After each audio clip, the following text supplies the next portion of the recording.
e-mobility, they can now be given short-term trainings at workplace. So there is a development of occupational profiles. So if we are to have someone, what are the skill sets that that person might be having to work on EVs and hybrid vehicles?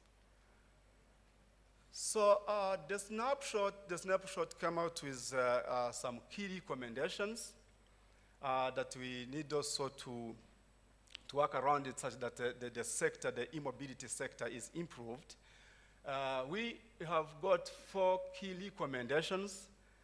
We have, as I said, there is no enough resources that can be consulted, that can be challenged. So that's the reason why we need to conduct in-depth research to know what is existing on our labor market, on our e-mobility subsector.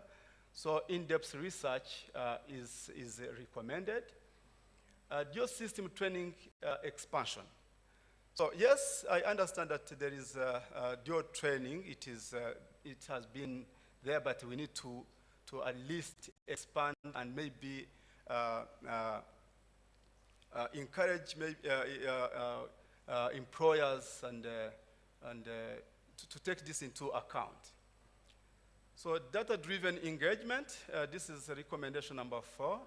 We need to engage institutions to gather and analyze mobility data, which will support policy formulation, advanced research, and related activities within the sector. And finally, the recommendation number 4 is the shared knowledge platforms. If we are to improve our sector, we need also to create a platform that will help us to actually foster a knowledge sharing approach. So, as I conclude, this snapshot is a compilation of information. Yes, it is a compilation of information that we got from different sources. It is very key that it has been viewed, so a collaborative effort is recommended.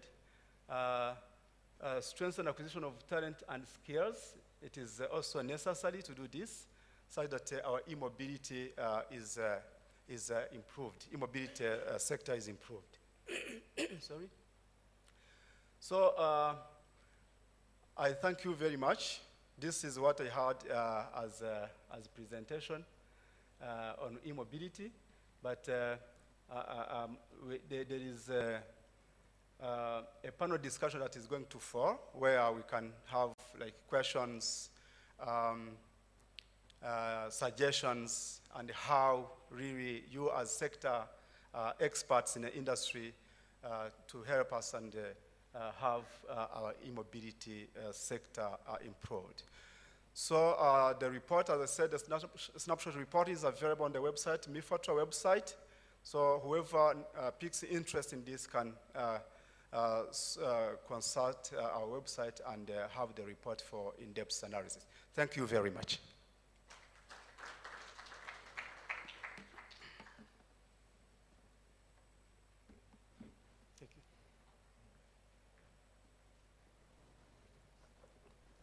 Thank you, Mr. Rahim, for that insightful presentation on e-mobility.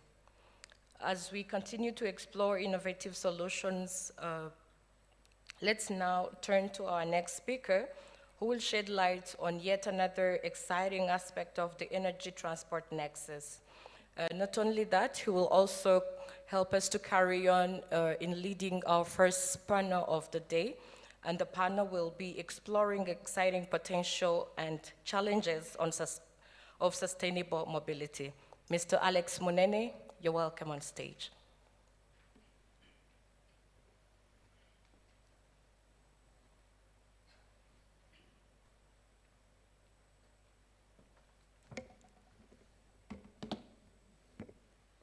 Morning, everyone. Good morning again. Yeah, all protocols observed. My name is Alex Munene. I'm the founder of the Advanced Mobility Center in Nairobi, Kenya. All of them revolve around fleet mobility because that is the defining challenge when it comes to electric mobility. We solve 3 main problems. Maybe I can ask media team to be playing a video just to show some of the activities we do back in Kenya. But when it comes to mobility, we solve 3 main problems. So the first one is to enable successful adoption of electric vehicles. The second is, of course, EV fleet management, because we have these vehicles going into the same conditions that the ICE vehicles are operating. And as we know, Africa has the least motorization rate, which is least number of vehicles on the planet, but the highest fatality rates. So when you imagine the silent nature of EVs, there's a big safety concern. And lastly, we look at the impact of climate change. It is said that Africa contributes the least pollution, but bears the biggest brand of climate change. So for us as a continent, there's a big responsibility we have towards taking charge of the climate solutions. So I don't know, media team, is the video ready? As they are preparing that, I'll just give you a brief background, some few facts, 3, 4, 5 facts, just to give you a background of what's happening on electric mobility. In 2023, some fundamental things happened, and many people are unaware of the critical change that's happening in the world. Yeah, so.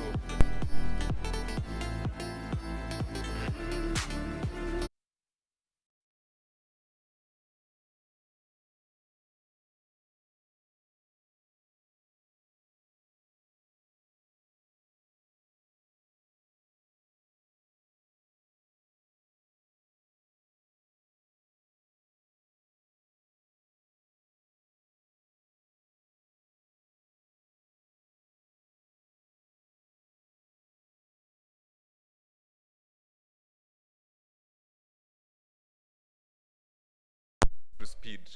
One of the polls we like to do, or unofficially, just from this room, how many people have been carried in an electric vehicle, whether, you know, 2-wheeler, 3-wheeler, or 4-wheeler? Maybe just put your hand up.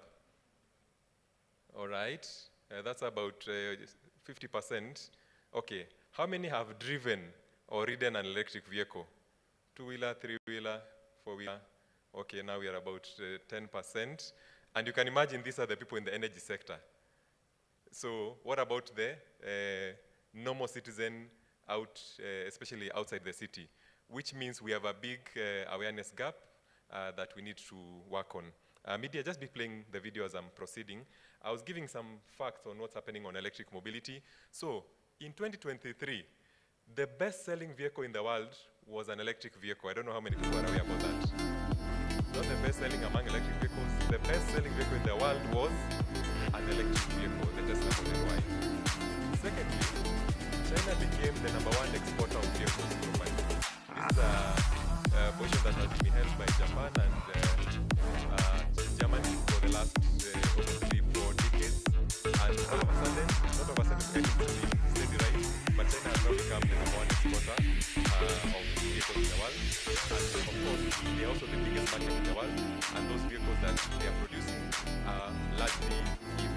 Actually, as of this month, China has hit 50% adoption of vehicle sales between EV and ICE. The other important thing is, in 2023, we had more investment in renewable energy than in non-renewable energy. For the longest time, fossil fuel technology has had the biggest investment in funding. But in 2023, renewable energy has finally caught up and overtaken non-renewable energy in as far as this investment is concerned. So what does that mean for us? Is that as we are working towards, you know, greening the planet, we've called it the defining, you know, crisis of a lifetime, we should focus not just on green transport, but on enabling green transport from a skills perspective, because how many people are able to, you know, fix these vehicles, especially if we move away from the cities. So the reliability of this equipment is very important. We are talking about high voltage systems, you know. Anything above 50 volts is considered high voltage. And electric mobility, you find we are dealing with 300, 400, now up to 800 voltage architecture. So we have a big role to play towards ensuring that this is done safely. So as advanced mobility, we are focusing keenly on the capacity building angle.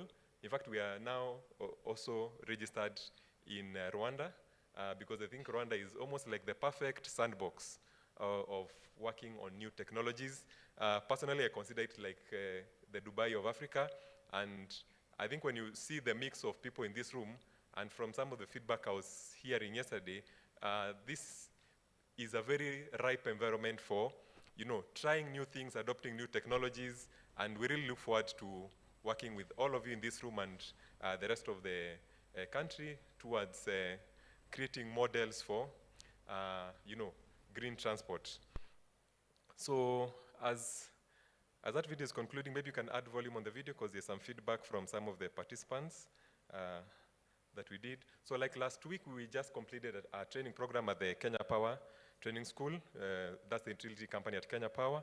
Right now, we've trained over 170 people in the technical aspect of, electric vehicles. And we believe there's different needs. There are people who need to learn the technical work. There are people who just need to learn the safety or maintenance work. For example, many industries will be disrupted, from insurance assessors, vehicle inspectors, traffic policemen, first aid responders, towing providers, workshop. So there's different categories of people who need to probably just know how to safely handle an electric vehicle. Assuming, for example, it's involved in a road accident. Does the traffic policeman or the fire marshal or the first aid responder know how to depower that car because of the high voltage? When it goes to a workshop, do they know how to handle it? When you're talking about insurance, half of the vehicle, the value of the vehicle is the battery. So it means if you're not able to measure the state of health of this battery, then you're not able to give an effective evaluation of this vehicle. So insurance as an industry is also going to be affected. And just to help me now discuss, he's also the focal person on electric mobility program for the government of Rwanda, and he's been included in lots of projects, studies, and reforms on introduction of electric mobility. The next person is Mr. Herman Hakuzimana from REMA. I believe this is the Rwanda Electric? No. Rwanda Environmental Management Authority. My apologies. Herman, are you in the room? We're not able to meet briefly. Oh, thank you so much, sir. So Herman is a climate change program manager with REMA. He's working on one of the 4 programs, single project implementation unit. He's been involved in working on a lot of climate initiatives, including preparation of mandatory reports to the UN Framework on Convention on Climate Change. He has a long CV on climate change, and we'll be able to benefit from his input. Our next panelist is Mr. Alan Kweli from Basigo, Rwanda.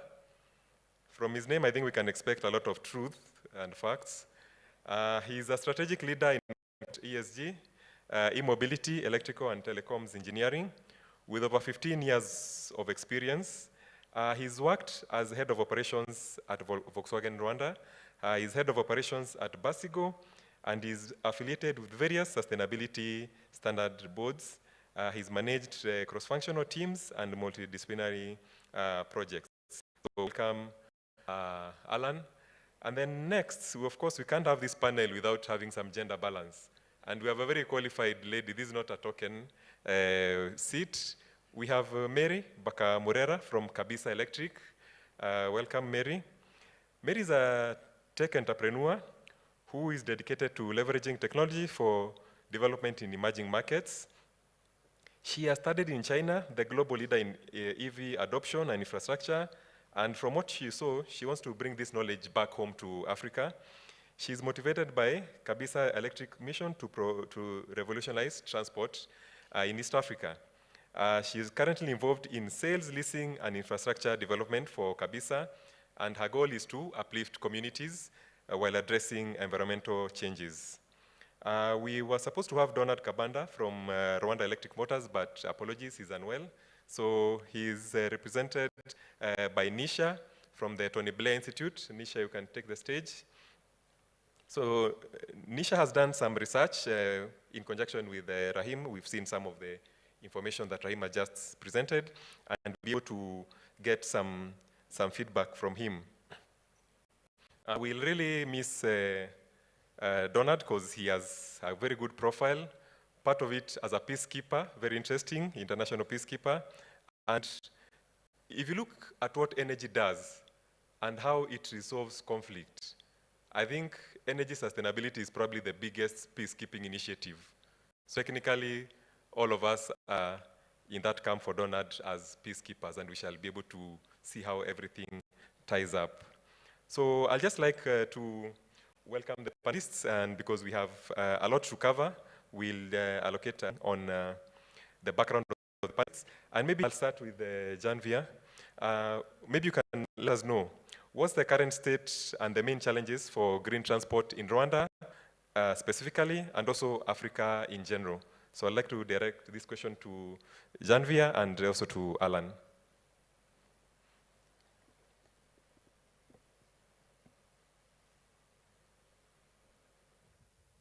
Okay, thank you very much. Thank you, Alex, moderator. And thank you, everyone, for being part of this workshop or conference. As you mentioned, about the status of e-mobility in Rwanda or green transport, as you might be aware, green transport is quite at a nascent level, or at infant level in Rwanda, because we started back in 2018. We started with a study which shows that e-mobility is possible. But of course, the same study highlighted kind of conducive environment that Rwanda needs to put in place to be able to have e-mobility or acquisition of electric vehicle penetrating in the country. So as of today, e-mobility or e-vehicles has been increasing year by year from all vehicle categories, motorcycles, buses now, and individual SUVs. But that one came because of the government contribution. As I mentioned, the conducive environment which needed to be created, if it was not there, I'm not sure that we will be here speaking that e-mobility is possible in Rwanda.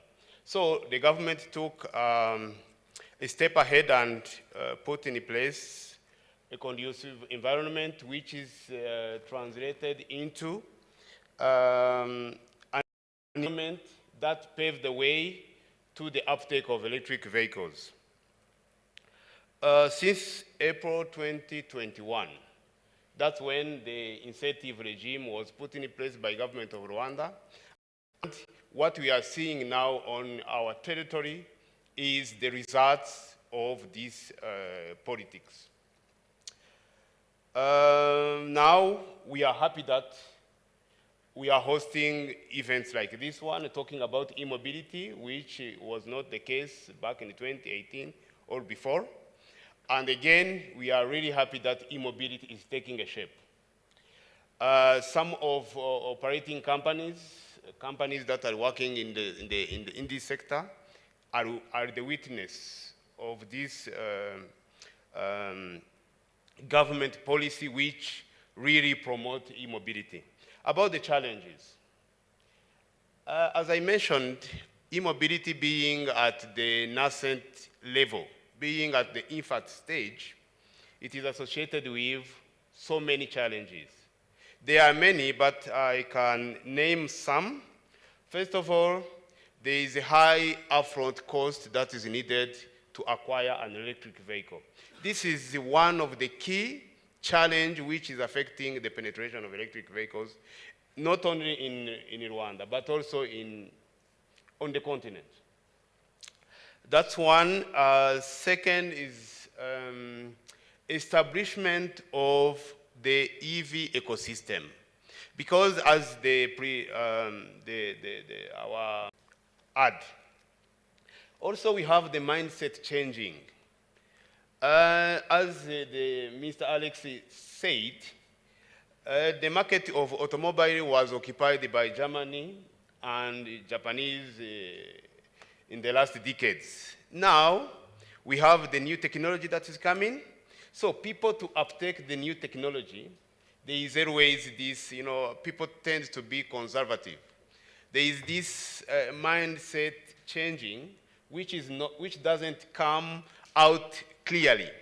So, for that, the new technology, if we know our market, as we know our market, one buy a car and expect that in a certain number of years, he will resell it. So, e-vehicles, the salvage value or its resale value is still questionable. Getting someone to buy your vehicle after you use it is questionable. That is the economy that we are living in. So there are too many issues. Lastly, we have technical skills as well. One from skills department mentioned about it. Yes, this is a very challenge. This is very challengeful because I cannot buy an electric vehicle or any vehicle if I'm not sure that once I need it to be fixed, I will find someone suitable to fix it for me. So that has been a hindering block on the acquisition of electric vehicle. Last but not least, EVs range anxiety. There are many people, when you try to talk about the acquisition of electric vehicle, they say, how long will it last when I charge my vehicle? And then, if I am to go up country, will I get a charging station there to refuel my vehicle? So there are many challenges, but of course, the concerted effort from government and the private sector is making these things, at least some of them, being alleviated. I thank you. Thank you. Alan? All right. Thank you, Mr. Janvier and Mr. Alex. As we started this session, Mr. Alex asked how many people have used electric cars, and the room was at about 50%. But I'm here with some good news, based on what Basigo is doing with the help of Mr. Janvier and his team on policy. So Basigo, Rwanda, and the work that we've been doing in Rwanda and also in Kenya, so far we have driven over 2 million kilometers with purely electric buses, saving over 1,000 tons of CO2 emissions and close to 500,000 liters of fuel. And the most important question is around, so who has benefited? So we have close to 4 million passengers that we have transported with our fleet. Now, that is impact. When we started this session, we're talking about challenges, but I would like to put out these numbers just to testify, as Mr. Janvier had mentioned. We are consumers of good policy that has been in place. We are also consumers of stakeholder engagement or involvement for the likes of REG, in charge of infrastructure and power. There was mention around the high upfront costs, but as Basigo, our model ensures that adoption, or rather, high upfront limitation to the adoption, and around limited awareness.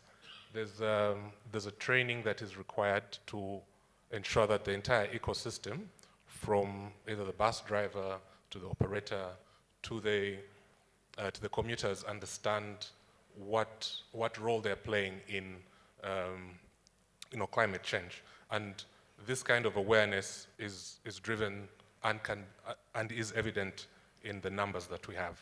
So I will not say these are structure them as challenges, but rather opportunities and gaps that most of my panelists here will eventually create either a conducive environment and ensure that EV adoption is is fast-tracked. Thank you. Well, thank you, Alan Janvier, for giving us that summary of the challenges. So I'd like to direct my next two questions to the policy people again. That's Janvier and Herman, maybe starting with Herman. So my question would be, as you try to promote electric mobility, do you think that this adoption will be because of climate change reasons or because of economic reasons by the users?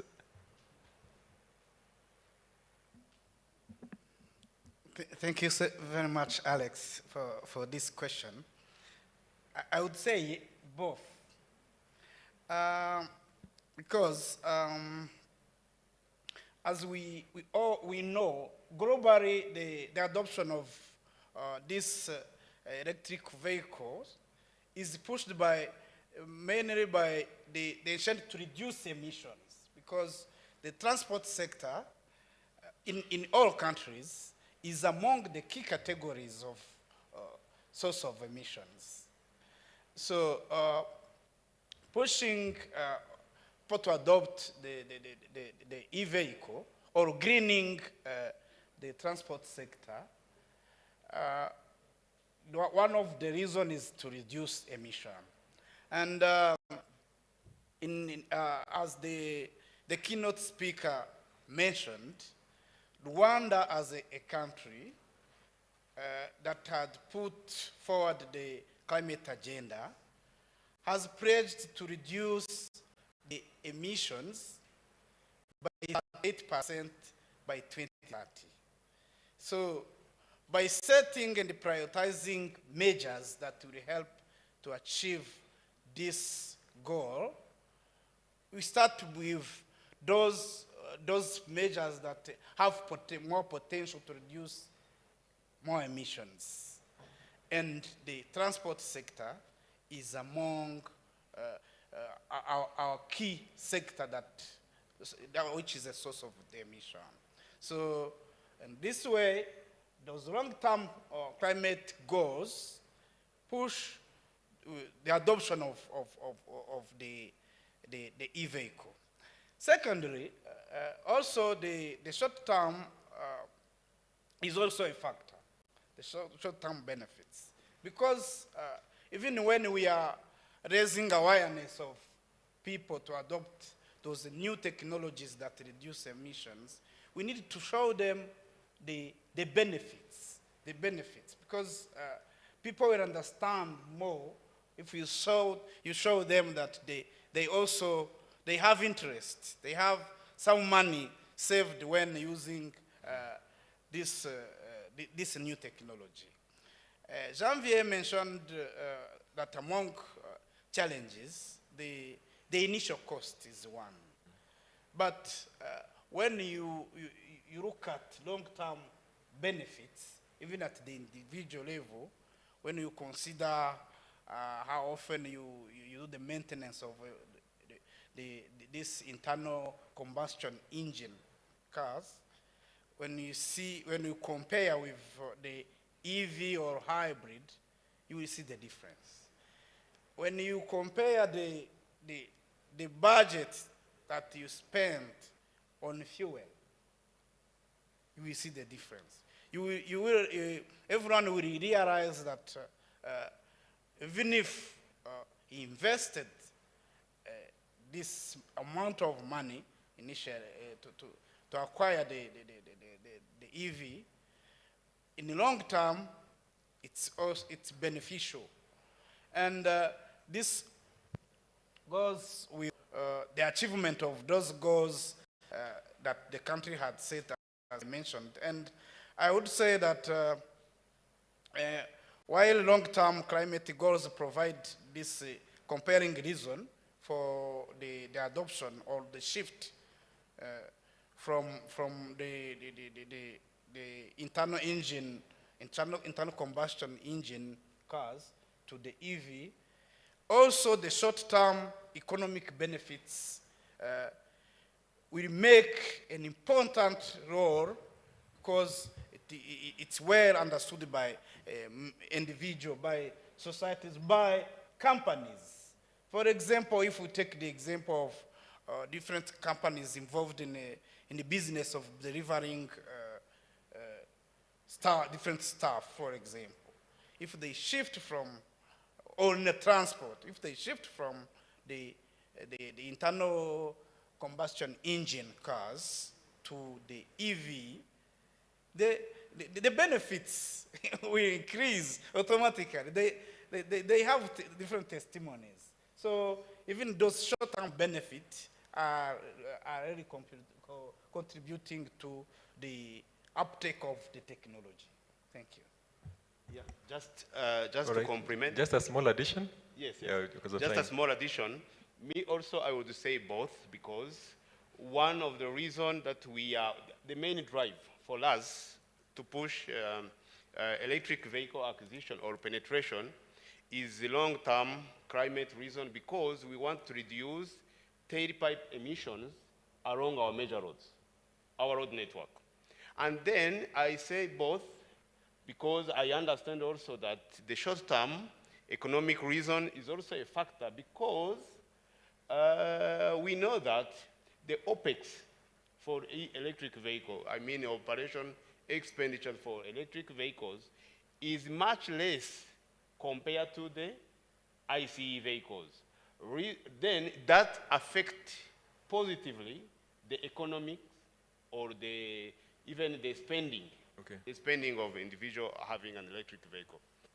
All right. Thank you so much. Let's move to the next question, and this one directed to Nisha. We are told that capacity building is important for adoption of green transport. So between awareness and training, which pillar of capacity building do you think is more important for this adoption?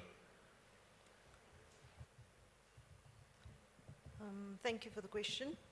So I think if we want to be able to have a comprehensive strategy to take forward, both are critically important. If we look at awareness, firstly, awareness is about educating the various role players and stakeholders in the space. So we are looking at creating an awareness in terms of educating users, for example. What are the benefits around using EV vehicles? What is the cost-saving mechanisms? What is the benefit for a particular user? And so once education and awareness has taken place, we then look at training. And training is a critical component in terms of empowering people to be able to do what they do better in the relevant workspaces. So when we're looking at training, we're talking about how do we equip mechanics, engineers, technicians to be able to adopt the new methods of working within the EV space, and supporting sustainable interventions within the space. Okay, thank you so much, Nisha, and thanks for your input in that skills snapshot that Rahim shared earlier. And moving on to Alan then Janvier, we are seeing a lot of technological changes in the transition to green transport. What are the current and upcoming technological innovations that are enabling this green transport to grow? We can start with Alan. Thank you. So one of the challenges that was mentioned earlier was range anxiety, and that is one of the current challenges, but the technology advancements currently look at battery life extension and also fast charging or ultra fast charging. With that addresses the range anxiety that Mr. Janvier had mentioned earlier. And then thirdly would be, so for range anxiety we need longer battery ranges and faster or ultra fast charging. Then there is mobility as a service platform. What do I mean here? With the current public transport challenges, we realized that it's not about simply having or throwing a resource, let's say growing the number of buses serving the commuters, but it's also important to have visibility in where the buses are. For example, as a commuter, currently you wouldn't know when the last bus, either what time it left or if there's another bus coming. So it's important to have mobility as a service where commuters can actively engage in understanding where these, where either the buses are, and in that they could actually then plan their movement better. Thank you. Wow, so Janvi, I don't know. Yes. Alan has mentioned, we need to improve battery chemistry, energy density, and charging speed. I don't know if there's anything he's left out on the technology. On that technology, all is covered. I actually wanted to add also something on the business models. Though it's not the technology, yes, but the business model is very key for the uptake or for removing these barriers of electric vehicles. Now we are seeing a trend, a new trend on using a vehicle while I don't own it. This is very key, and it is removing burden for someone who doesn't have a mean to buy a vehicle, but someone also who has the money can lend it to him. So this is very critical, and it is yielding very good results on our side, and we are really encouraging it. That, starting from Basigo, for example, the pay-as-you-drive. The pay-as-you-drive has reduced burden to our bus operators. Now they can use buses owned by another person. And everyone, I mean, they are in a win-win situation. One is concerned with the buses, while the other one is concerned with the service that he is providing. So it is a very good also, it's not the technology as such, but it is an enabling mechanism to support the penetration of electric vehicles and the use of electric vehicles. Thank you. Okay, it's really an innovation which is closely to technology. And now let's hear from Mary. You've seen the change in China, you've seen what's happening in Africa. I don't know, from your perspective, what is the role of private sector, academia, and mobility users in supporting adoption of electric mobility? Because I believe all of us need to start working towards the change. Thank you, Alex. I believe the mentioned sectors, government, private sector, academia, and electric users both play like a crucial role in driving green transport. So maybe starting with the private sector, like us Kabisa, our role is to build out the infrastructure for EV owners already or people who are planning to own the EVs. It's easier for them. Alan talked about battery ranges and chargers. So building out the charging infrastructure so that people who own EVs actually know that they have infrastructure planned for them. And also, it's our role as private sector to spread the word, the awareness and training. It's quite, as EVs being the new thing on the market, it's quite not an easy job to just have many people owning EVs. But the role right now is to just make awareness, like Nisha said, educate people about owning EVs and the importance of owning EVs. Then shifting from the awareness, it's easier to own an EV. Then there's the maintenance. Private sector needs to think of the maintenance 10 years, 15 years, or certain years from now. If this EV starts to break down like any other cars we have on the market, what's going to happen?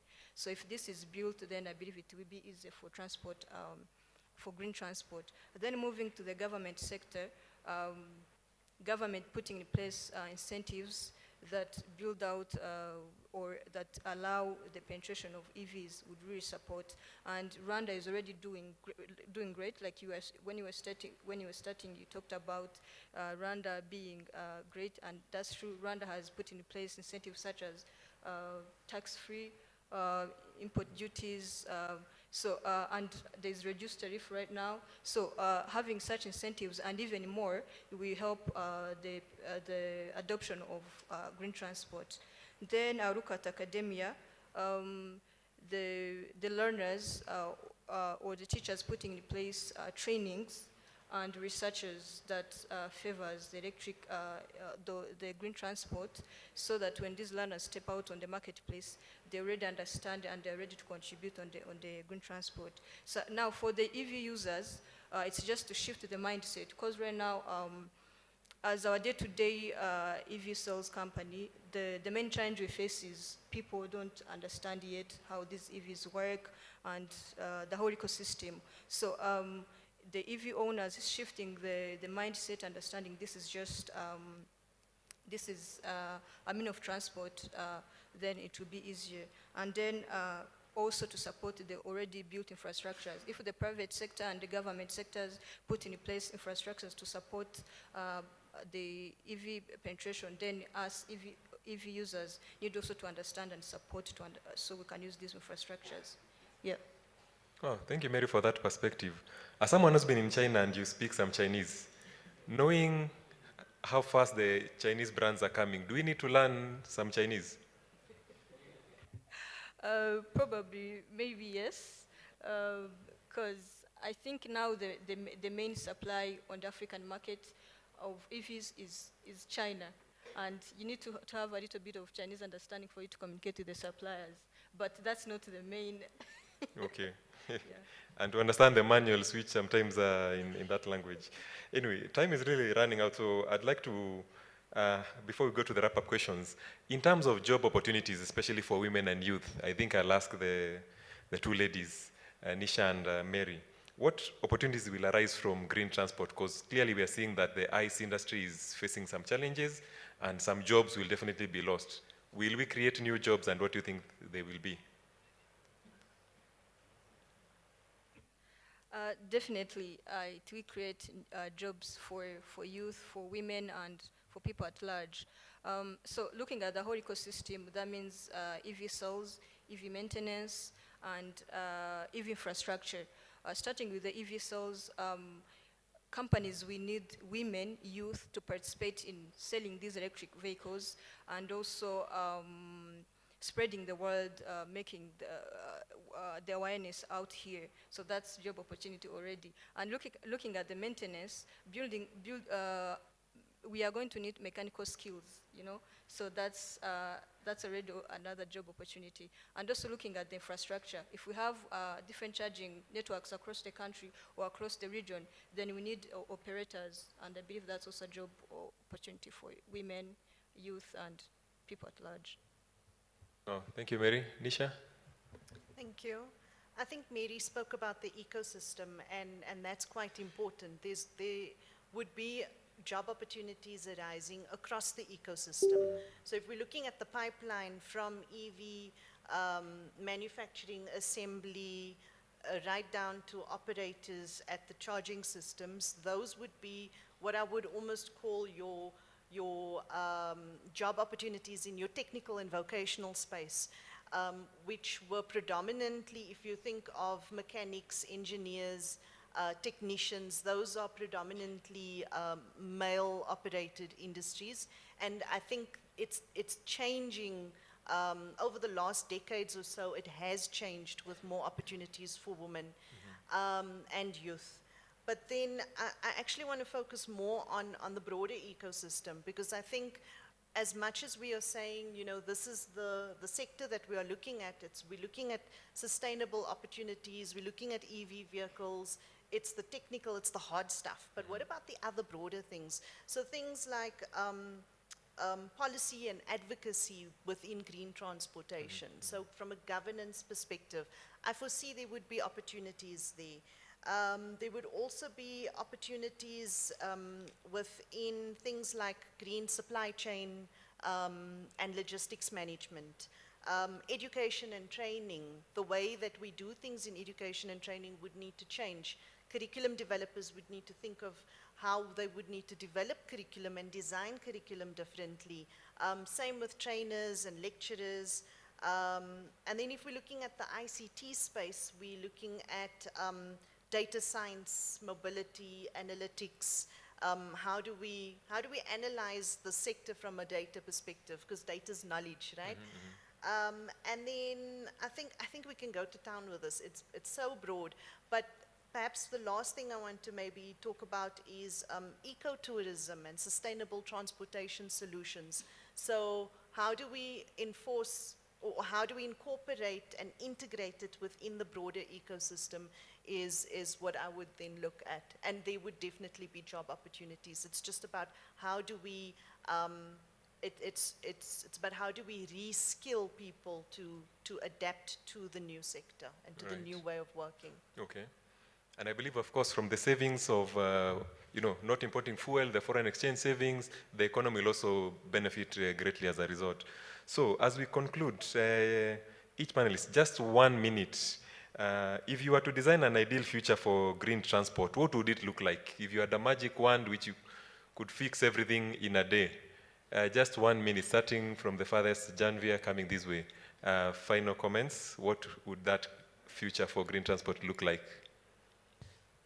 Yes, first of all, let me go to the question on which sector that will benefit much before I talk about, as I mentioned earlier, the financing institution needs to play a very big role to make sure this sector grows.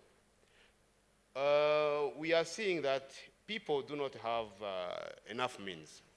But if we design some, let's say, business acquisition models which will benefit even low-income earners, I'm sure EVs will be an option for many. And again, the academia. This sector is still evolving. There are too much to learn. There are much research. So if the academia is proactive and come upfront, we are sure that we can even contribute in the value chain for e-mobility, let's say manufacturing, assembly, and so on and so forth. And then this will make the e-mobility quite cheap again. Then lastly is the ICT sector. The ICT sector, because of this, the mobility as service, mass.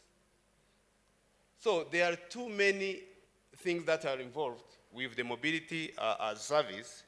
And coming back to your question, if I have to design, ideal, I need to have a very, let's say, inclusive. My take will be focusing much on green mass transit. Because in all what we are saying, we need to move many people, let's say, at a go. To do that, if we are to achieve the benefits from EVs, and we transport many people, at a go, then we are achieving like too many advantage just with very few, efforts. So my take will be designing a green mass transit, which will benefit almost every citizen. Yeah, thank you. Oh, thank you, Janvier. Herman? I would say the same, because we need to make it inclusive. Even not looking at the level of sector, even at the individual level. If we want any technology or to be adopted, it has to be accessible. If we take the example of the individual level, when designing the infrastructure must be near people so that they can use it. But specifically on the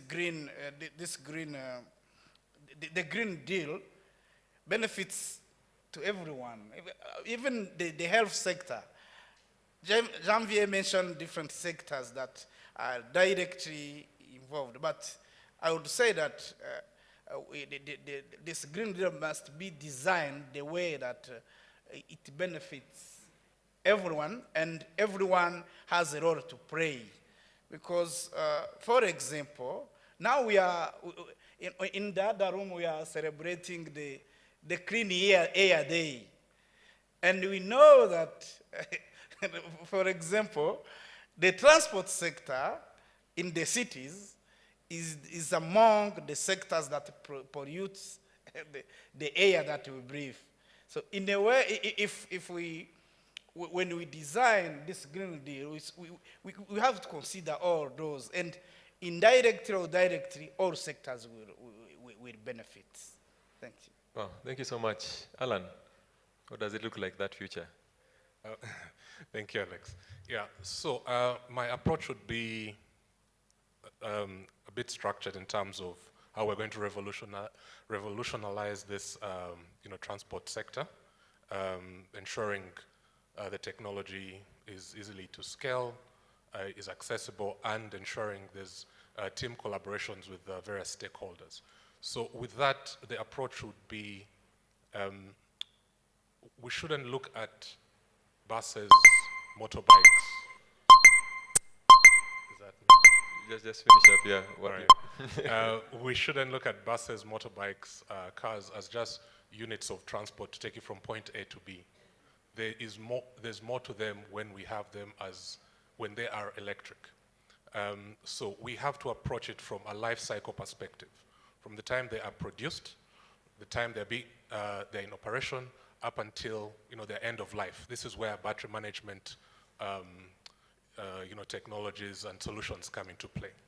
Secondly, we'd also approach it in terms of second order thinking, whereby we have to challenge ourselves or ask ourselves, how can electrifying mobility improve other areas in our in our life? For example, by electrifying transport from maybe farm to market, will it then drive the price of the food or food commodities? Would it drive their prices down?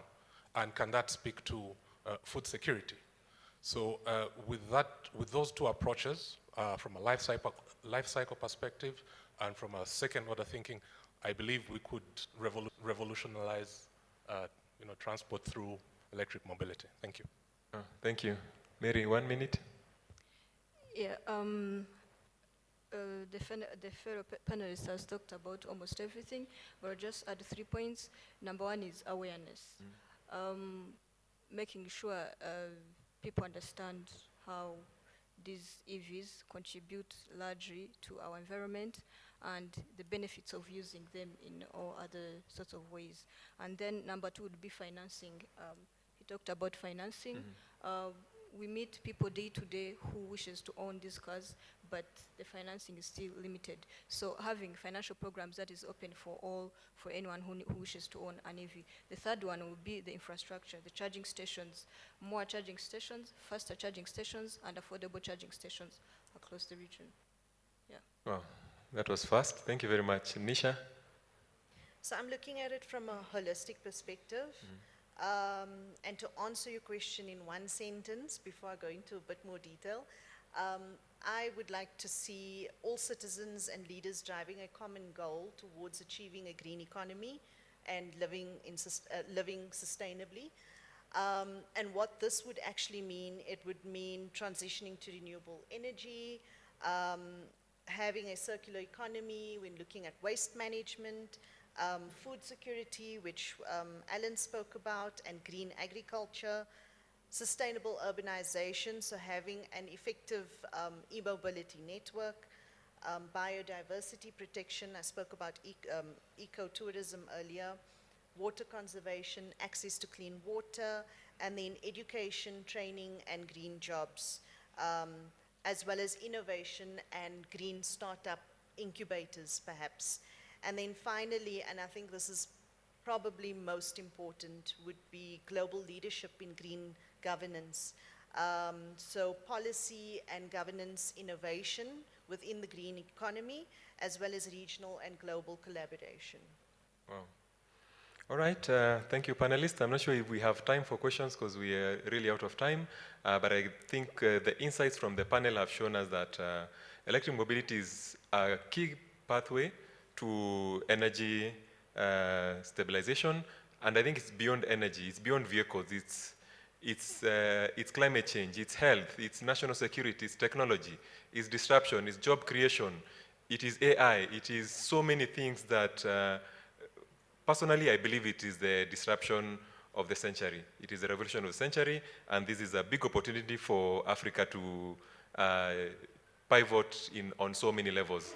I believe the panelists are still in the room, or they are reachable on various forums, so we'll not take any questions for now, but please feel okay. Someone is really, I don't know, moderator, Saj, I don't know. Okay, let's just take one question. Looks like someone has a burning one that cannot wait for the tea break. The roaming mic. But yeah, I think the panelists will be available after this. Yeah, make it brief. Thank you.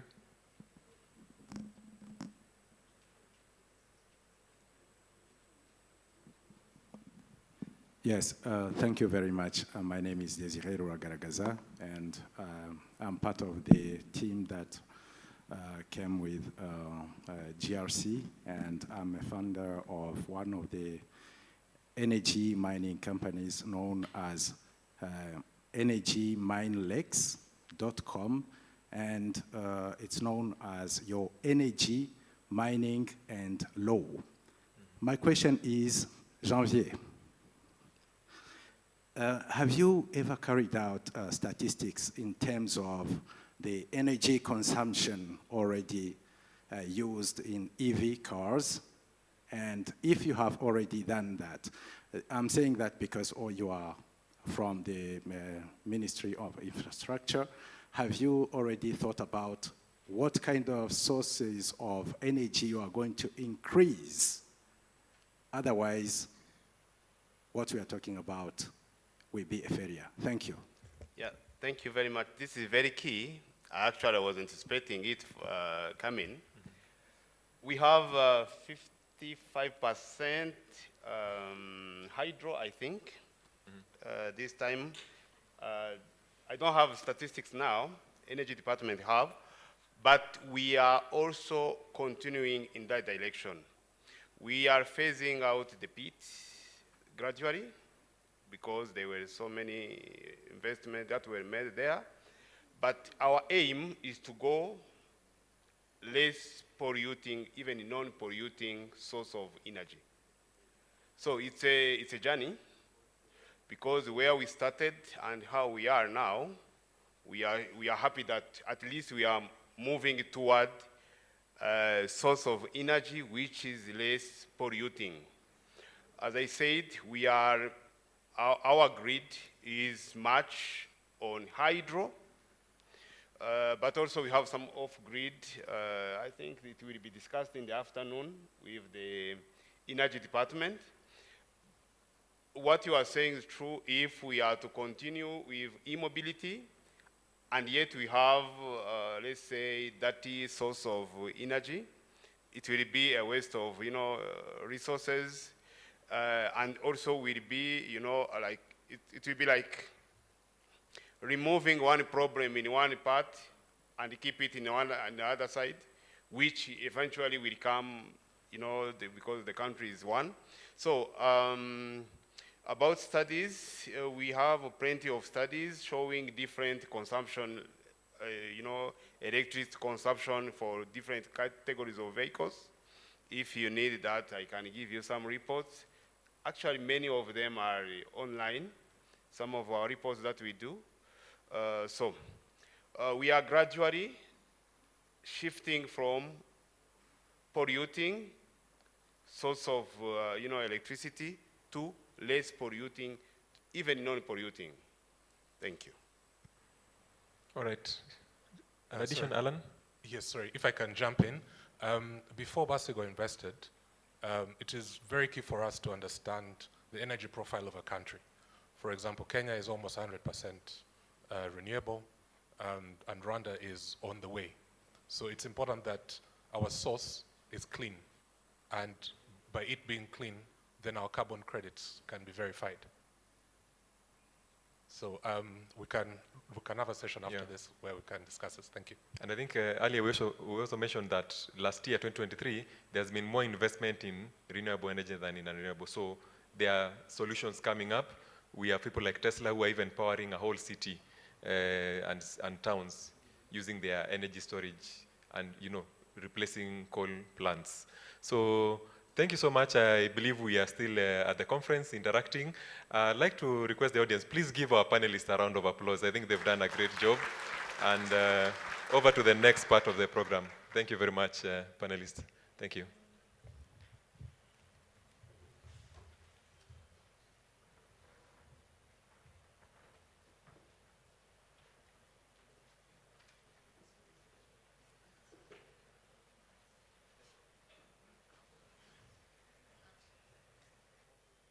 Thank you, Alex, and dear panelists. Still in the spirit of mobility, we are going to shift gears and brighten up things a bit and hear from the solar people. We're going to let the sun do the talking, and we're going to welcome Colmena Group, Mr. Sosten Mubeira, and after him, we will hear from SLS Energy, and they will come respectively. I won't be here again. Thank you. Sosten, you're welcome.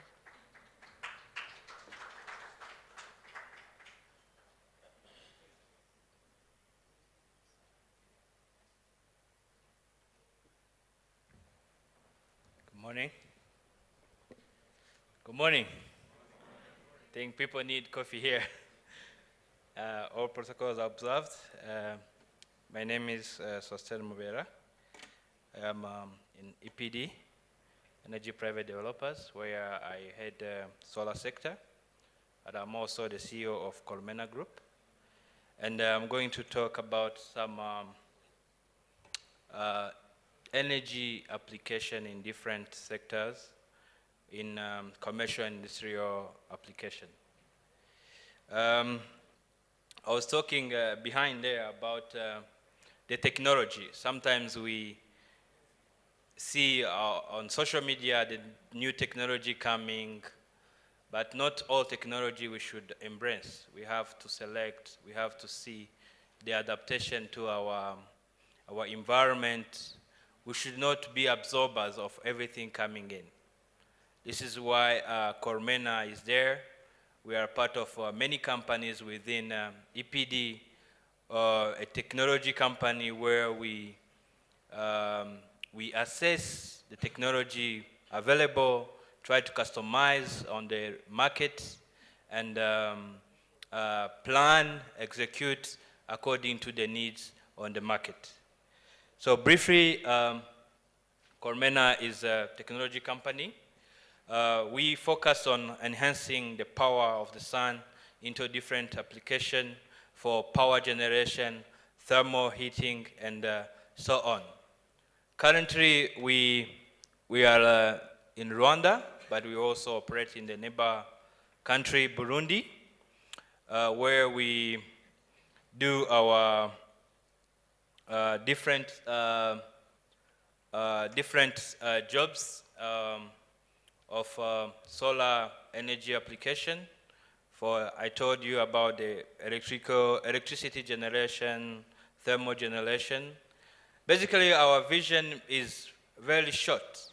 We want to see everyone within the continent happy.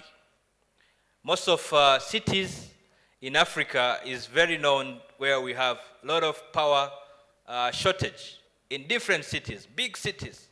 You move from Kigali, you go to Dar es Salaam, there is power cut. You fly over to Lagos, I'm telling you, it's a disaster. You go to Libya, same thing. That is the cities. In rural areas, it's almost non-existing. The electricity is almost non-existing. So we can collaborate, we can partner.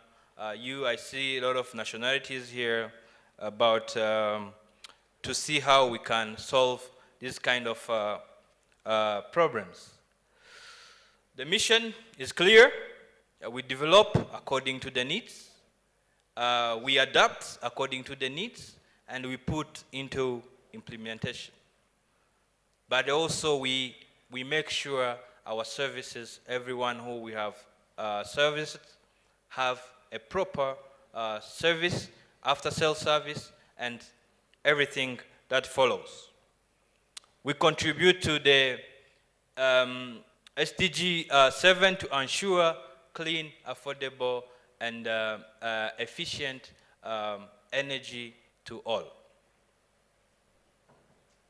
This is our area of expertise. Like I told you, we have power generation in cities, also in rural areas. I will show you in a slide follow what we do in rural and in cities. We have solar thermal energy generation for water heating, gas, and everything. But we also have pumping system. Could be electric, also in solar, especially in remote areas. Nowadays, I think Minagri was in one of the conferences I attended where they want to put 80% of arable land in use. They will need water. They will need energy. So you can't find electricity in Kayonza farm. You can't find electricity in southern province rural areas. This is where we have to all collaborate together and see how to provide solutions. Well, we have some of projects, ongoing projects. We have a very good initiative of the government of Rwanda, which we call Solar Rwanda program. It's countrywide. If you came here sharing cold water, you have to claim your rights. You need hot water in the morning. And it's your right, according to the government of Rwanda, and we provide solutions. This is through solar water heaters. We have also research-based finance subsidy.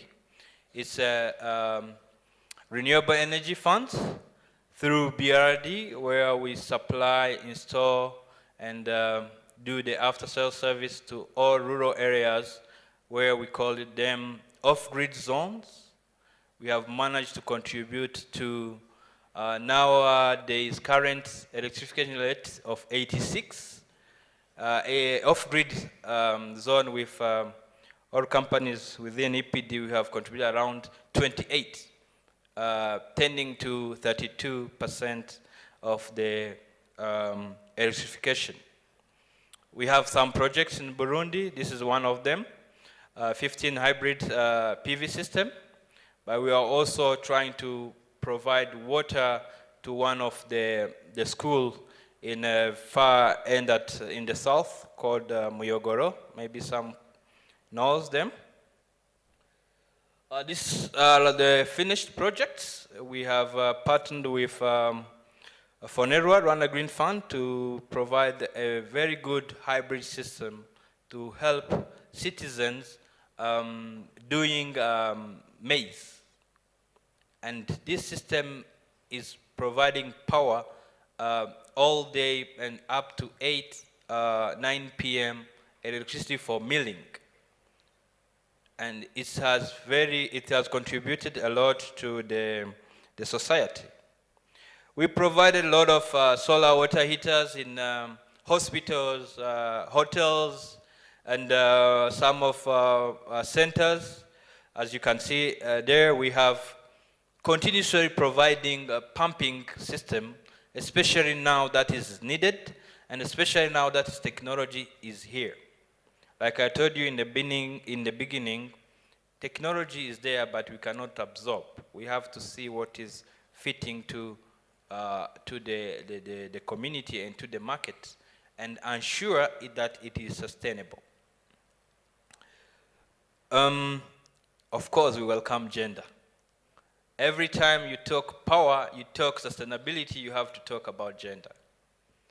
So we welcome innovators, ladies. Recently I saw there is a research called that ladies are more smarter than men. I think the next time Colmena have someone doing a speech here should be a lady, and we welcome you all. Well, let me come back to the to why I took the stage is to excite everyone, to welcome everyone. In renewable energy, we always welcome technical partners, we always welcome financial partners, we always welcome youth with skills who are able, who are willing to provide solution. We have many innovation coming in, especially for cooling. We have farmers there in the countryside. I see it every day. I travel countrywide. You just happen to find some of tomato sellers crying because of their tomatoes are spoiled, their bananas, everything, and it is ruining the economy of the country, also the economy of Africa, because what happened in Rwanda might be happening in Burundi, in Cote d'Ivoire, in Kenya or Uganda. So it's a collective effort. So I pitch and I welcome everyone who is interested to join us aboard and see how we can adapt, how we can implement, how we can source for funds, how we can source for technical skills, especially this is a new technology sometimes and need training. So we need with people in academia, we need people in different institutions like environment, like policymakers, to see how we can together try to raise the flag of renewable energy here. This is our contacts. If you can take a picture, or we are here in the booth, you will see our booth here outside. And we thank you, everyone. Thank you. Any question, just one or two, maybe? If not, I leave the stage. Thank you.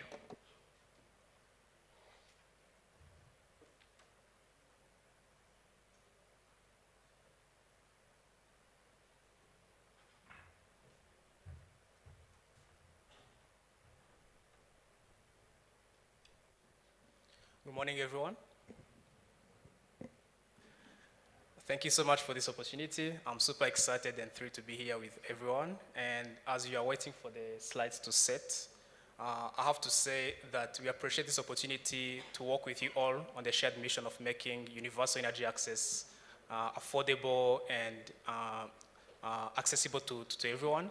And also, we specifically appreciate this opportunity to share our work, what we are doing at SLS Energy towards that mission, with you all through EPD. We are a proud and active member of EPD, and we welcome everyone in this collective platform to share ideas and contribute all together in this collective work. So myself, I'm Leandro Bergo. I'm a co-founder and CEO at SLS Energy. And really, SLS Energy is focused on building a circular economy and optimized battery ecosystem in the region. And we do this for two reasons, multiple reasons actually. I appreciate how Alan put it earlier, that these are not challenges, they should be seen as opportunities or gaps that makes our work worthwhile in the ecosystem. So first off, this section is focused on commercial industrial applications of solar. And you notice that one of the challenges towards the adoption of widespread adoption of solar energy is the high cost, the high capital cost of adoption. And we all know that batteries account for about 40% of this cost. And we are trying to see how can we make energy access affordable by addressing the high capital cost of batteries. And this is even more challenging because we know that there's the high initial cost of batteries, but we also know that going to be replacement of batteries throughout the lifetime of the solar systems. If a solar system have a lifetime of 20 years, we expect at least 2 or 4 replacement of batteries throughout that life cycle. So really understanding how to finance these battery systems is going to be crucial if you want to achieve a widespread adoption of clean energy for these commercial industry applications. On the other hand, we see similar challenges in the off-grid setting, both the high cost of batteries and also the cost of replacement of batteries. But these challenges have different implications.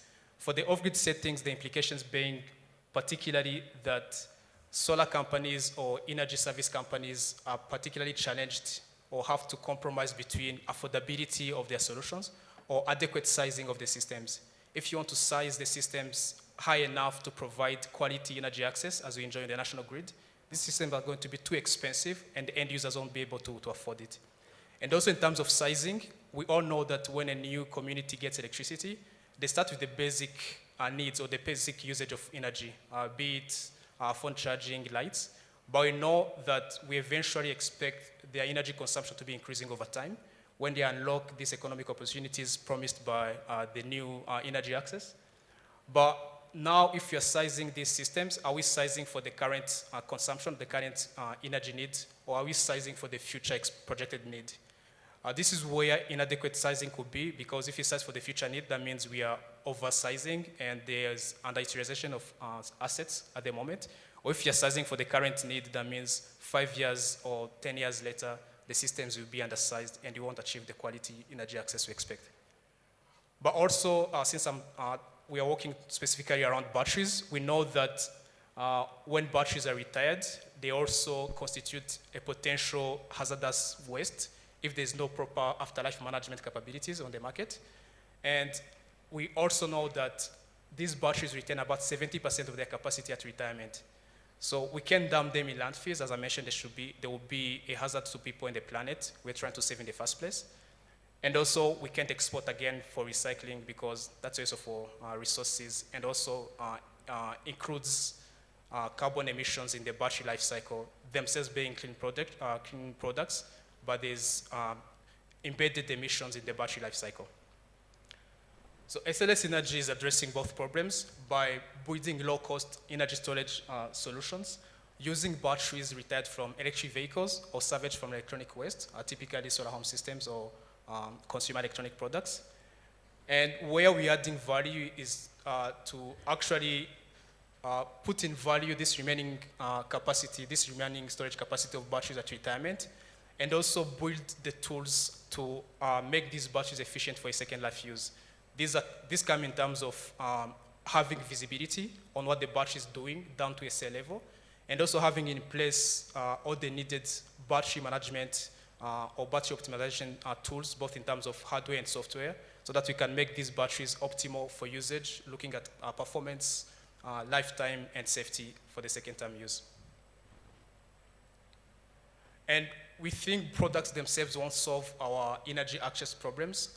Business models, as Aria mentioned also on the EV panel, business models will play a crucial role in how we remove the barrier for adoption of clean energy. So this is why you're implementing the battery as a service model, which means that when we provide our battery systems to a customer,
Good afternoon.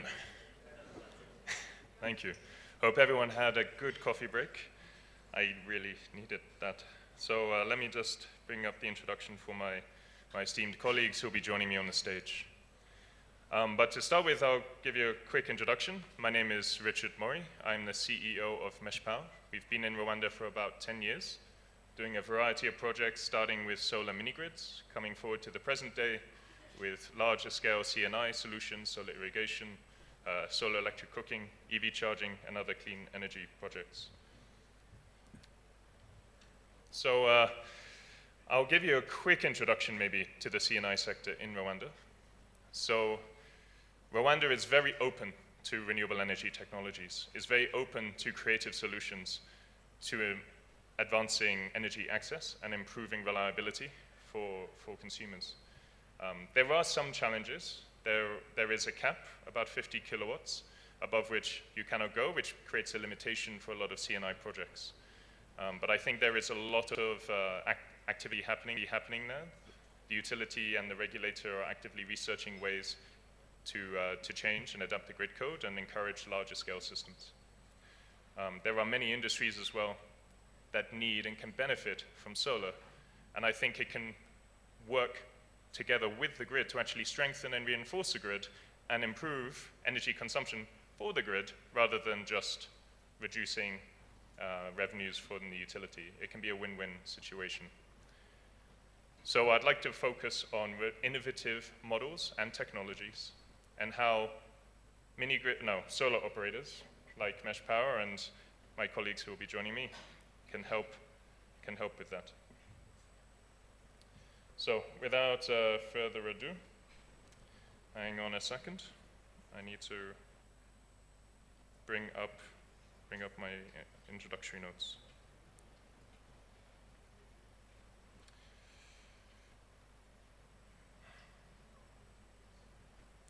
Apologies for the delay. So joining me on the stage today, we'll start with Dr. Sunday Stephen Akpoyibo from A. Stephen Group. He is a consultant in renewable energy and CDM projects, and he's a carbon finance expert with over 25 years of experience. He comes from Nigeria, although his group, A. Stephen, works across the continent and Europe. They hold over 100 patents in solar energy and have developed hundreds of projects. Thank you for joining me.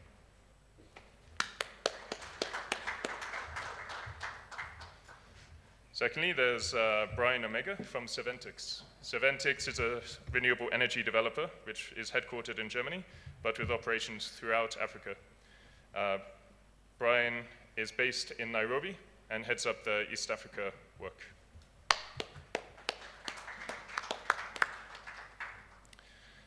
Next up, we have someone from the regulator side. We have Florian Gunyusengi from RURA. He is the acting general manager of the Energy, Water and Sanitation Department of the Rwanda Utilities Regulatory Authority. With a strong background in technical and economic regulations, he is a holder of a master's degree in electrical and computer science engineering from Carnegie Mellon University. So if you can join us on stage, please, Florian. He oversees strategic management of the regulatory activities and can help us answer these questions about grid integration. Thank you. Next up is Damien Frame from Strathclyde University. Damien is a senior knowledge exchange fellow within the Institute for Energy and Environment at the University of Strathclyde.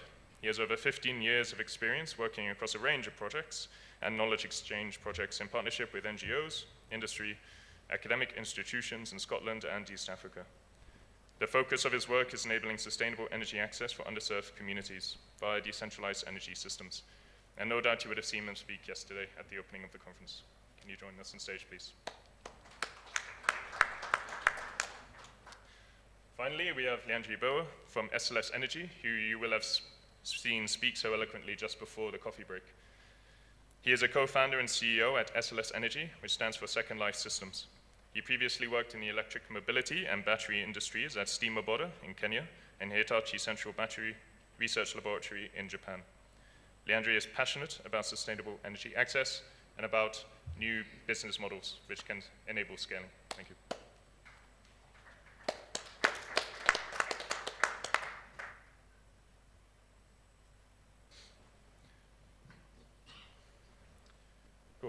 Thank you so much for joining me on stage. I'm going to start with a question to Dr. Sunday. Given your long experience in the renewable energy sector and all the opportunities in scaling energy access on the continent, what, in your opinion, are the main barriers, and what are you doing to address and improve overcoming those barriers? It's already on. Thank you. Thank you very much. It's a pleasure to be here. I will address it in two sections. Let me look at the industrial developers sector, because I am the current president of the Council for Renewable Energy of Nigeria. Let me speak to my developers that I fully know the challenges they are facing in the sector. Then before I will talk about what are we doing as also the industrial players locally here in Africa, especially Nigeria. My major focus will be on solar PV technology. We talk about electric vehicles. It comes down to generating the power. We must talk about PV. We talk about CND. We must also CNI. We talk about PV. Basic challenges I see in the sector from the industrial players and what they are putting so far to us is the technology gap, number one. Number two, finance gap and capacity gap. Technology and finance cannot be effectively assessed or sustained if capacity is not addressed.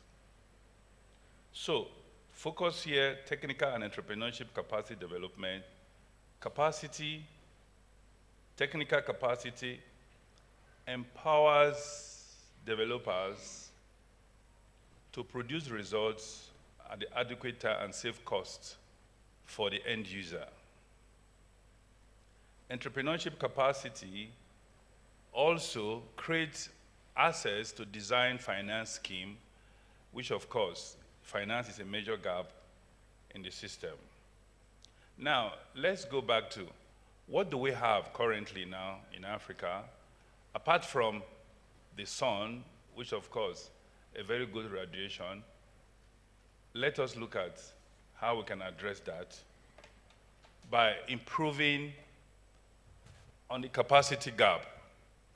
The capacity gap, it entails the system design, installation, operation, maintenance, and management. Today, most designs are not sustainable because of lack of capacity. And without capacity, the green sector in Africa cannot develop. And that is why I'm taking it as one of the major steps to address capacity that will lead to finance. Most banks today are not providing access to finance because those developers who approach the bank on finance, their projects are not bankable because technically they lack capacity to address from end to end of the project. Now, what have Steven done to bridge that gap of capacity? As the chairman of Steven Group of Company in Nigeria, we established the first renewable energy institution that is certified by National Board of Technical Education and the Ministry of Education to train a specialized skill in solar technology, taking my background as a German background, I schooled in Germany, and I said, we need to develop a specialized skill. With all the funds flowing into Africa on scaling up renewable energy, basically PV, if I say categorically among us sitting here today, who among the developer have equivalent skill like the MVQ in the UK that is already operating in the sector? A specialized skill in solar technology. Many people don't have this skill, but a lot of money keep on popping into Africa.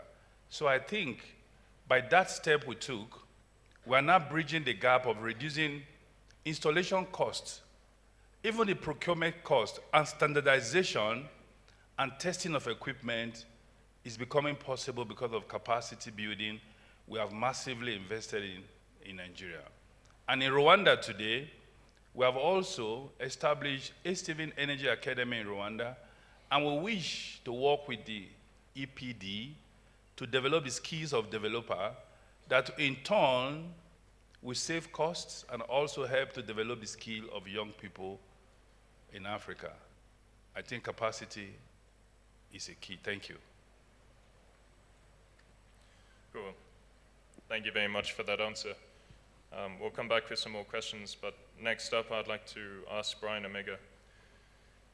As a solution provider in the renewable energy industry, what are some of the latest technological trends and their consequent benefits in the industry and the common mistakes experienced by developers and operators? So thank you very much for having me. Absolute pleasure to be here. As Richard had said, my name is Brian Omega. I represent Soventix East Africa. Soventix East Africa is a subsidiary of Soventix GmbH. So we are a German company founded more than 3 decades ago, headquartered in Wesel. What we do, our core mandate really is to develop renewable projects. So in solar, wind, but now we've moved away from wind, we are scaling up our PV development. And not only do we develop projects, we are also realizing them as an EPC. So we are a solar project developer plus an EPC. Our sweet spot is 1 megawatt and above. We have a heavy focus on, let's say, mid to complex projects, hybrid, off-grid, on-grid. You all know this type of systems. So to answer your question, Richard, I'll try to simplify it as much as possible. Now, we see there is a lot of advancements in the industry. So if I specifically talk about solar, 2 ways. In the product, and then also in the whole solution, okay? So a group of products, based on your engineering, you come up with the entire solution, and this defines how well your project is going to be executed. And at the same time, capacity building, and of course, the aspects around the financing. So in the product, we know now that there is a lot of advancements in, let's say, the PV modules, in this case. What used to be a conventional monofacial is now being replaced aggressively by the bifacial modules. And at the same time, we are having modules that have high efficiency. Again, in the products, we see that we are seeing a lot more traction being gained on ground mount systems to complement your ordinary rooftop systems. In the ground mount systems, of course, you've got your typical fixed, you've got your typical east-west, and now we are seeing a lot more traction in our region with the single-axis tracker systems. And of course, inverters now become quite intelligent, so you're having a lot of intelligence in the inverters, so much so that you're able to even optimize your balance of systems. So in turn, you get a much more optimized capex to realize solar projects. So generally, we see that we've got, apart from only the product advancements, you've got the whole solution advancements. Now we are talking about wheeling.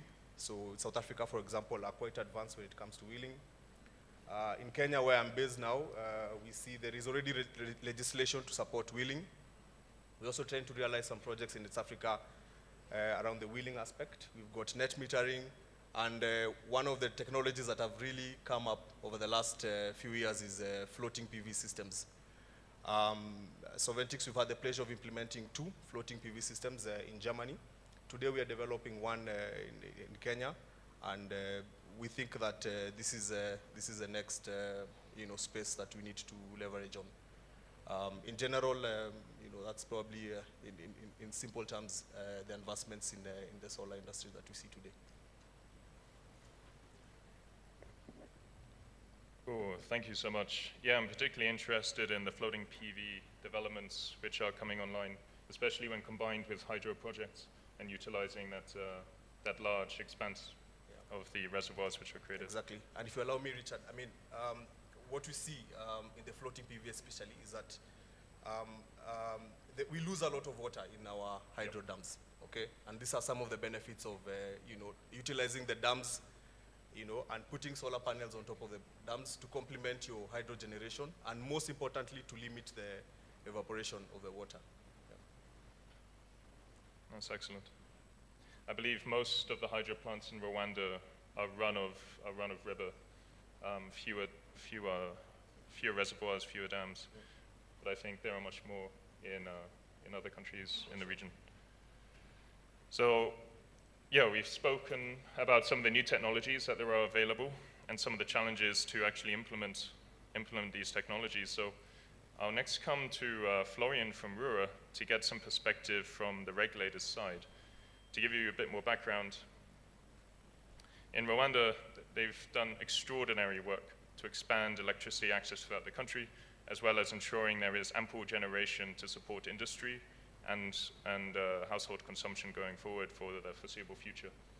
But I believe there are often challenges when onboarding such generation capacity and expanding access, where sometimes the ability of the grid to supply the demand lags behind the growing demand. And so I think there is capacity for distributed renewable energy systems to help support consumption at locations, almost in advance of the grid arriving or being reinforced to actually provide the required amount of power. An example is we do battery support systems for DC electric charging, which is currently very difficult to do unless you can pay a large amount of money for a dedicated transformer. So my question to you is, what role can RE4SG play to enable these innovative business models and encourage a robust private sector involvement in the energy mix? Especially as your role is to help manage not only the private sector, but also the utility reg. How can you help encourage reg to consider greater access or greater involvement of distributed renewable energy in the energy mix? Thank you. This is a good question. Actually, the innovation is among our core values. As regulators, we need to evolve. We need to keep adjusting according to market trends. We need to be consulting our stakeholders and assess their needs and adjust accordingly. So the first reform was to encourage the private developers in the sector itself. 10 or 12 or 15 years back, no one would think that we could have someone else apart from, let's say, what was known as Electrogas, RE4SG, EWASA, or REG today, producing electricity in the country. As of now, a journey of not more than 15 years, almost 50% of grid generation capacity is from private developers. On top of that, we do have 23% in our access provided by private developers, mainly solar operators. So before, it wasn't something someone would dream to see in the country, because everyone was thinking that electricity will be provided by the main operator, REG. Now things have changed. We do appreciate. When we are saying that 23% is from off-grid, people attribute that as the only share of private developers in our energy, let's say, energy sector achievements, while that is a portion of it. Because as I was saying, even on the grid, we do have private developers.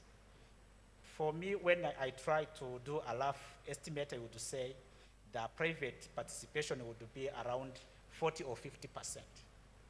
Because that grid share of production from the private operators, which is being fed to the grid, it is really something we shouldn't be ignoring. So by looking at innovative solutions, we are not developing regulations to be used by ourselves. Regulations are for the operators, sector participants. So that's the reason why we consider their views. We assess each and every business model. We are flexible enough to be allowing some people maybe to start operating at a certain level of compliance. Then we monitor their development before just setting, let's say, tough regulatory measures. we have seen some people working in distributed energy resources. They have faced some challenges about the cap which was set in law. This has triggered the review of the entire regulatory framework. The government has initiated the review of policy and law. Last year we have started the review of all regulations in the electricity sector. Among the key findings in our gap assessment was that we were lacking the subcode in our grid code about variable renewable energy resources. Without that subcode, we couldn't have requirements to integrate these variable renewable energy into our system. This would prevent us from, let's say, acquiring new technologies like net metering, for example. But now we are developing it and we are at final stage. So we believe that once this is approved, it will increase the private sector participation in the sector and then benefit all the parties. Actually, on top of that, REG as an operator has changed the mindset. We have seen REG, people from EDC, they are the one advocating for solar recently. You see this campaign, you are always with the people from EDC. They are the ones advocating for solar system. Things are changing. The demand keeps increasing, and at a certain point, for sure it may outpace the supply side. That's the reason why REG or other operators, other main utilities will need the support of private developers. We need these distributed energy resources. So this will provide a benefit to both customers in terms of affordability, reliability. On the side of operators like utilities, like REG, they will provide some benefits in terms of, let's say, a loss reduction, because the production will be nearer to the consumer. So we will avoid this share of energy which is being lost throughout the transmission from generation to consumers. It will help us in voltage support. It will help us to sharpen our load curve, to flatten our load curve. There are other benefits that may come from these technologies. On the cap, I think my colleague has talked about it in the last panel, about the cap of 50 kilowatts. So we have started the development of distributed energy resource regulation. We are proposing a higher cap than 50 kilowatts because we have seen that 50 is not enough. So we have gone through consultation, stakeholder consultation, even the government. So from the consultation, we agreed to set it at around 250 for now. But it shouldn't be something which is fixed. We'll keep revising the need on the market. So we are waiting for the approval of the law and the policy so that we can approve even this regulation. Because the law was the one setting the cap. So we don't want to bring in something which is contradictory. Thank you. Thank you so much, and thank you for the positive news. Regarding the grid code changes, I'm hoping that the consultation does include the private sector and EPD, and that we can be involved in helping review these. And yeah, I'll have another question about that after we get back to you. Thank you so much. And then for you, Damien, Strathclyde and the Government of Scotland is playing a proactive role in promoting renewable energy adoption and private sector industry bodies, as you can see by the logo plastered behind me. How do you see that role of Strathclyde is playing changing going forward? Okay, thank you, Richard.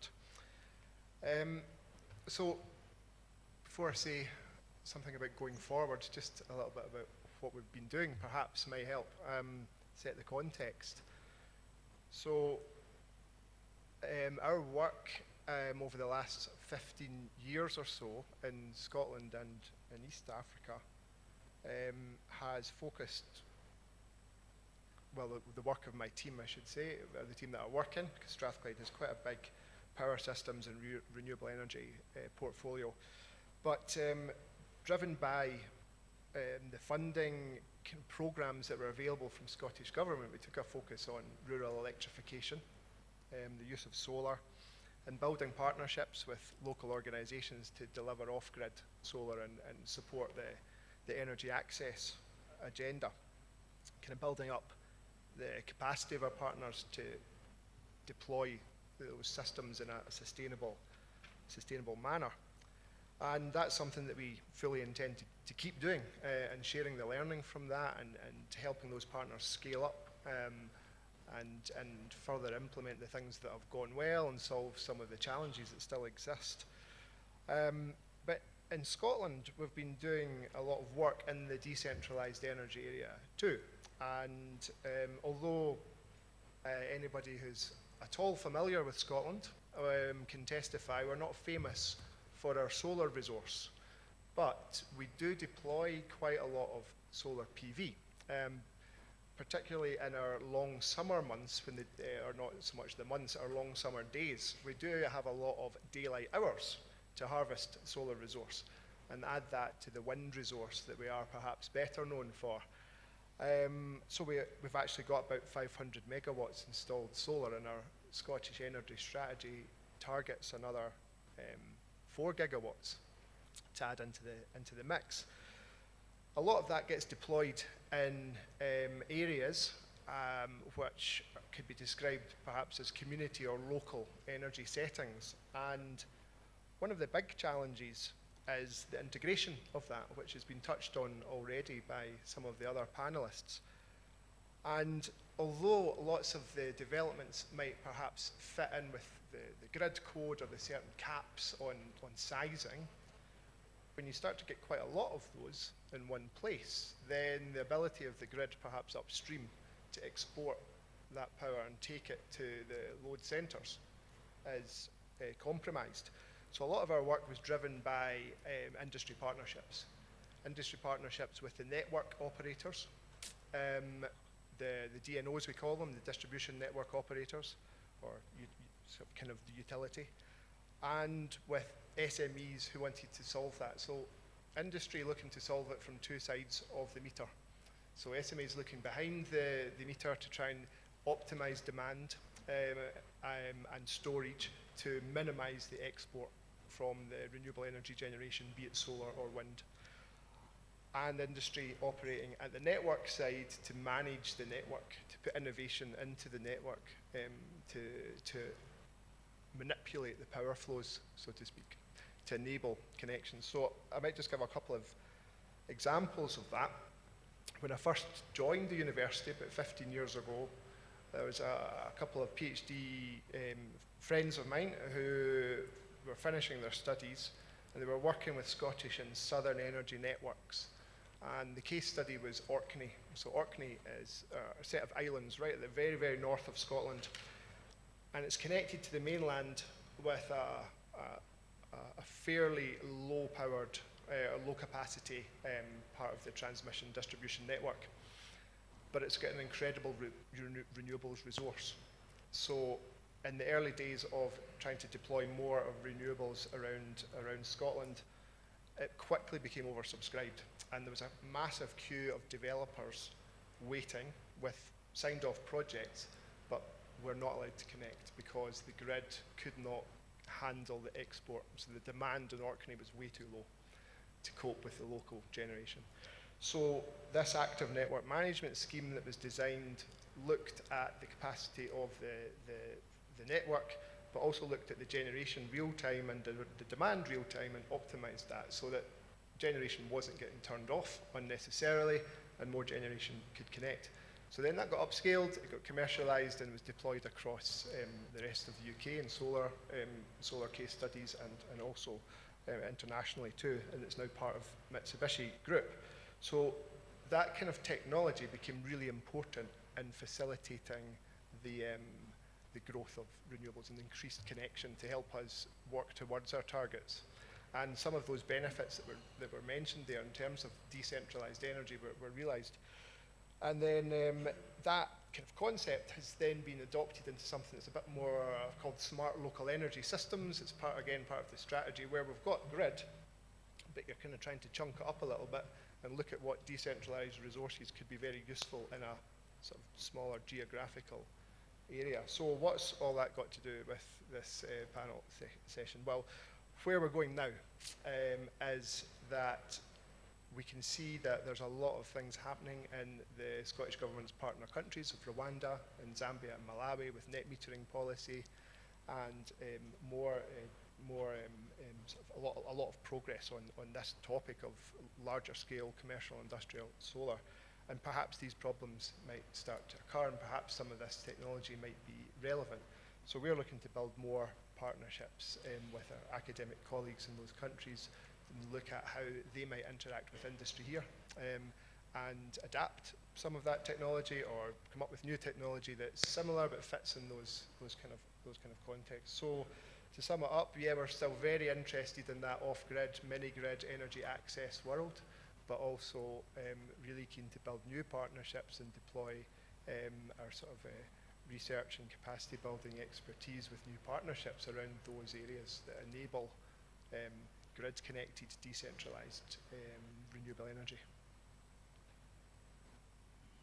Oh, thank you so much. And it's always good to have a reminder about how work in the lab can really affect the lives of us and help keep the lights on, especially as the demands on the grid keep growing and the complexities of managing distributed renewable energies with electric cooking, electric vehicle charging, and other large loads which were unprecedented before are coming online. So thank you so much for that.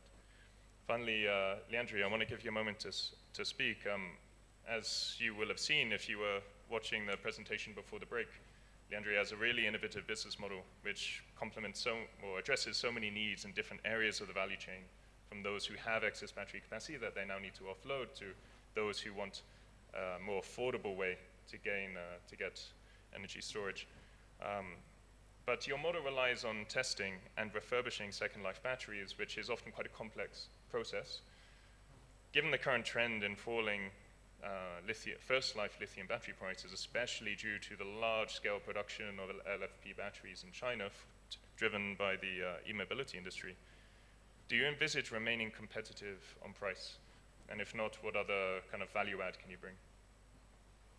Yes, thanks so much, Richard, for the question. Happy to be speaking to you all. I like the question because we are equally obsessed with comparing first life with second life batteries, but for different reasons. And by comparison, I don't mean for the cost of production alone, but also for the lifetime of the batteries. And while the industry is comparing first life and second life batteries on the cost basis to understand the competitiveness of the batteries to the customers, for us it's more of understanding what are our production costs and how can we improve our processes to reach better cost parity between second life and first life batteries. And I would like to guide our thought process to around first life and second life battery comparison, especially in the whole promise of building second life batteries is to achieve cheaper or low cost batteries. And this is through huge discounts observed on the cost of cells.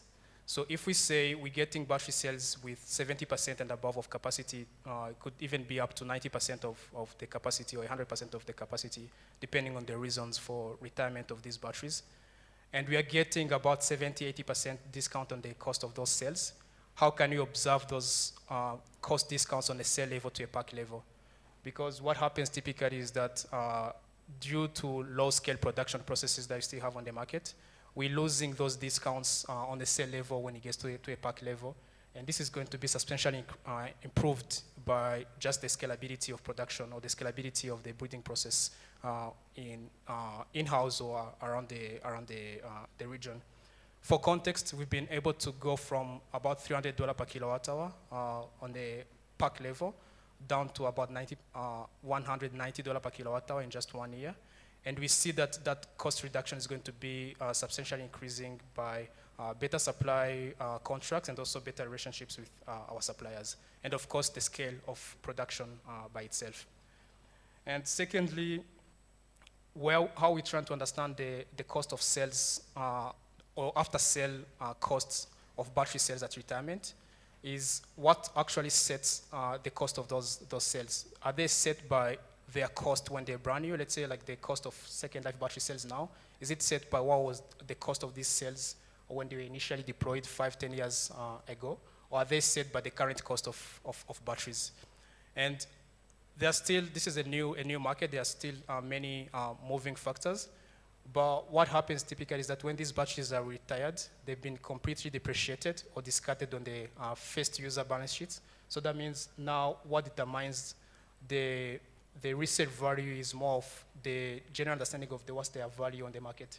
And we believe that's going to be now the cost of battery cells, the current cost of battery cells. So if these batteries used to cost $300 per kilowatt hour 10 years ago, and now they are down to $100 per kilowatt hour now. So that means that's the basis we are looking at the cost of sales, and the 30% discounts, or the 70% discounts we are determining are based on that current value of battery cells. And another way of looking around costs for second life batteries is not just the cost per kilowatt hour at deployment. There is also a factor of lifetime of batteries. So if we can build a battery pack at half the cost of the regional battery, but it's also going to last half the lifetime, let's say from 2,000 cycles to 100 cycles, that means there's no substantial cost savings at the moment. You can claim some cost saving with the discount rates because, yeah, that second half of the cost is going to be paid later. But where we see as a better metric to compare these two costs is cost per kilowatt hour per cycle. So if I'm deploying one brand new lithium-ion battery at $200 per kilowatt hour, how many cycles? And if I do the same for second life batteries, how many cycles do I expect? And this is where now our focus turns towards understanding lifetime of these second life batteries and what you can do to go from 500 cycles to 1,000 cycles, 1,500 cycles, because that means we'll be substantially improving the dollar cost per kilowatt hour and per cycle. And lastly, I would say that cost comparison also can shift from just looking at the pack level, but down to a cell level. Because typically, brand new batteries are a pack of cells welded or soldered together, and then if one of the components is not functioning to the desired capacity anymore, everything is retired. But with our second life battery approach and with our design processes, we make it that every single battery cell can be used down to its true end of life. So that means we're not looking at the life cycle of the battery pack on the pack level, because the failure of a single cell is not going to imply the failure of the whole pack, but how much capacity, how much throughput can we get out of each individual cell throughout. And that helps both improve the dollar cost per kilowatt hour per cycle on a pack level, but also on a system level, on a cell level. Thanks. Cool, thank you so much. And I think it's so important to consider the end-of-life uses of these batteries. We work in clean energy. We like to think that we are contributing to reducing the impact of global warming, but at the same time, e-waste is such a growing concern, especially with the proliferation of electric vehicles and end-of-life solar panels and batteries. It's so important maybe to actually factor in the cost of those negative externalities when doing the projects. And so there should be even an incentive to go for either for a solution like SLS or to actually provide the cells at end of life for free or at a very, very steep discount. Exactly. So given that everyone has had a chance to talk, I'd like to open it up to the floor if there are any questions that, that people want to ask over there.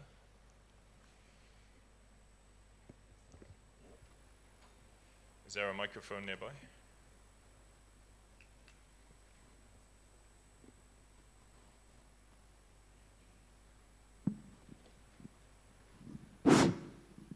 Good afternoon, everybody.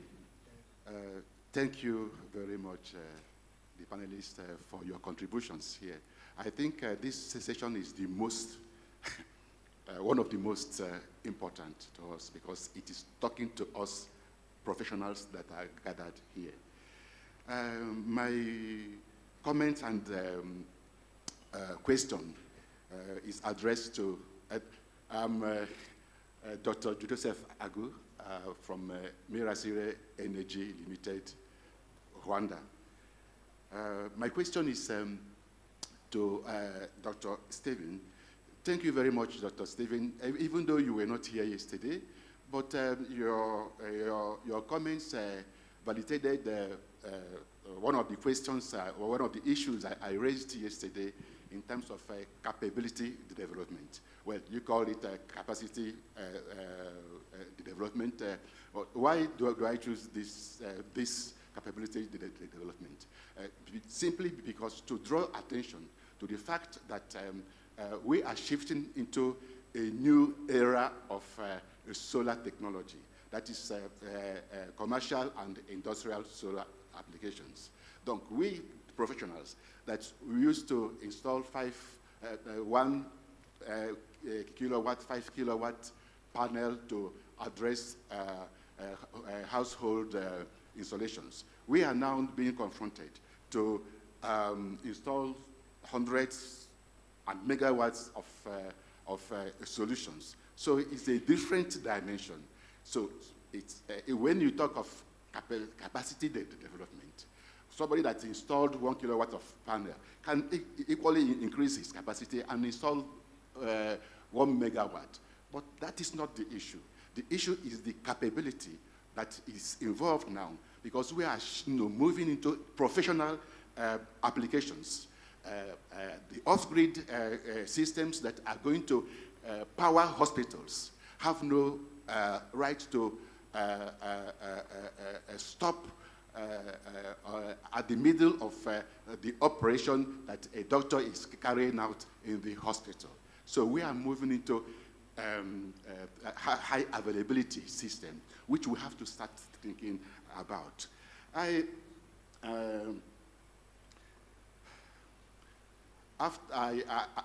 lived in Europe for almost 40 years now, where I obtained my doctorate degree in energy, okay?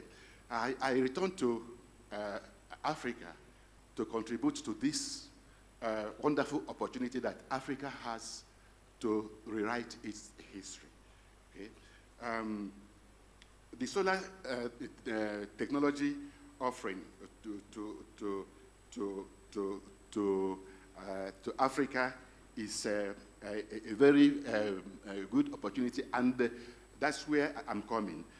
In terms of this capability gap that has been identified by Dr. Stephen, my question is, how can we collaborate to improve on this area of capability development? Because that is key, both on the financial problems that we are experiencing today in the industry. The financial institutions cannot follow us because they consider it a high-risk area. Why? Simply because solutions don't last long, okay? And solutions don't last long. Why? Because we have all heard about the problem of batteries that we all experience here, okay? I wonder if there's any professional that has not had this bad experience with respect to battery lifetime. But that is not all. In solar, off-grid solutions, you cannot use what you cannot produce, okay? So the design that Dr. Stephen emphasized upon is key. I think that this is now for us, the professionals, to try to de-risk this profession by putting heads together to offer the community quality solutions that will even increase the confidence of the financial institutions to support us. So we don't have to throw all the blames on the components. The design, which has to do with the quality of what we produce, is also key. So well, in Mirasire company, we try to contribute in 2 ways. That is the capability development. I'm also an IT expert. I spent 25 years in Hewlett-Packard Enterprise in France. So I, as a high availability expert, so I am bringing in, Mirasire Energy is bringing in this high availability thinking that we should now start, addressing our issues. How can we provide 99.9% solutions, power solutions, to meet the needs of the industry? So capability development is key. The second that we, Mirasire, is doing is on the battery aspect of it. Battery is the pain point. And sometimes in the off-grid systems, it can cover 50% or even more of the total cost. So Mirasire is now offering batteries that 10 years warranty, and also with a maintenance contract can go up to 20 years. The aim is to secure the investments that homes and even governments are investing in these mini-grid solutions. Even when we get loans from abroad, they are not free. Our governments pay for it. So how can we secure these investments on solar so that they will last 10 years, 20 years, and even more? So Mirasire is very much concerned in securing these investments, increasing the confidence that the financial banks, financial institutions and banks, of course, have in this technology so that we can contribute to this wonderful opportunity that Africa has to rewrite its history. And let me tell you, gentlemen, ladies and gentlemen, we have no right to fail Africa. Africa has no excuse whatsoever to give, again, to remain in the dark. And it's only Africans that can develop Africa.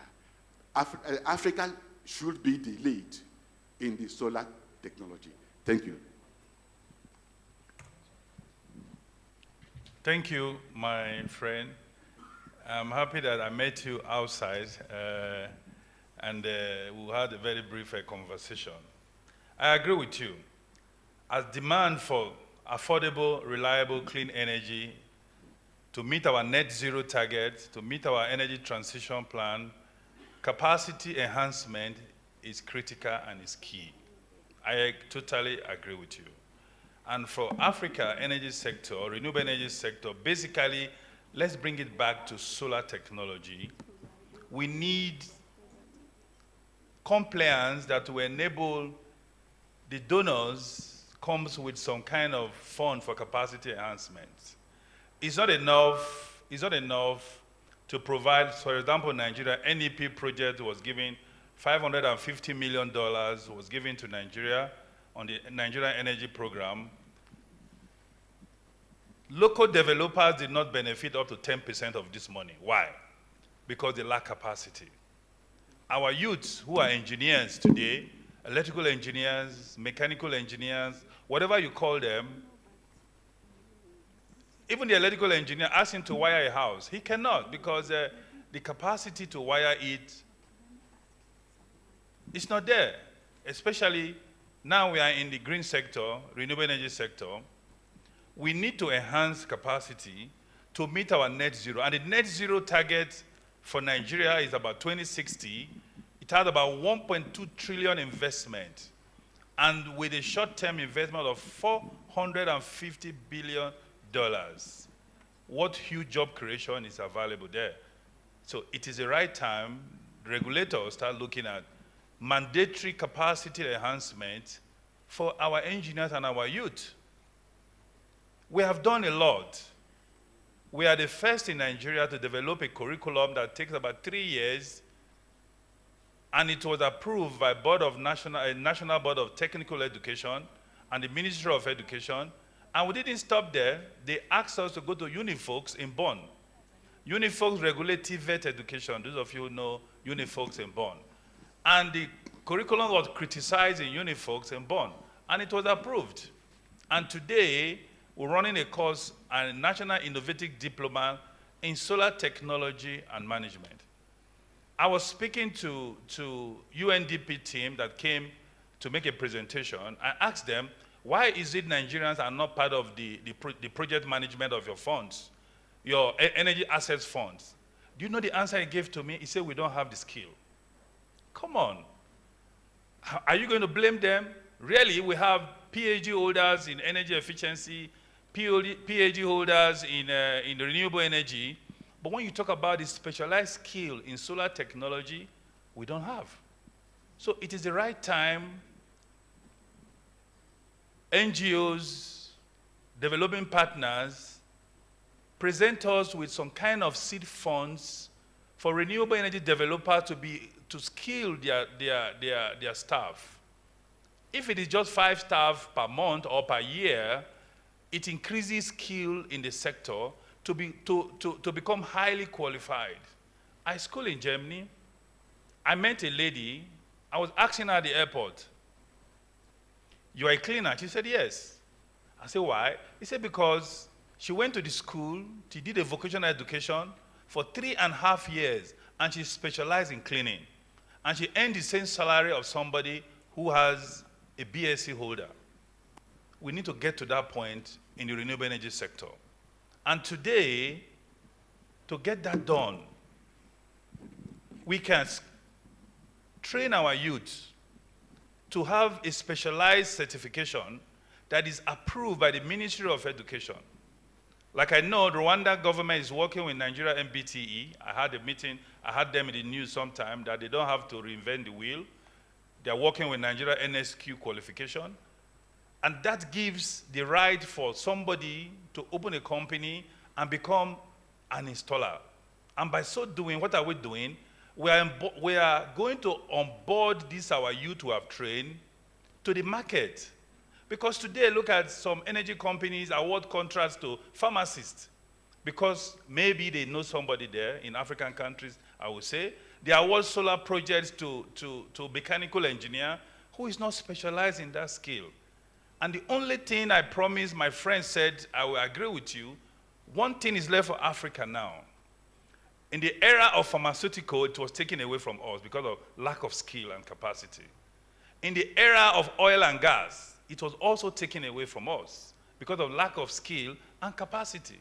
Now, when we are in the era of energy, not just energy, renewable energy, and we cannot fail our people, the intelligent professors sitting here, we can't be talking about only the methodology, we can't be talking about only the studies, we should talk about the practical skill. Today, you see a young boy who did not go to university, a roadside mechanic.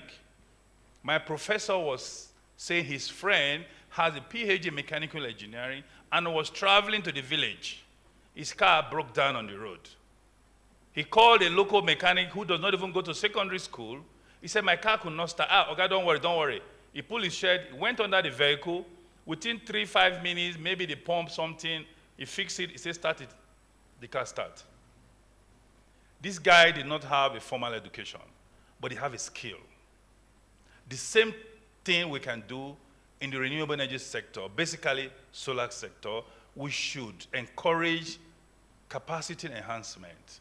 We should encourage investors to put money to develop skill. If not, what is left for us is energy and clean, affordable energy for Africa. They're also going to take it away from us. If we fold our hands, they give us money, we import the skill again.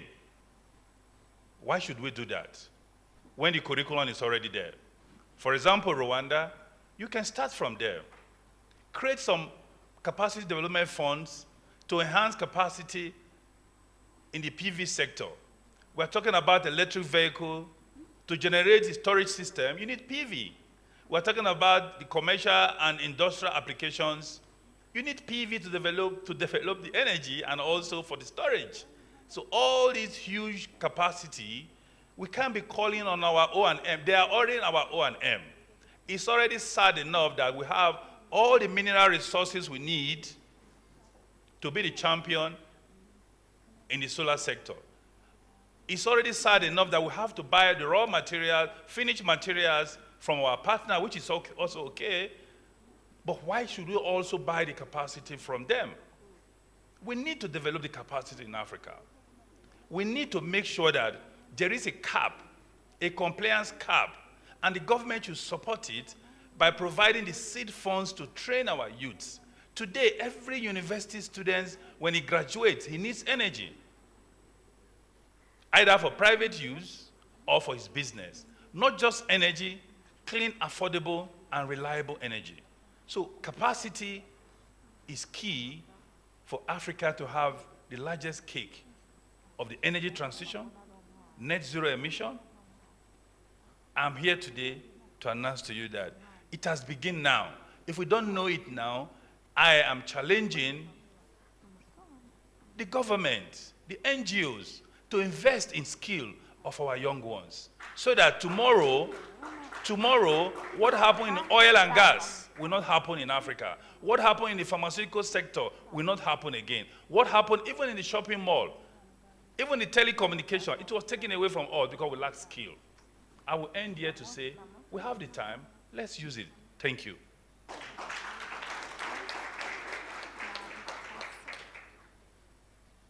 Thank you so much for that. And I 100% agree. You can't just focus on technology investment, but investment in people. Unfortunately, we are running out of time. We are already quite a bit over, and I know people's stomachs are rumbling, and we have one more session before lunch. So I think I'll have to bring the panel to a close. And I'd like to thank all my guests, all my panelists here for joining me on stage. Thank you. Thank you.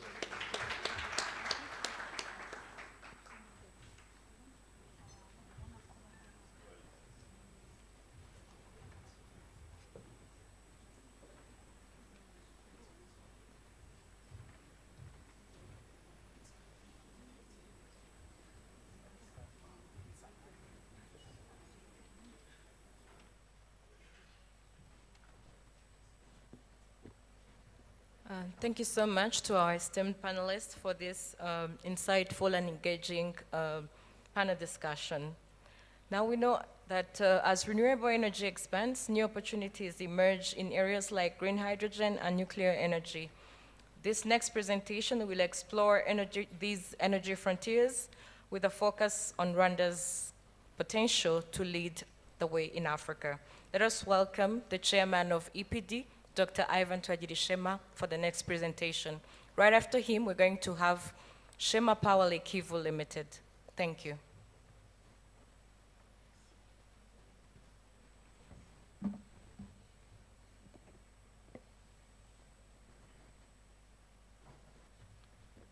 Good afternoon, everybody. I will try to be brief. I know when you are presenting before lunch, it's not an easy task. As they said, I'm Dr. Ivan Twagirishema. I'm the chairman of EPD, but for this presentation, I'm in my capacity as the executive chairman of Explova Consult, which is a company created 6 months ago with other partners. We are focusing on commodity trading. We are doing also general consultancy and transaction advisory services. For this presentation of today, I will be brief.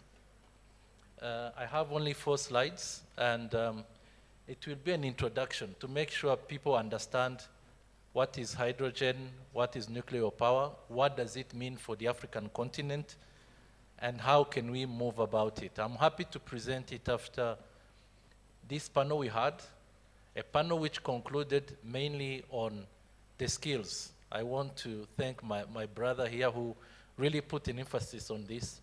And you will see that the biggest barrier we have also on those new emerging technologies, it will be skills. But if we prepare far ahead, I think we can be ready similar way developed countries are.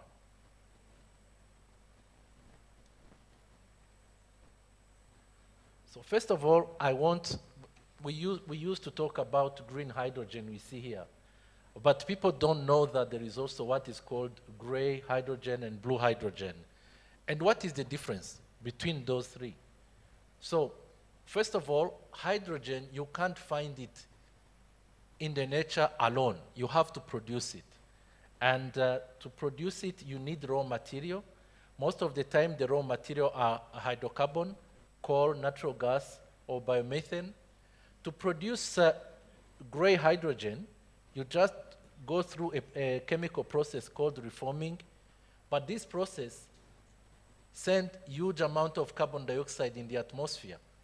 So when you decompose hydrocarbon, you need hydrogen, but the rest of the products goes in the atmosphere. That's the reason why we call it gray hydrogen.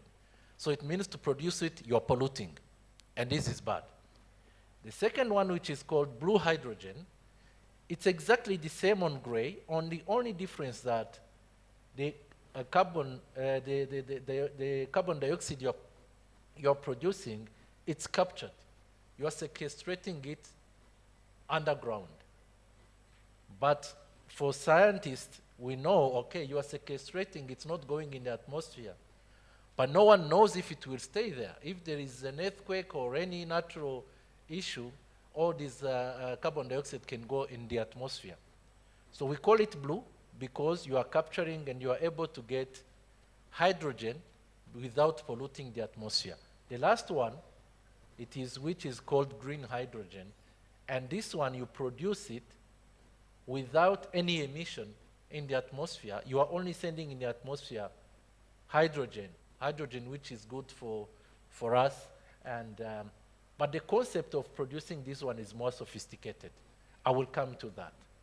So when you get a hydrogen, which is most of the time liquid or gas, so you have to put in place infrastructure for transport and storage. It is an interesting material because it can be used as fuel for cars in transportation, like we use diesel or kerosene. It is used also in the chemical industry. It is used for energy storage.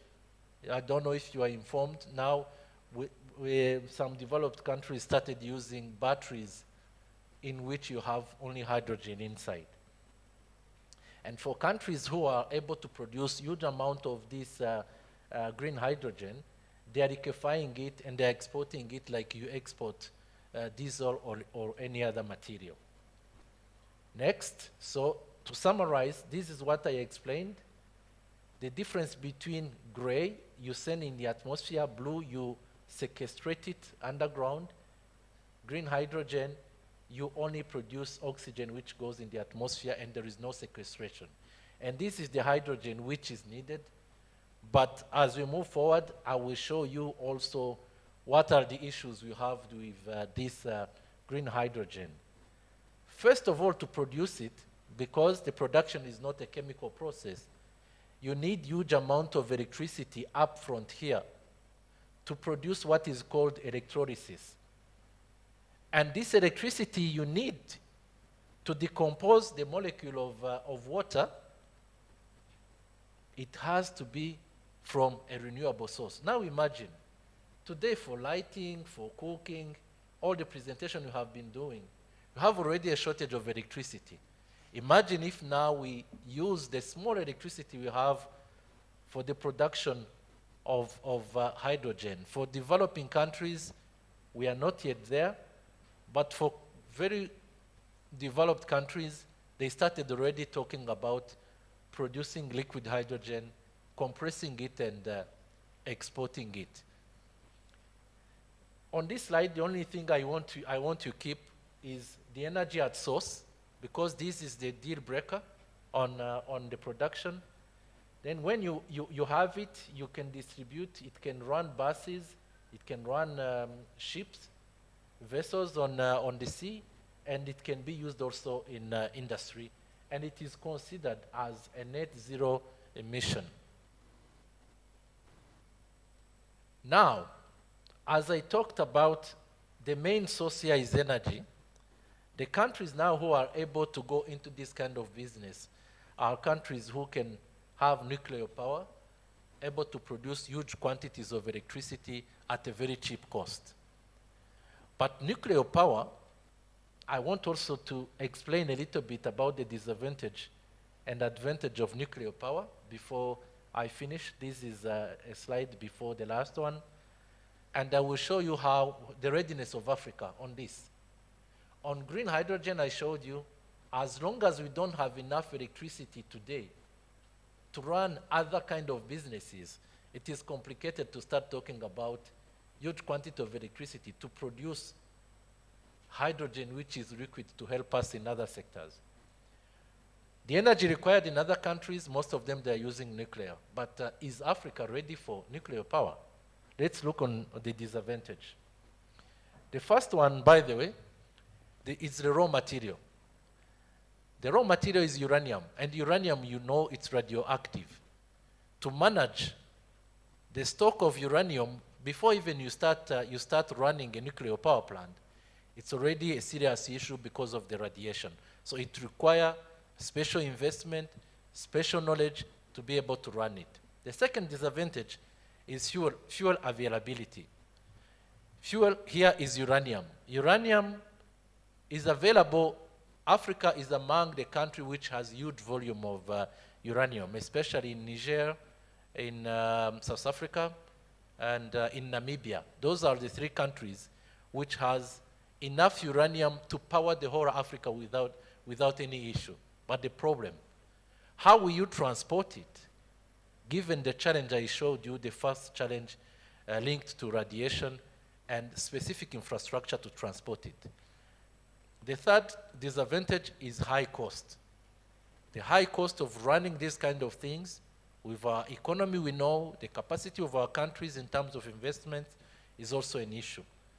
Nuclear waste, you know, when you run a power plant, a nuclear power plant, yes, the raw material is there, but even at the end, the waste, after getting the electricity, it's a serious issue, and you have to manage those waste for life. The other risk is the risk of shutdown of the reactors. You heard about the history of Japan and some countries when we had the tsunami. Their reactors had some problems. And when you have a such issue, some countries had to relocate all their population for 30 kilometers, 50 kilometers. Now imagine for small countries. If it happens and you have a reactor and you have to move half of your population, that's a serious issue. Another risk is the impact on human life. You understand? Nuclear power is a non-renewable source. Some people think it's renewable, but it's not. Because by the time you use uranium, that uranium, the waste of uranium, will no longer be used again or will never be brought back to the normal uranium you used initially. And the last risk, and there are many, is national risks, as I talked about it, if you have to relocate your people. Now, if in a country you are able to manage all those disadvantages, cost-wise, knowledge people, an informed population, now let's see the advantage of nuclear power, because it has a lot of advantage, but to enjoy them, you have first of all to take care of this disadvantage. The first advantage is nuclear is zero emission. It can be considered as a clean energy because it's not emitting. The second advantage is low pollution, because the only pollution considered here is the pollution when you are aggregating raw material and the pollution you can get when you are managing the waste. The third advantage is low cost. After installation, when you have a nuclear power plant, you no longer have a lot of things to do on it. It's there, it produces electricity day and night without any issue. The other advantage is reliability. Reliability, here I mentioned that, I give an example on solar. Solar we produce only when the sun is there. During nighttime, you don't have. Wind, you produce only when you have wind. For nuclear power, by the time you install it, you have the same capacity day and night for years and years without really doing any other thing. The other advantage, high energy density. High energy density means for a very small quantity of uranium, you can produce electricity or energy where you need tons and tons of diesel or tons and tons of kerosene. So for a small quantity of raw material, you produce huge quantity of electricity. Last one, the world has sufficient uranium available compared to the fossil fuel resources we have worldwide, and you know it's depleting up to a level. Now the people involved in e-mobility, they understand what I'm talking about. That's the reason why we are moving on e-mobility. My last slide, nuclear power or nuclear energy is good because its application goes from space exploration to nuclear energy. In US, 20% of the electricity is from nuclear. Medical diagnosis and treatment. On medical, by the way, don't think it's electricity for hospitals. No, it's the radiation of nuclear energy. Nuclear comes from nucleus. It's at the atomic level. So that energy radiation, the nuclear radiation, is the only one which is able to penetrate the cell and destroy the nuclear inside. So it means it can be used to destroy sick cells or affected cells in a body without any operation. You are not operated, it's done from outside. Then it can be used in criminal investigation and in agriculture. And my conclusion, for Africa, the challenge is related to the management of energy sophisticated products like hydrogen and the nuclear power will be an issue for main reason. The first one for Africa, and not only Africa, even Latin America, the emerging market. The first one is the lack of the will at the level of the government and our institutions. It requires huge effort for a country to embark on nuclear power, and when you have energy, you can start talking about mass production of hydrogen enough to replace fossil fuel. The second one is the cost. Because after the will and the wish to get it, you need to put in money as a country or an institution. The last one, and there are many others, as my colleagues talked about solar, skills also is a serious issue. As long as we will not have African engineers who understand nuclear power, who understand that when we secure this electricity, we will be able now to produce liquid hydrogen and many others. We will always be in the hands of skills coming from outside the continent, and as long as we are still under control of others, the cost for production of these things will be always high, and we will be obliged to keep using diesel, kerosene, and existing fossil fuels. I thank you for your kind attention.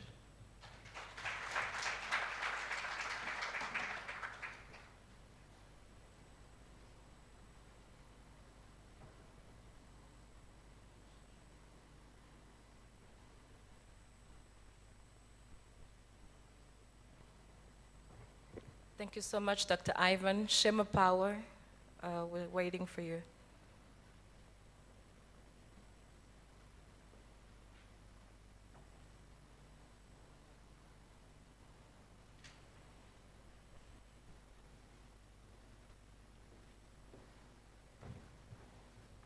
Good afternoon, everyone.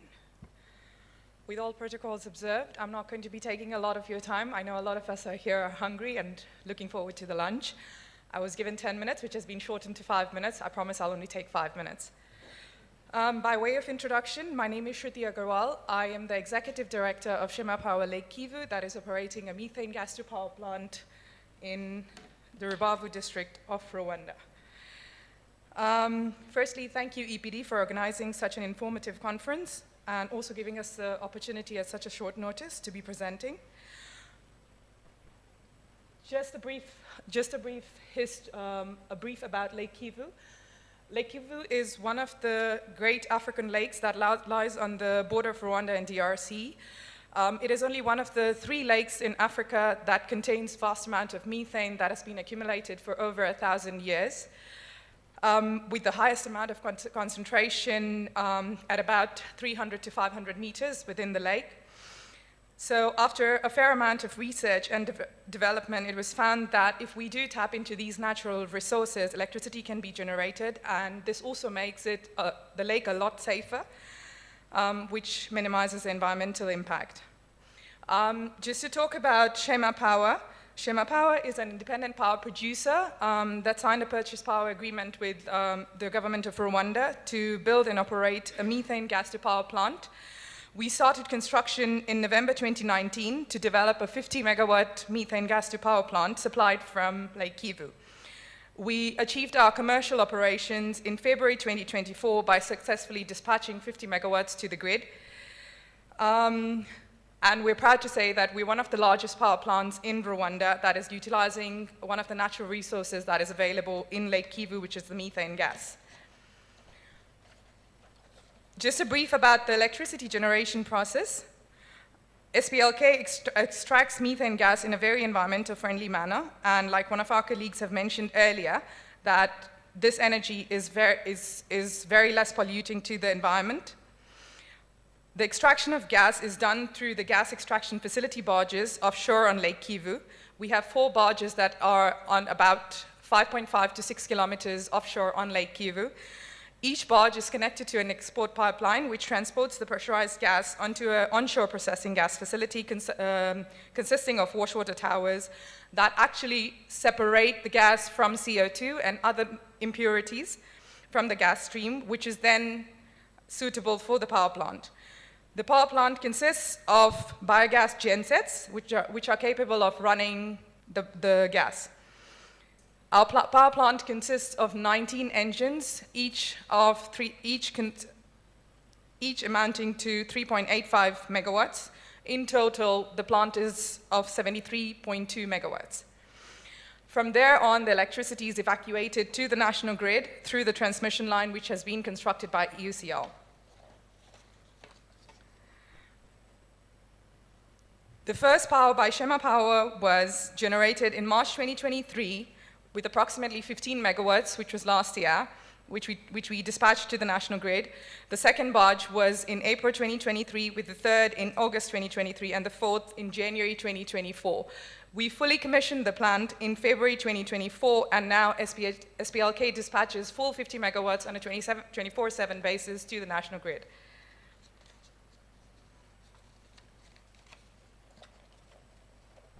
A few of the project details.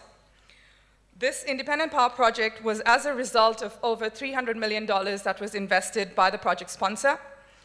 During the construction stage, we had over 1,300 people on site, which included over 1,100 local Rwandan employees. Currently, after the full commissioning of the plant, we employ 115 people, out of which 106 are local Rwandan employees. Without forgetting to mention, these staff are benefiting from highly technical training and modern technology-led working practices, which are at the forefront of the energy sector. SPLK prioritizes on CSR, corporate social responsibility, through various means, one of which is the local population in Rubavu benefited from funding, allowing them to rebuild houses destroyed during the flooding disaster, and also providing funding to provide access to clean water. And lastly, these are a few of the operating metrics of the plant. As the picture shows there, that is actually the plant that is operating in Rubavu. Our plant has been consistent and reliable, supplying to the national grid. Our availability has been over 92%, which is well in excess of the 80% that is required contractually. So far, SPLK has dispatched over 292 million kilowatt hours to the grid between March 2023 to August 2024. And we do thank the government for facilitating and providing us the support to reach this stage. Like I said, I wouldn't be taking much of your time, but I would also like to introduce my colleague, who is a technical wizard on this project, and this project wouldn't have been possible if he was not part of it, Maximilian Bilingiro. And he's right there. I know we all are hungry, but if you do have questions, we can take questions either here or during lunch, Maximilian and myself would be available. Thank you so much.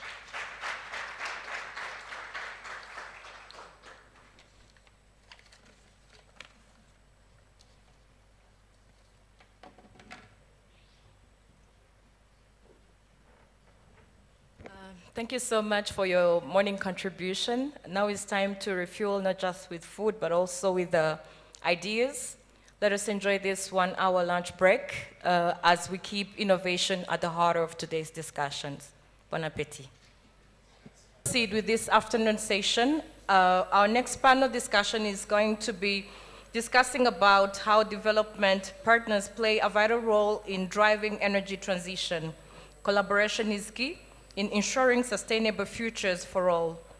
I hereby want to welcome Mrs. Pamela Wigirimana to come and introduce the panelists and carry on with the next session. Welcome, Pamela.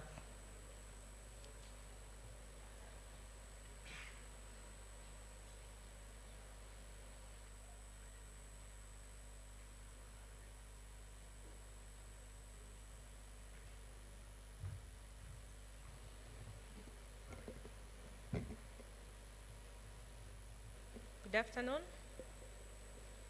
Good afternoon. How are you doing? I hope that you enjoy your lunch. Welcome back to this afternoon session. I hope that you got more energy for this afternoon.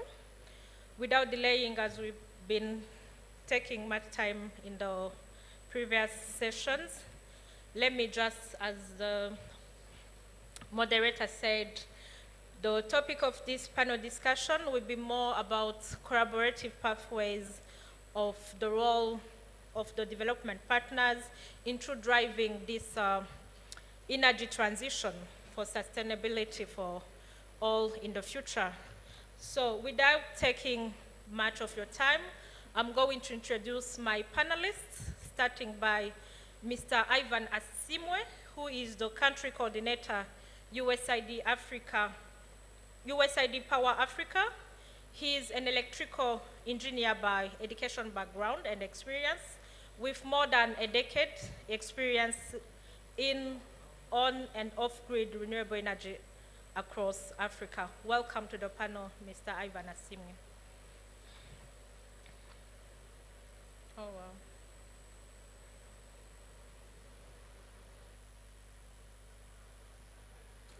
Okay. While we are waiting him to come, I will call upon Mrs. Lillian Wanziga Mupende, who is an expert in sustainable urbanization with over 15 years. She is the current lead for the Adoption and Green Cities Initiative at RE4SG Rwanda program. Welcome, Lillian. After William, I will welcome Mrs. Doroth, who is the advisor with the GIZ Energizing Development Program Rwanda. Welcome, Doroth. The next panelist will be Mr. Damien Frem, who is the program manager for the Global Renewable Center at the University of Scotland in the Scottish land. Welcome, Damien. Yeah, so Ivan has joined us.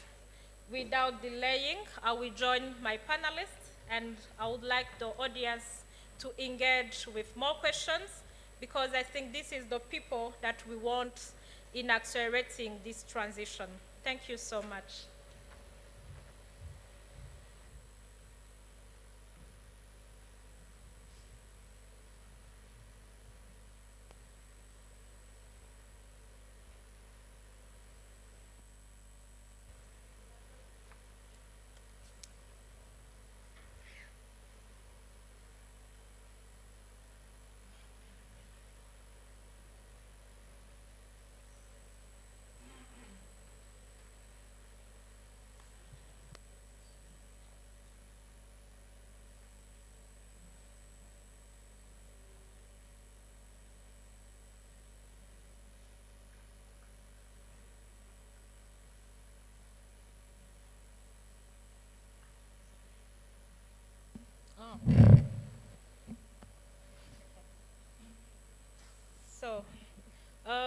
afternoon once again. Welcome to all of you, the panelists. My first question will go to Mr. Ivan Asimwe. As the country coordinates USAID Power Africa, we know that Power Africa has been an instrumental driving energy initiative across the continent. What are some of the key challenges and opportunities that you've been observing in fostering collaboration among various stakeholders, and how can development partners enhance their roles in overcoming these challenges? Over to you, Ivan. Thank you very much, Pamela, and thank you, everyone. Thank you for the EPD team. Thank you for organizing this. Definitely very good to have a meeting with everyone in the room, the developers, development partners. So my name is Ivan Asimwe. I'm the Rwanda-Burundi country coordinator for the USAID program, Empowering East and Central Africa. And I want to really respond to her question, but I want to give you context of what we do in the region, specifically in Rwanda. So what Power Africa does, so originally when Power Africa started 10 years ago, really it was to increase generation, you know, about 30,000 megawatts. But things have evolved, which I love, from, you know, increasing generation, transmitting the power, and generally now asking the question, what is the power being used for? Is it actually being used? And so we are currently in this program, which is the third iteration. Some of you might already know the previous program. So this is a new program that was launched in October 1st last year. So we are in our second year work planning. And what we do is basically support the government and the private sector. It's a good thing. The private sector is not left out. To provide TA, technical assistance. Some of you might already be aware of what TA means, but we can dive deep into that and see how that is beneficial for the private sector as well. So working with private companies in deploying solar home systems, mini grids, and productive use of energy. Our most experience is working with the utilities and governments, the regulator, but now we're also kind of working with the private companies. That's why we are also a proud partner for EPD. We have conversations on a frequently to see how to best engage and support. So as Pamela asked, what are the key challenges? To be honest, I don't want to go through what the challenges the companies have mentioned. So development partners have our own, or we have our own challenges. But the bigger challenges are largely infrastructure, energy infrastructure, technology, and all of that.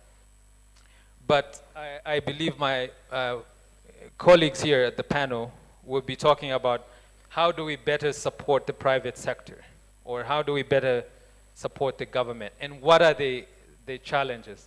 And basically some of the challenges that we find in the development partner world is GIZ, NDEV is here, the World Bank, Sustainable Energy for All will be around in the space. We have so many cool things to do, but we haven't really synchronized. And so, for example, we have a work planning that we sit in a room and do, and then we can't actually have, you know, there's kind of meetings where we align everything that we do, and then what happens is there is a duplication of efforts. And Dorothy might agree that we launched a PUE. I love practical examples, right? So I will not go into theory. I want to talk about what's happening on the ground. So we launch PUE grants, and they launch PUE grants. But if we better synchronize these grants, they are probably more beneficial. If they are supporting irrigation and we support refrigeration, I think that kind of works out better, right?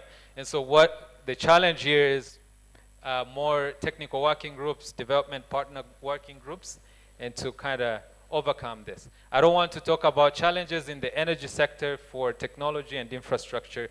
That's actually not, it's part of my business, but I know someone else is addressing that because the companies are trying very hard, and for us to support them, streamline their operations is quite important. And then the opportunities, of course, we are trying to iron out the kind of differences by having more meetings. I meet EPD on a frequent basis, meet the likes of NDEV and other partners to make sure we are doing the right thing. I believe that kind of answers your question. Thank you. Thank you, Ivan.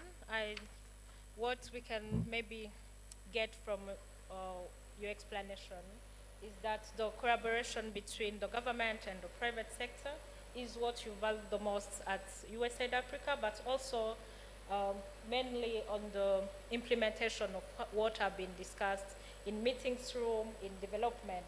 How can this be implemented? So my next question will come to Mrs. Dorothy. In your role as advisor in NDEV at GIZ, how do development partners collaborate with government and the private sector to drive and accelerate the energy transition toward a sustainable future? Thank you so much. And I think first to answer your question very briefly, how do we cooperate with the private sector is probably in forums like this one. And it's excellent actually to see that EPD is driving this exchange, and this is also, I think, how it should be, because what we can do as development partners is to respond to your challenges and to support the private sector in overcoming systemic challenges. But it is not necessarily only our role, you know, as development partners to invite people, then people talk to each other, they go to the next meeting, but there are no sustainable changes coming out of this. So I think this can, we can only commend EPD for having organized such an exchange as today. But of course, this is not the only way. There are various areas in terms of overall exchanges. Even Ivan already mentioned, we do talk amongst each other of the development partners. It is, and it always will remain, a challenge in development cooperation in terms of duplication, in terms of not aligning timelines, etc. But I think there is an effort ongoing, and there's also a very strong effort, and here I would also like to highlight the government's role. There's a very strong effort by the government to make sure that different development partners take different roles. While, yes, for example, you do have grants for POE, we do have a POE program at the same time as well. The purpose and the design of these programs is quite, let me turn this around a bit, is quite different, so that we, I think, can actually very well run in parallel. So, for example, through the exchanges that we had also with EPD, its members, with the government, etc., we are currently implementing a program together with Energy for Impact Mercy Corps and an agricultural NGO, EU Court, where we are developing an RBF, which purpose is not to further reduce the price of a product, but actually to support the private sector to come forward with a new business model that supports the affordability of small-scale solar irrigation pumps for farmers. So I think how do we as development partners support is really to look at the systemic changes, the systemic challenges that are there, but also through establishing knowledge networks. We're working very closely together with SE4All, for example, MEX and others on the topic of e-cooking, on the new global e-cooking coalition, So that way we're trying to also, in very close collaboration with the government, try to emphasize partnerships, emphasize knowledge exchange, and then really understand what are the key screws in the system that need our support, and what are the key challenges in the system where we can come in to support last mile distribution, to support the enabling environment, etc. And I think this is quite well facilitated by the government, but also by the private sector and a range of development partners that we have in Rwanda, which does not mean that it's entirely free of challenges. But I would say, especially in comparison to some other countries in the region, quite a commendable job. Thank you. Thank you, Doris. I think that this makes a good point. The partnership to be enforced between the government and the private sector, not only for the implementation of what the case study has been demonstrating, but also to make a future that there is a way forward from that implementation. Thank you so much. Then we've been talking a lot about the government and the private sector.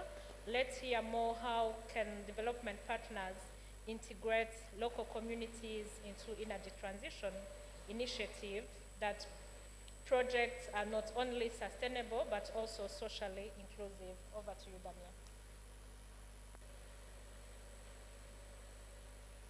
Thanks, Pamela. Okay, so coming from the University of Strathclyde, I'm not sure I'm quite qualified to speak as a development partner or on behalf of the Scottish Government, but Strathclyde has been, I guess, the main partner of the Scottish Government over the last 15 years or so, since they started providing support on renewable energy. So I can talk a little bit about that and some reflections on how that has come about, and the strong community aspect to that work. So Scotland, in terms of development partnership, is, I guess, quite small in the grand scheme of things, especially when we compare to our large neighbours south of the border and think about the UK generally, and FCDO's development partner. But I'll pick on the point, or the phrase there about different development partners take different roles. So the way that the Scottish Government looked at it was to think about where they might add some value into the existing sort of map of organisations and initiatives and country partnerships that were involved. And they took an approach where they started to encourage institution-to-institution partnerships and encourage an ethos of global citizenship across Scottish institutions like the health service, the police force, and the academic sector. So then some of that funding went towards supporting the growth of those partnerships. In Strathclyde, it started partnerships with academic institutions, first of all in Malawi, and then we brought on board, because we could see quite a lot of parallels between the community energy sector in Scotland, which was also receiving a lot of support from the government at that time, because in Scotland we've got a lot of rural, remote areas. I touched on that a little bit earlier in the previous panel, and the challenges of getting energy and affordable energy and sustainable energy in those locations is quite a significant policy challenge in Scotland. So we ended up working in the early stages with Community Energy Scotland, an NGO that's quite prominent in the Highlands and Islands in Scotland, and academic institutions in Malawi, and we brought together some partnerships there, and that resulted in the formation of a new organisation locally in Malawi called Community Energy Malawi. And we've been working over the years with them and also another key NGO partner. And the ethos of that, or the model that we've been working with, is that the local partners, the local organisations engage very heavily with the communities and in the local government structures and the planning structures, and identify the priorities, the energy priorities at that local level and how it matches with the national level. And then we help translate that into project opportunities and funding opportunities for the Scottish Government. and match up with the Scottish partners that might get involved to support that. So part of that model is thinking about the capacity building, and again that was something that was talked about earlier. So it's supporting those institutions work with their peer institutions in country and build up capacity over time. So our experience, and this is just one experience within that sphere, and it's to do with energy, is how to try and improve the sustainability of energy projects and try and even remove the word project from that. So working with those partnerships, create long-term sort of plans, or organisations that are there to manage and operate the decentralised energy systems that we're piloting and researching. So involving or having a local entity that has, in 2 cases that we're working with, spun out of the NGO to create a social enterprise that will build and deploy, build, own and operate mini-grids, creates that local entity and is there after the project. And that's part of our role, is to help build that capacity, but also involve the community in all of those stages, not just from the needs assessment, but also in the ongoing operation of the system, so that you've got that capacity at the kind of developer level and at the community engagement level, all the way through that process and that system. So I think that's kind of an experience there that we feel has kind of worked quite well. And from the early days of energy projects classically being, you know, solar panels sitting on a roof unused because of technical issues, we feel that that's quite a good learning that we've got to share there amongst that, creating that kind of local, local developer operating entity that has got that community partnership. And then I think within that we can see that some of that, the funding initiatives really emphasise the local involvement and the community involvement and that capacity building all the way through it. We've seen that in some of other work that Scottish Government have funded as well, to do with some of the health installations, health services. There's a large solar installations there. A company from Botswana were actually contracted to come in to do that, but they were partnered with Glasgow University and they developed an e-learning course for technicians. So there was a lot of upskilling of local technicians who then took on the management, operation, maintenance responsibilities of that. So I think that's some of our experiences in the kind of more practical sense of delivering projects under Scottish Government funding. Okay, thank you, Damien. Thank you for emphasizing the value of partnership that cross the borders and the capacity building that involve the community. Sorry. So I think that we've talked much about collaboration, partnership, regulations. Let's go more about investment, of how this needs to be done. And then this question is for Lillian.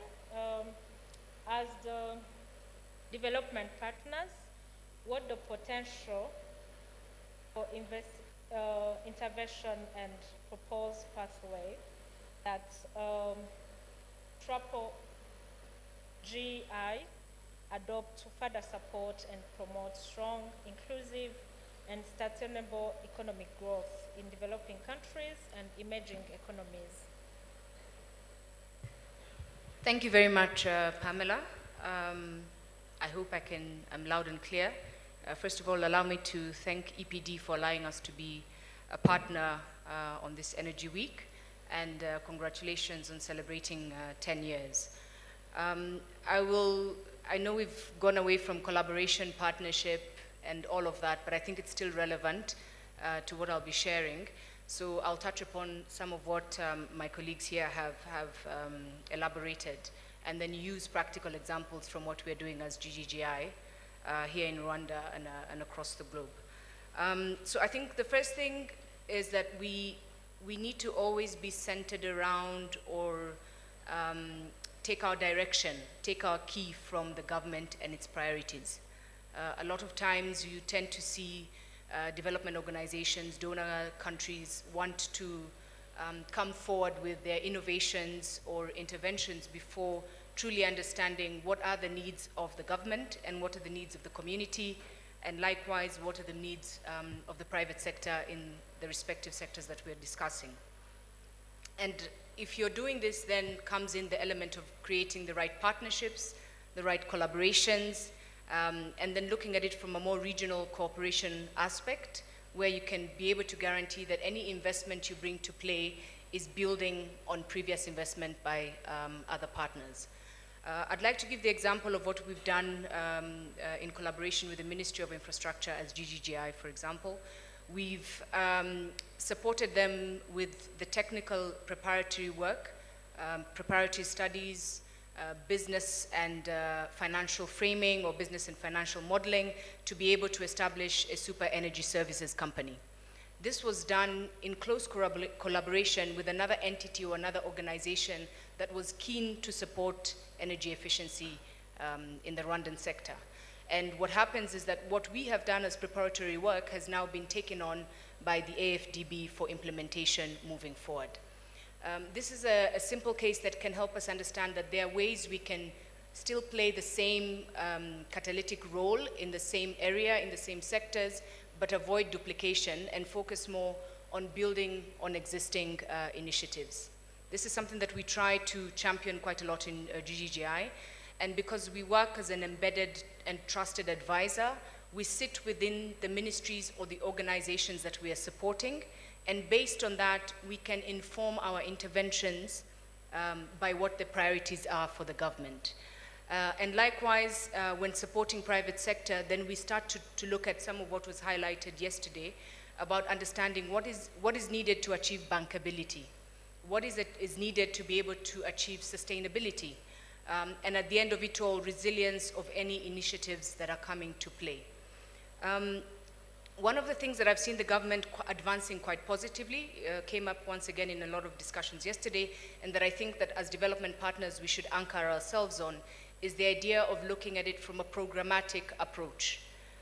The tendency is that if you look at it from a programmatic approach, then you have a more holistic understanding of what is required in terms of investment and in terms of sustainability.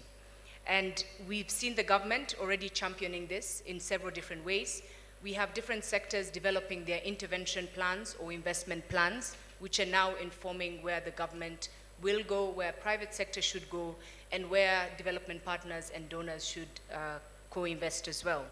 We have the government emphasizing investment around the green taxonomy. The idea behind the green taxonomy is that we are all informed by the same guiding tool, guiding strategy, guiding policy, so that we avoid the level of duplication that we have seen in the past. Recognition should be given to the fact that a lot of effort has been done, and part of this is evident in some of the knowledge platforms that we see in play. One of them is what we do as GGGI, the Global Green Growth Week, which we have every year, every October, and it's a platform to share knowledge, experiences, and successes and failures so that we don't reinvent the wheel, but build upon successful initiatives. I think likewise the German government has initiated here in Rwanda what we call climate talks, and this is also a platform that allows for the sharing of knowledge, successes, failures, and we can avoid repetition, we can avoid duplication. So at the end of it all, any interventions we design, whether it's technical assistance, whether it is financial support, whether it is the ability to translate an early stage intervention into a bankable project that can be scaled across, I think what is critical is that we create ideal partnerships, ideal networks, ideal knowledge platforms that can allow us to be able to achieve scale as desired. Last but not least, I think I would like to touch upon two key things. One is the just transition and the issue of gender equality or gender responsiveness, gender transformative interventions, as we heard from the panel yesterday evening, and the inclusion of youth entrepreneurs, or what we like to call in GGI greenpreneurs, who focus on green interventions. I think it is critical for us to be able to understand what is their role in what we're trying to achieve, and how as development partners we can be able to help them not just keep moving from acceleration to incubation to acceleration to incubation, but to actually advance their interventions to scalable and applicable initiatives across the board. I think the last thing I would also like to emphasize is the issue around measurement of impact, gathering the right data, and creating the right tools for us to have visible, transparent, easily accessible data and information that can guide where investment goes, that can guide us to know this was a failure, it is not worth reinventing. Look at something that takes you away from an existing failure to innovation, from an existing success to a much more scalable achievement at a higher level of impact. Thank you. Thank you so much, Lillian, for reminding us the role of the female and the young entrepreneurs in this transition. And then I will say that time is not on our side. I know panelists, you had some more questions, but I would like to get an open question to everyone before we open the floor to the audience to ask any question. I know they do have questions. So this question will be responded by all of you. It's all about, as we are moving forward with this transition, what strategies can development partners employ to bridge the financing gap for renewable energy projects in developing countries, especially where traditional financing mechanisms may fall short? Anyone who can start? It's an open question to everyone. Thank you. I could start. The strategies, I think we've already talked about. It's a better partnership. But for the private sector or EPD, there's been a syndrome in the past, I don't know, 10, 15 years about grants for renewable energy, right? And that's kind of phasing out for the better sustainability. And I believe we need to accept what's happening now, that there is a transition from grants to credit and debt, right? If we can align our business proposals or business models around, credit facilities or debt facilities, I think that's a bigger thing for the private sector to do. And I'm saying this because with my experience, if I reach out to companies, or I've had several conversations with EPD and they ask me, what's your offering? What do you offer? Sometimes it's hard if I can't say it's a grant, right? So does technical assistance even matter? Is it useful, or we should actually forget about it, right? So I think if the private sector can better align, and this is a task for EPD and other energy private developers associations, to kind of educate their members that it's fine to have somebody assist you write a business proposal or help you write your PPA contract. Legal fees are expensive, and so some development partners have that in their toolboxes, not necessarily money for construction. So there is a lot actually that the private sector and development partners could do together. I will give you an example.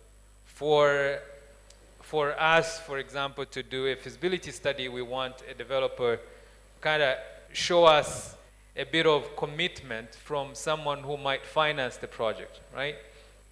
And then the financing development partner will be looking for a feasibility study from the project developer, right? And so it's like chicken and egg. Who is supposed to support the developer first, right? So I guess for the private companies, you have a role to kind of switch a bit and know that, technical assistance is actually still support, embrace it, and then also kind of channel your energy to credit and debt. And then the development partners, I don't know how best to do it. If the World Bank is looking for a feasibility study to give financing, and then I'm also looking for a financial commitment to do a feasibility study support. So I guess we are in between. I guess my colleagues will say something about it. Thank you. Yeah, maybe I could directly continue at that point. I think one challenge, because you said the financing gap, and yes, we all know there is a financing gap, but then at the same time, we should also look at the fact that, Ivan, what you mentioned before, there's a lot of duplicate financing in the sector, especially as energy is not only one sector, but it's really across sectors. And I want to give you an example.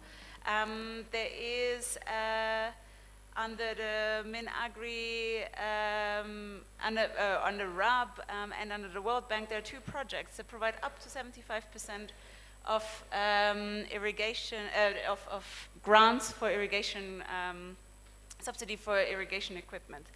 And still solar irrigation is not taking up. So rather than just looking for additional funding coming in, I think also one of the roles of the development partners is to think of innovative financing or innovative business models. And there, I actually really like how the collaboration is going in Rwanda, where we do have big players and small players, and it's excellent that we as NDEV are often sitting in these rounds, but actually we're pretty small players. We're a global program funded by Germany, the Netherlands, Switzerland, and Norway, but we're operating in more than 20 countries, and Rwanda is just one of them. And in comparison to the World Bank, what we're doing is peanuts. But what we can do is actually, with the little money we have available, work on innovation, work on innovative business models, such as what I just mentioned on solar irrigation. We're trying to move away from cash payments for the farmers, because the farmers cannot even afford the remaining 25%, and move towards installment-based payments. And that way we're actually trying to release the pressure on public financing and go more towards private investment and more sustainable business models. And this is, I think, where we can support, and we should not necessarily always look for the big grants, but actually look for the most efficient and the most effective use of the funding that we have available. And that sometimes does require a couple of early movers to move together to try to risk. Not every company can afford to take the risk, but I think this is where we can come in to support and to help these companies to achieve that. For us as NDEV, and I think this is just important to mention, we're not a private sector support program. We're an energy access program, and seeing energy access as a means to establish sustainable development. But in this way, the private companies are a means towards achieving this access, and I think they're sitting together and thinking creatively, and also sometimes out of the box, of how to use little money to achieve big impact is actually quite important. And then also to see how in the long term we maybe can redirect some funding streams to achieve what we want to achieve. Thank you. Yeah, thank you. Maybe I can sorry, go ahead. I was going to use 30 seconds. You mentioned, so we have experience working with the utilities and the governments. It's very surprising that the government understands and will embrace TA faster or even better than the private sector, because the utility has been in the business of getting capacity building for their engineers, you know, helping really streamline the whole process.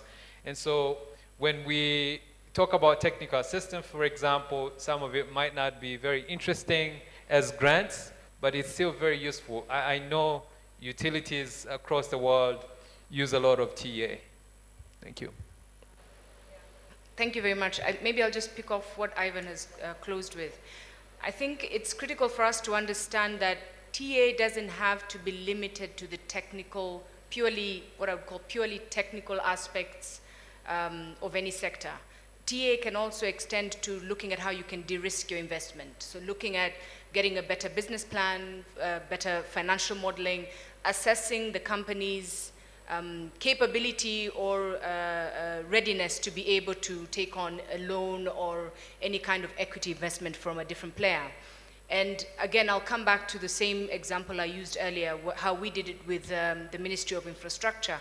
And I think sometimes the onus is on us as DPs or donors to be able to help the government and help the private sector take advantage of these tools or opportunities that are available. we were fully aware that the Africa Development Bank was establishing a fund to support operationalization of super ESCOs, super energy services companies. But they were, at the back of it, they also needed to see, has there been any preparatory work that has been done to get these entities to this level?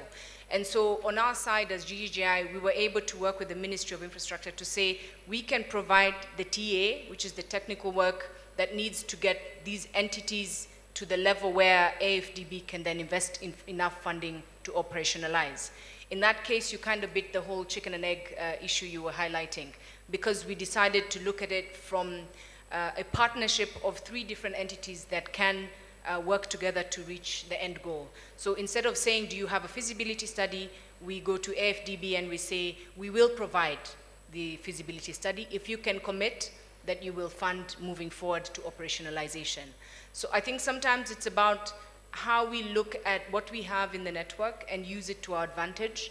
I would go to GIZ and say, I know you have a program on this, and it complements what we're trying to do in terms of productive use of energy in agriculture sector. How can we potentially collaborate to be able to deliver the kind of impact we're looking for? So I think, back to your question, it's about the partnerships, it's about creating tools that can allow to de-risk investment or de-risk financing.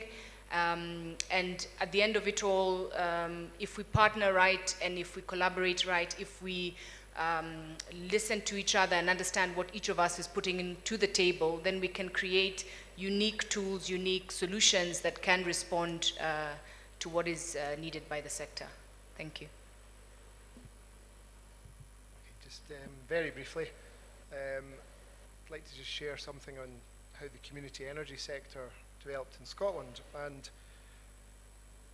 there was quite a lot of funding support, feasibility support in form of grants and technical assistance and hand-holding all the way through for a lot of different community groups, community organisations, local energy projects in Scotland over the last maybe 15 to 20 years. But they only took root, or fruit only came from those because there was a very clear revenue stream once the project had been installed. So it was backed up by feed-in tariff subsidies. So that technical assistance, the grants on the feasibility, they knew where they were trying to get with it. Some of them didn't get there. They weren't viable projects. But when they went forward, there was very clear revenue streams. When those FITs disappeared, the business model disappeared, and all that support still happening, but the projects aren't going forward. So there's a real problem there, I think, in terms of what happens after that and the security of the revenue stream. So I think that's something that's I don't have an easy answer for, but it's something that we need to acknowledge and understand that those innovation and those solutions in financing need to try and address that challenge. Another thing I think is interesting is that there is a lot of support there, but it can be in the form of debt or even 75% grants. And our experience of working with local developers is even that's too much, because they don't really have any resources for upfront investment or to put anything on the table. So there was mention yesterday, I think, of slightly more innovative investment funds looking at return of capital rather than return on capital and social impact metrics. So I think that's something that we are looking at Strathclyde and in Scotland through work with the Scottish Government and the business school and the local energy sectors, to try and unlock where there are social impact investors, those that are more interested. They're never going to fund full projects, but they might put something on the table and help de-risk it, help those local developers in partnership with them access or be more viable when it comes to loan and debt equity, or even achieve those 75% level of grants. Thank you so much. Thank you so much, dear panelists. I think that your discussion has been insightful to the audience. Just due to the minute that we are left with, I would allow only one question from the audience, only one. I know there is a lot of questions, but let's take one. There is a female here. Sorry, as a female, I will advocate for females, but it just, Let's take our question, and then quickly, we only have 2 minutes for the question and the response. Thank you. Well, thank you for such an engaging panel discussion. I really, really enjoyed it, and just starting to hear a few ideas on how we can collaborate beyond just the monetary. It was very interesting to hear.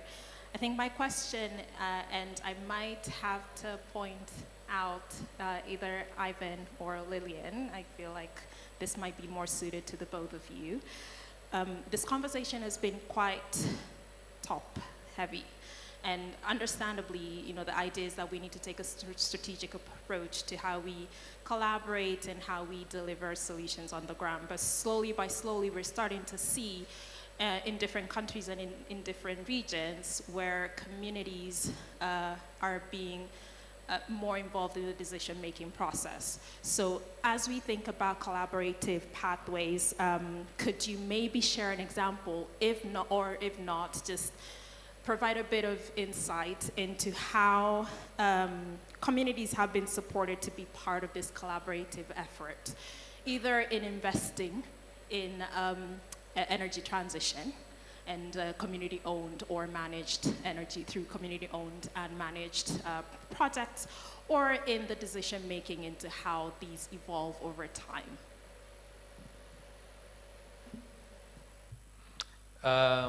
I can respond to that. So I'll respond as Power Africa and then respond with experience. You have to engage the community in all projects, whether it's transmission projects or distribution projects, even generation projects. So from the beginning, environmental and social safeguard, ESG is critical in energy project development. And so as a development partner who is interested in having projects developed with positive impact, both for communities and the environment, we make sure we have consultants go to the ground and consult people about what they perceive as the challenges and the opportunities of the upcoming projects. So if we are supporting a transmission line development, we have to go out and engage the communities, see if the acquisition of the land or whatever is supposed to happen is being done the right way to avoid reputational risk. And so it's very important. In fact, I know private developers here. I know Mr. Nare had a project where, with Hobuka, where he engaged the community and they had stakes in the project that they were building. And so as a development partner, I don't know whether NDEV was trying to finance some of their studies or the work, but it's more interesting for the development partner to see the community engage. In fact, even more sustainably having stakes in the project, right? So for us, it's more interesting to have communities involved. And guess what? Communities will give you the right information. If you don't engage communities, you know what happens. You will have solar panels seated on the roof for 10 years and they're not productive. Hydropower plants gathering debris and weeds if you don't engage communities. So up to the private sector to treat the community well, but also development partner, we want to see the relationship you have with the community. And so it's quite critical that we engage communities. Thank you. I'll just add one thing. I think he's captured it adequately, but just to bring us back to the fact that if you do not engage the communities, a lot of what we're doing in energy sector requires access to land. The land in Rwanda is systematically registered and owned by individuals. Therefore, if you do not engage the communities, then definitely you'll get, a lot of times you'll get a bit of pushback. Secondly, what we've done a lot of times in GGGI is that we've also used the existing forums and associations, organizations available at grassroots level. So entities like the Rwanda Women Network, entities like the Joint Action Development Forum, the CNF, I've become so used to acronyms that I forget the full names, but CNF, CYF, so these are forums that represent women at grassroots level and local governance entities. And these are very critical in getting you the right opinion leaders. So the government structure is quite decentralized, that it creates the right opportunity for you to engage with the communities and then getting the buy-in of the communities. Then it will guarantee the success of whatever type of project you're trying to implement or push forward. Likewise, if there are any challenges attached to implementation of that project, then you can get, like Ivan said, direct information from the communities, which normally will give you a clear understanding of what is the reason behind the lack of success on many occasions. Thank you. And again, these grants and subsidies and RBF programs, they are not really for the companies, they are for the communities. You guys are like a bus taking the message to the community. And so it's very important to understand that what we are doing with grants or subsidies or whatever incentives we're putting in place, these programs, the technical assistance, is for the end user. Okay, thank you so much. Allow me to wrap up this panel discussion by thanking you all the panelists for joining us this afternoon. Thank you very much to the audience for your question. I know there is a lot of questions still in between. Allow me to say that you can still engage with the panelists through those questions into different discussions. So thank you so much, and then have enjoyed the rest of the agenda for this afternoon. Sorry, before we leave, I have one last thing. I don't want to take something home. So I want to leave a challenge for EPD. So one of the things that happens is when development partners are looking to support projects, it's hard to support someone who has a 20 kilowatt system or a 10 watt system. He has 15 systems. It's really hard for me, right, to start this conversation. Right, and I want us to be honest. Having 200 companies under EPD, that each one is doing 10 watt systems, and then I'm proud to be a co-founder or a founder, but do you think having a consortium that might help you guys actually access support? To be honest, if EPD can commit to reporting, because most of us have KPIs and reporting requirements, right? If we give you a grant, we need to know how it's performing and what's the impact, right? So for 15, 20 systems, it might not be interesting, but if you combine the 200 companies, maybe that's 1,000 or 2,000, right? So it's more interesting for me, so how do we get there? As EPD, how do we do it? Thank you. Thank you, Ivan. Let this be... Thank you, Ivan. Let this be a homework to Serge and the team. I hope that Serge is in the room. Let's get back and contact Ivan for more of what we can develop together. Thank you so much.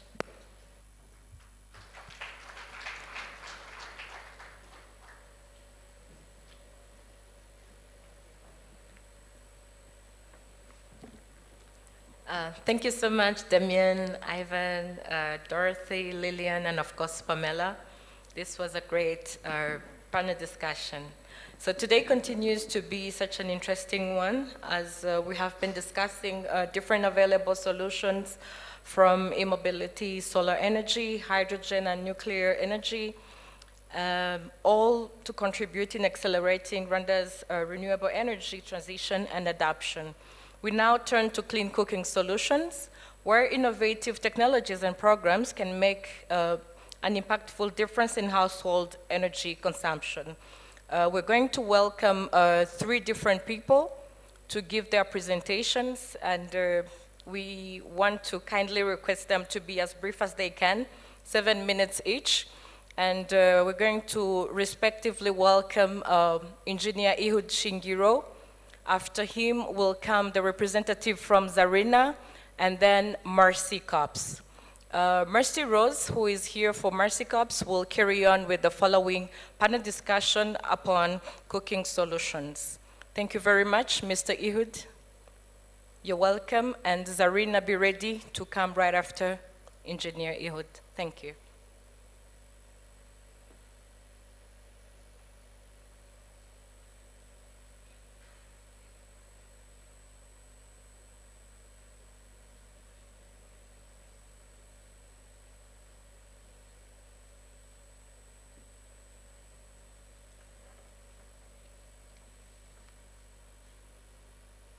Good afternoon, everyone. I'm Engineer Ehud Shingiro, and I'm the head of clean cooking subsector of the EPD. I want to thank my predecessors, especially someone from USAID who challenged us on how we can really access all the support that they have for us. And we shall have to make sure that we do about it. Thank you very much. So my presentation is going to be brief, and we'll be talking about clean cooking and the EPD, major clean cooking solutions in Rwanda, challenges and opportunities, and the way forward. Now, clean cooking is, let's at least start by defining some of these terms to make sure that everybody is at the same page. It's defined as by the cooking efficiency clustered into tiers or tiers to classify and categorize cooking technologies and appliances based on their efficiency in energy utilization for cooking. I think that is very, very clear, and right forward, when I talk about clean cooking, let's please refer to that definition. Now, the tiers are often used in the context of clean cooking solutions and energy efficiency. This is critical. The specific criteria and definitions of these tiers may vary depending on the organization or program using them, but they generally follow a similar structure as detailed here below. We have tier 0, tier 1, tier 2, 3, 4, and 5. I'm not going to talk much about those 0, 1, 2, 3, but let me talk a little bit on tier 3, which are the advanced biomass stoves, efficient and environmentally friendly technologies. And these are the technologies that are widely being promoted here in Rwanda. And private sector investments, development partner support are really required in this category. Then 4 and 5, these are clean cooking technologies, often including electric stoves, induction cooktops, LPG, biogas or biomethane, and solar-powered cooking solutions. These are highly desired by policy, but also we're cautious about affordability because to a great extent these are sophisticated technologies and maybe could be of higher quality and higher costs. Now, the clean cooking subsector under EPD is organized, and of over 200 companies under EPD, close to 50% are involved in clean cooking business in one way or the other, from production of fuels, production of appliances, and distribution of the same. These are some of the technology that we are disseminating currently. We have the wood and biomass stoves, you have the pellets and briquettes, you have electric pressure cookers, we have LPG, we have biogas and bioethanol. To mention a few, because these are not the only ones, but they are the most key and mostly distributed around the country. Now, this is also to make more clear the previously mentioned definitions and types of the technologies. You can see the 3 stone fires. I didn't talk, and I don't want to come back to those. Then the improved stoves, first generation, with 20 to 25% of efficiency, and all those you can see, those details. But when you come to the tier 4, 5, they come into the far right ones here with more than 35% efficiency and emit lesser particulate matters, and they use the most advanced technology for cooking, like thermal and electricity, and the conversion types, which are combustion gasification and liquefaction. Now, the challenges, because as businesses, we encounter some of the challenges which sometimes lead us to lag behind the targets. And some of these are limited access to clean cooking technologies. Many households still rely on traditional cooking methods such as open fires, inefficient stoves that burn solid fuels like wood, charcoal, and crop residues. Access to clean and efficient cooking technologies such as improved cook stoves, clean fuels like LPG, biogas, solar, or electricity are limited in many areas of our country. Another challenge is about affordability. As previously mentioned, as we go higher the technology, higher the type of fuel, the efficiency, the affordability becomes again a problem, and this is where maybe our development partners need to come in and have already tried their best, but the challenges, as they mentioned, we have to look about that. The final but not the least is funding and investment. It's evident that securing funding and investment for clean cooking initiatives, including research and development, distribution, awareness campaigns, is an ongoing challenge. But there are opportunities also. We don't have to undermine them, and we have to count on these. As everyone knows, Rwanda is emerging in many sectors, including the climate and carbon financing through various initiatives like the mentioned RBF Ascent project, which is coming very soon. Ireme Invest,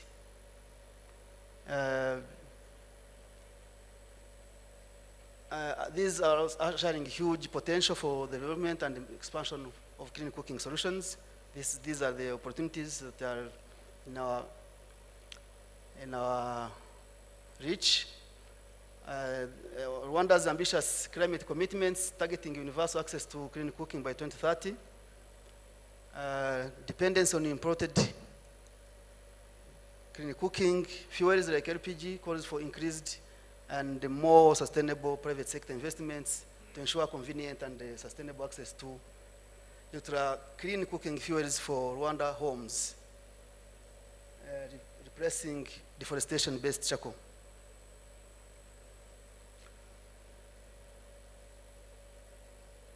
Opportunities continued in the recently approved national determined contributions and disease.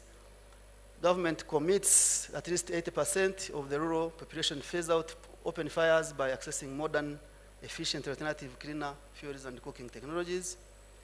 That at least 50 of the urban population use modern, efficient cooking stoves or cleaner cooking fuels such as LPG, pellets, briquettes, electricity, or green charcoal. There is also a commitment to reduce institutional demand of wood biomass for cooking and heating through supporting and encouraging institutions to use alternative improved cooking technologies with emphasis on electricity, LPG, and green charcoal. A commitment also is there to reduce the consumption of wood for charcoal by improving the efficiency of charcoal production and its value chains. All these are the opportunities, and don't want to take much of the time, as my moderator said, but I want to mention that whoever wants to see and approve these can go through these documents. We have very clear and positive documents that are publicly available. You can see all these, they are publicly available on the website. Now, the way forward, this is where, again, I compliment the recommendation by the previous presenters, panelists here, that we have to embrace partnerships, strengthening local, regional, and international partnerships, and cooperation will be crucial for securing investment opportunities backed by relevant national strategies and policies like the above mentioned. Also, clean cooking companies should synergize into a sort of joint ventures and consortium agreements to leverage on equity finances. For example, like the current EPD consortium that is recently put in place to spearhead commercial biogas and related value chains. This is one of the initiatives that we have under EPD, under the clean cooking subsector, which we think we spearhead all the recommended pathways to reach our targets. Thanks for your attention, and maybe questions, and we can answer them. Thank you.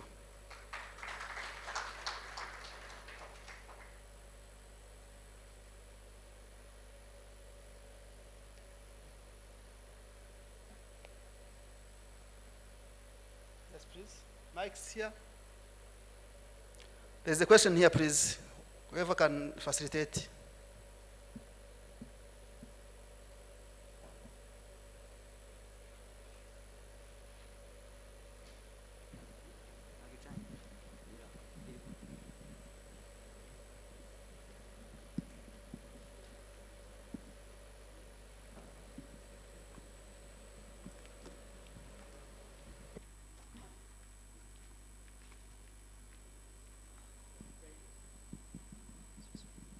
Thank you very much for this opportunity. I am Matthew Matimbwi from the Tanzania Renewable Energy Association. My question focuses on the using LPG as a clean cooking solution. It has been used as a rule of thumb that when someone cooks with LPG, is cooking clean. You cannot hear? Okay. Now my question is, do we really control the performance of LPG cookers? Because from my experience, I've seen a lot of LPG cookers giving yellow flame, and still people say I'm cooking clean. Now, I don't know if here in Rwanda, you are testing performance of LPG stoves. Thank you. Thank you. Certainly, controls is a necessity for any machinery or any operation. It might not be being done properly as required, but it's a necessity. The suppliers, our company, some of the companies that supply these technologies and fuels, they have the mandate to provide the after-sales services, whether these technologies or appliances perform properly or not. But these also need to be requested by the clients, so as the supplier or the company to know what to do and when to do it. But it is a mandate, and it is provided for in all cases. So maybe there is need to take it at a further step and to arrange for it in a more clear and time for the services and for the maintenance. That's very crucial. Thank you. Yes, please. Another question here.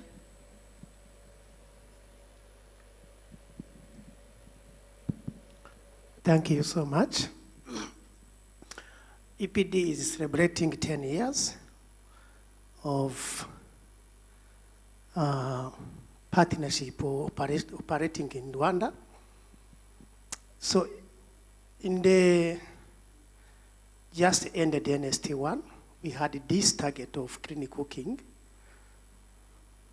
committing to reduce the use of biomass fuels from 79.9% to 42% by the last 2 months ago. But the research, let me refer to NISR, the Rwanda Institute of Statistics, report just in 2023. The report indicates that we managed only to reduce 4%, meaning that we are still at 76%. So the same policy commitment is even now bigger than the one before. Now, in 5 years ahead, it is committed to achieve 100%. So I'm throwing the ball to the EPD clean cooking subsector. What was the main challenge?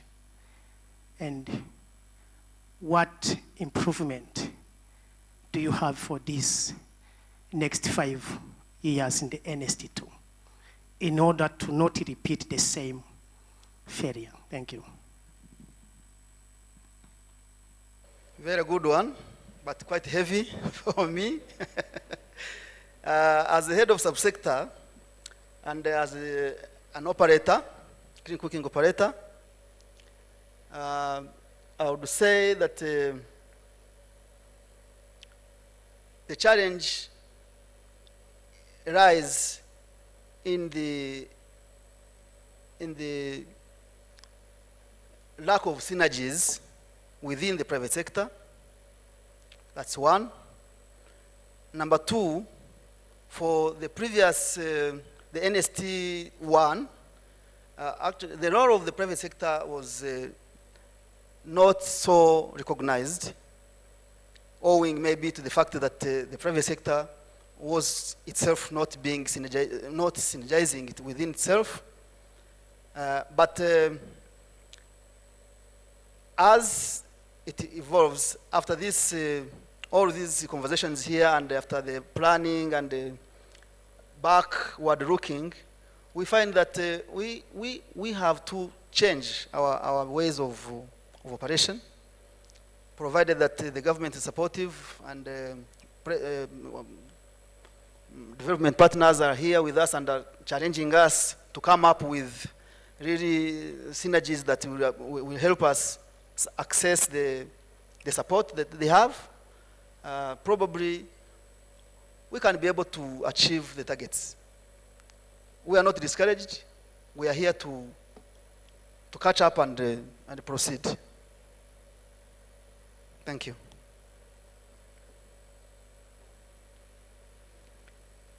Not satisfied? Maybe you can give us maybe some. Maybe one of, let me say like one of you, to ensure that we don't just lie people or lie ourselves. When we do this technological development, to what extent actually we engage the end users of these technologies? Because mindset is something huge to change. So I was expecting that now there was kind of change to co-innovate with the communities. Because I was talking with those 50% of the 200 EPD companies engaging in clean cooking, they are having problem of the technology acceptability, adoptability. the technology itself is not a big issue, but the usability, the acceptability, the packaging of the technology, the package in which we offer the technology. So we need also another session to think how the people themselves are the ones presenting their needs, then we innovate, we develop based on their demands. And how do we do this experiment? Then we diffuse later the successes. So given the experience of 7 years ago, and committing again in these 5 years ahead, so the clean cooking subsector, we need to think about the community engagement. Thank you. Great. Thanks for the advice, and I think some of these approaches are done, but in a way that every operator is not synergizing with the others.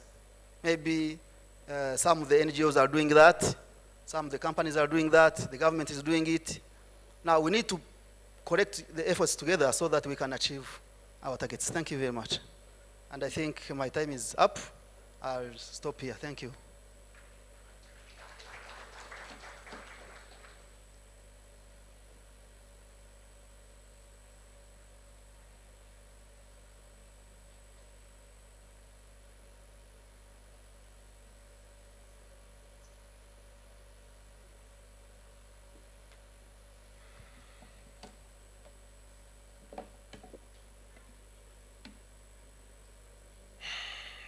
Good afternoon.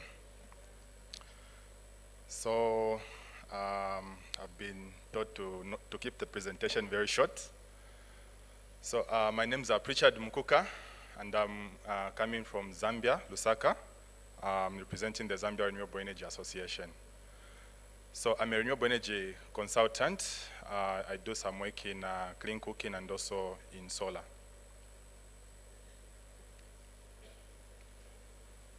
Okay, so first an overview about Zarina. So the Zambia Renewable Energy Association was founded in 2017 to help with the Zambia renewable energy transition.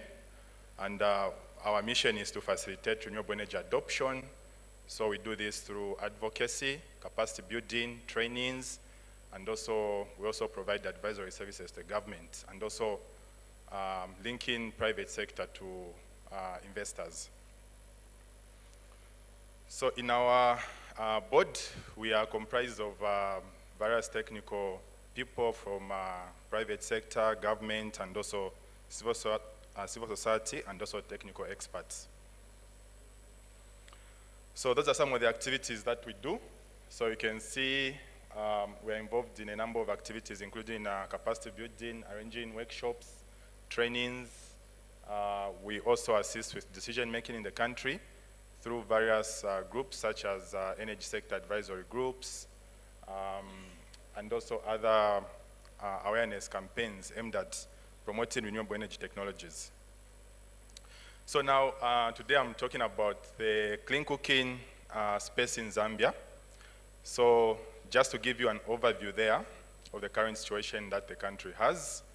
So you can see that at least 83% of people in Zambia are still relying on traditional biomass, either in the form of firewood, almost half of the country, and also charcoal, about 3%. Most of this in charcoal is urban, and then the firewood, most of these are in rural areas. And then the electricity access for cooking is only at 16%. So this is just for cooking. And then LPG and biogas, it's currently at just 1%. So you see the impact of cooking using biomass, traditional biomass, is alarming. So it currently results in deforestation rates of between 150 to 250,000 hectares of land annually. And much of this is actually used in woody, biofuels, and also charcoal. So there's a lot of deaths attributed to this in Zambia. Almost 10,000 people die, or rather suffer from respiratory health conditions. So for us to transition to this, according to some of the targets which I'm going to share briefly, our national policy, you're going to see that we have a very big gap. Unlike Rwanda, we've seen in the previous presentation, I think your policies are much more ambitious, but us, we are still quite a bit far. So I'll just show you the current policy landscape there. So you can see we are talking about the national energy policy as the overarching, which was produced in 2019. And then I've just selected just 3 policies for us to look at, which are referencing improved cook stoves. So there is Sustainable Energy for All, which was done by the government of Zambia somewhere in 2020, or rather 2018. And then the SE4 project, it has a scenario, so which we call 2040-2020 scenario of clean cooking. So this means by 2030, we hope to achieve 20% cooking with electricity. That 40 means 20% cooking with firewood, 20% cooking with charcoal, and then 20% cooking with LPG. So that's the current policy that we have in Zambia.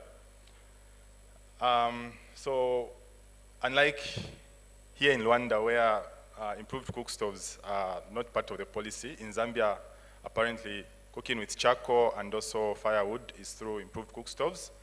And this is the current situation that we have. So the other action plans that we have, the national policies, the GESAP, which is the Gender Energy Strategy and Action Plan, which has got a target of increasing uptake of improved cook stoves, because we recognize women as the ones that are the most hit by the use of unsustainable biofuels because of the exposure to respiratory diseases. Then also have the Energy Strategy and Action Plan, which also has a target of 20% cooking using efficient cook stoves between 2022 to 2030. And then the target there is to deploy at least 100,000 efficient fuels by 2027. So now, what is the current market for improved cook stove? So I decided to focus on improved cook stove because that's the one, as you saw from the targets that we have, the SE4O. That's the biggest chunk of the target, 40% of people to move them from traditional, the baseline, which is charcoal and firewood, to at least improved cook stoves. So that was the focus of this presentation. So the improved cook stove supply chain in Zambia is, as you can see there on the screen. So we have their private company players from production, supply, and also distribution. So those are the different players, the improved cook stoves manufacturers. We also have the private companies that are also involved in supply, manufacturing, and also distribution up to the end user. Then for the quality and standards, we have the Zambia Bureau of Standards, which maintains the quality of improved cook stoves. So currently they prepared national standards, although we do not yet have a lab for assessing these stoves. Then for research and development, the National Science and Technology Council, the National Science and Business Council, and also the National Scientific and Industrial Research. And then in terms of looking at affordability and also financing, we are currently tapping into the carbon market through the Ministry of Green Economy and Environment. And then for consumer awareness, we have the Ministry of Energy and Energy Regulation Board. So as you can see, in Zambia there, we have managed to, so this is coming from a baseline study which was recently undertaken on improved cook stoves. We have sold over 5,000 units of improved cook stoves in Zambia. Those are the ones that have been recorded. So the second one, also, apology, is supposed to be improved firewood stoves. That's almost 300,000 of these have been distributed in Zambia. And most of these are distributed in the eastern part of the country because that's where the biofuels is also the biggest. So those are the major clean cooking initiatives in Zambia, again focused on improved cook stoves, but this doesn't mean we don't promote other technologies. We do. We do promote other technologies. I must also mention that the slide that's initially supposed to present has an updated slide. This, I think, the one you are seeing here is an old one, but probably the one you receive will be updated, which shows the clean cooking strategy and action plan, which we are currently developing as a country. So the clean cooking strategy and action plan is going to encompass all the technologies, which will be biogas, LPG, biofuels, liquid biofuels, e-cooking, cooking with electricity, and of course, it's also going to have improved cook stoves. So that's the slides which was missing, which I think has been omitted, but in the updated slides, we included that. So for the improved cook stoves initiatives, I only recorded 3.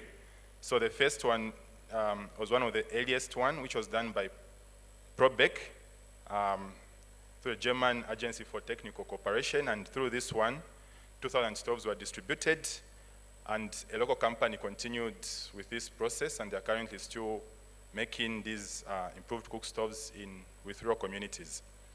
Then the second one is the efficient cook stove program of activities, which was done by a company called Comaco. And through this program, it has been running from 2013 up to now. Over 100,000 units have been installed countrywide. Then the most recent one is the Zambia Integrated Forest Landscape Project, mainly in Western Province, and through this program, at least 1,500 improved cook stoves have been distributed, and they reduced charcoal production by almost 80%. So, what are some of the financing and business models? So we have a number of companies that are currently promoting these technologies, but the National Technology and Business Council has been piloting some innovative business models, which include village trust models, seed financing, productive units, and also financing cooperatives. So these are aimed at bridging the gap between the financing gap that we currently have as a country in terms of improved cook stoves. So because of time, I won't go into the details of these. But then, what are the challenges and opportunities that we have? So again, the updated slides has more than that. So for this, the issue of standardization of improved cook stoves is one of the challenges that we have. As the previous speaker mentioned, actually, according to WHO standards and also the World Bank multi-tier framework, improved cook stoves are not considered as clean cooking technologies, so to speak. And we've had a challenge with cooperating partners not willing to support these.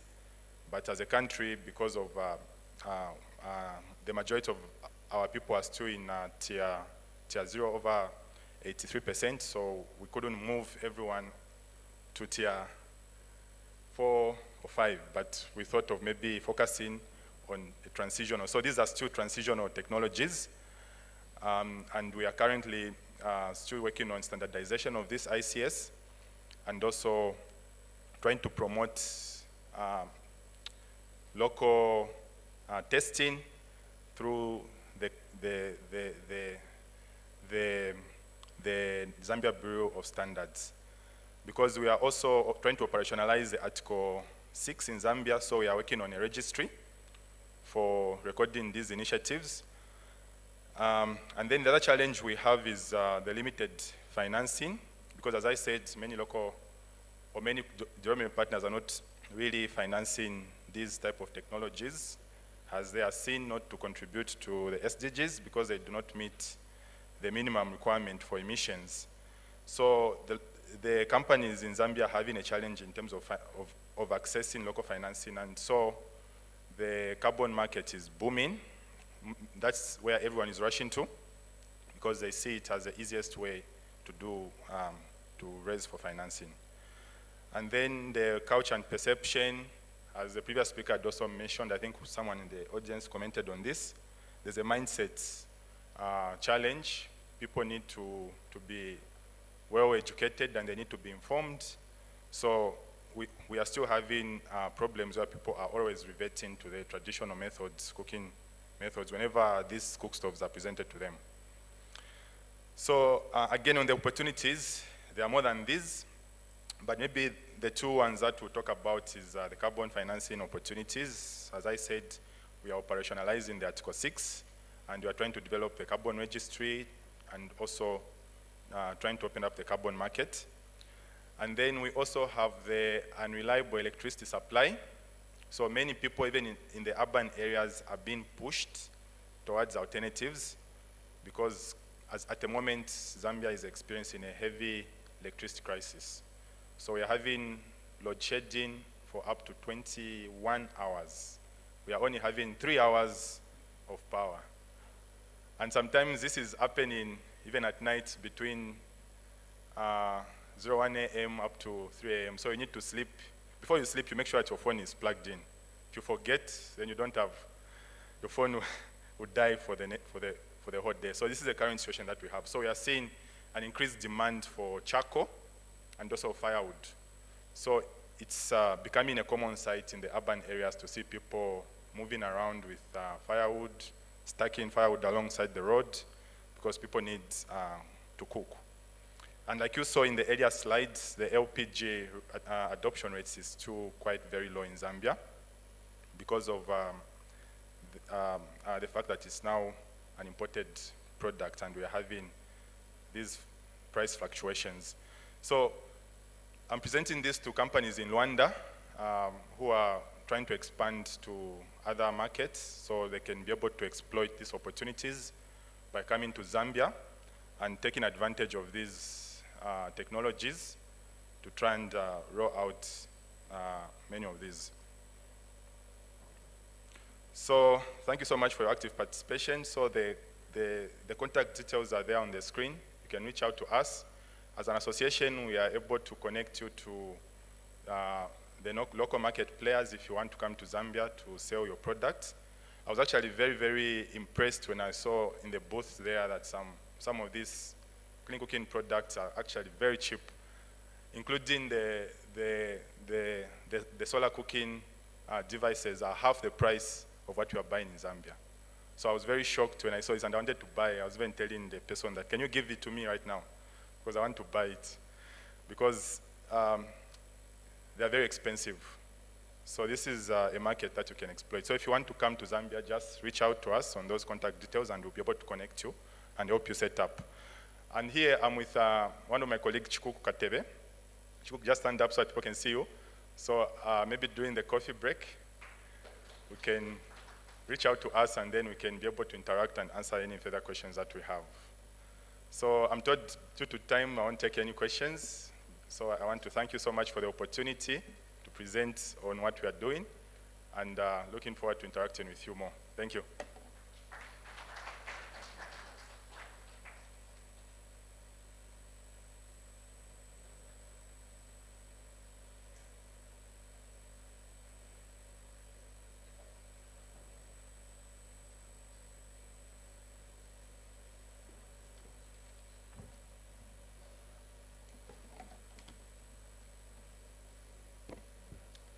Good afternoon, everyone. My name is Mercy Rose. I am the Head of Energy Research and Innovation at Mercy Corps.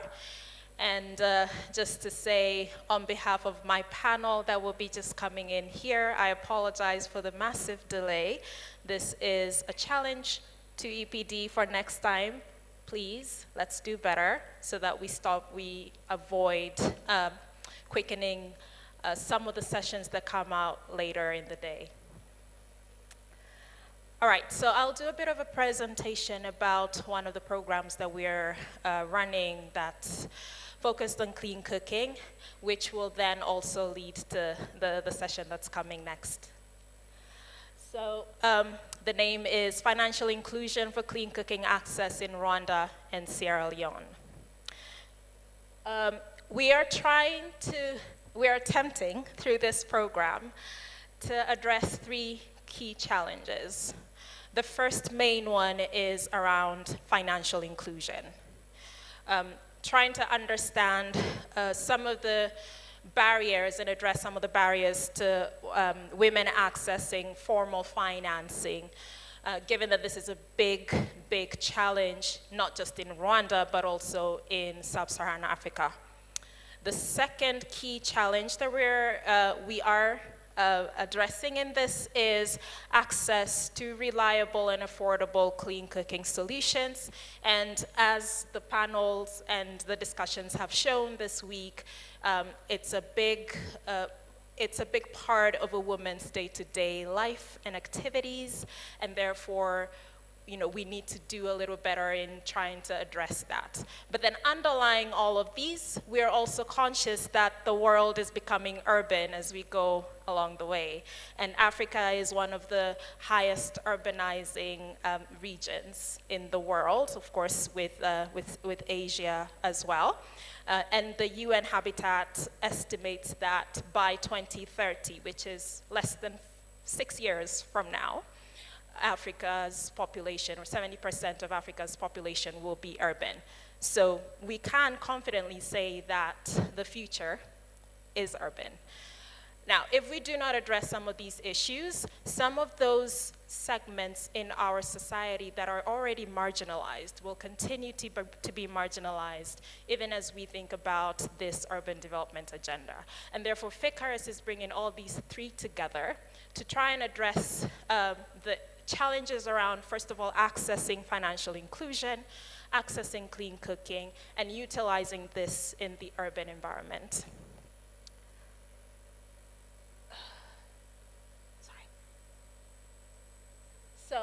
So how are we doing that? I'm not going to go through this in detail, but we have packaged this so that we are looking at 5 specific work packages that aim to not only support the supply side, but also the demand side. What I mean is we are working in partnership with commercial partners. We're calling them commercial partners, and these are private companies that are both clean cooking service providers and financial service providers coming together as a partnership to deliver one product to women living and working in urban communities. And our specific focus is on low-resourced communities. On top of that, we're also helping to drive the demand by supporting awareness raising and training them and getting them ready for these products, but more importantly, helping them understand how they can reap the economic benefits of clean cooking solutions and the financial services that are offered to them.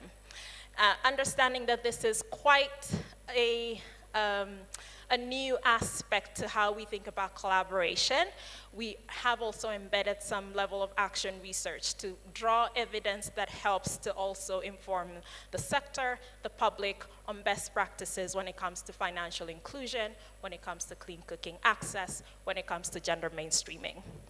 And then, of course, finally, we are helping to with knowledge dissemination and sharing by sharing our best practices, and also advocating for policy reforms or even policy integration all the way to the very, very lower level, sorry, not lower level, but localized level of the end users themselves.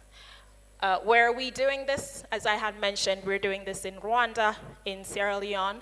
If you happen to be operating or if you happen to have operations in Gasabo or Ramagana, please feel free to come visit us. We are implementing this with our very good partners, Empower Rwanda, and they will be more than happy to host you. These are some of the the results we expect from this, we expect that by the end of this program, we will have achieved a few of these solutions. And as you can see, we're being very ambitious about reaching 5,000 women with clean cooking access through formal financing, out of whom we expect 30% will then go on to access other financial services, because clean cooking is just a stepping stone towards financial, going up the financial inclusion ladder. And then, of course, we expect that along the value chains, we will see some jobs created in both clean cooking and financial, and because of financial inclusion. And we expect to also really support about 200 women with targeted business mentoring, so that they can take their businesses, their micro enterprises to the next level. What is very interesting in this is that we also aim to do this with women in the food space. Food vendors, think of food vendors, people with small, small restaurants within the city itself, or those who cook in their homesteads for income. We are also targeting them, and we are going to be providing some business mentoring services so that they're also able to be confident enough to access financial services to grow their income and grow their businesses. So as you can see from this, this side on the left, we've already started preparing some of these women in Gasabo and Ramagana by providing basic training on clean cooking, on financial inclusion. Our next phase, which is actually just about to start in a few weeks, will focus on income generating activities, and that will run until November in preparation for the business mentoring services. And as we speak, we are also engaging some of the potential commercial partners to onboard them, and so that they can also start delivering the products and solutions. And please remember that this is going to be a one product. We're not just working with a financial institution separately. We're also working with them together as a team moving forward.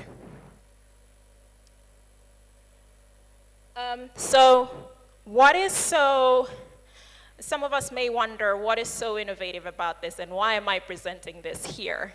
This is not new. I think we've talked a lot about clean cooking. We've talked a lot about financial inclusion, about affordability before. But I think what is new about, or what is innovative about this program is it's not just about the technologies that we're offering, but really about, I'm just gonna put all that together so you can read that, but it's really about how you use these solutions, how we apply these solutions. And while we were designing this program, we did a little bit of background research into who is actually engaging both companies together. We're talking about two companies that have different business models. We're talking about a clean cooking service provider that is really looking to establish themselves in the space, as well as a local financial institution that is now much more focused on green growth and greening their portfolio.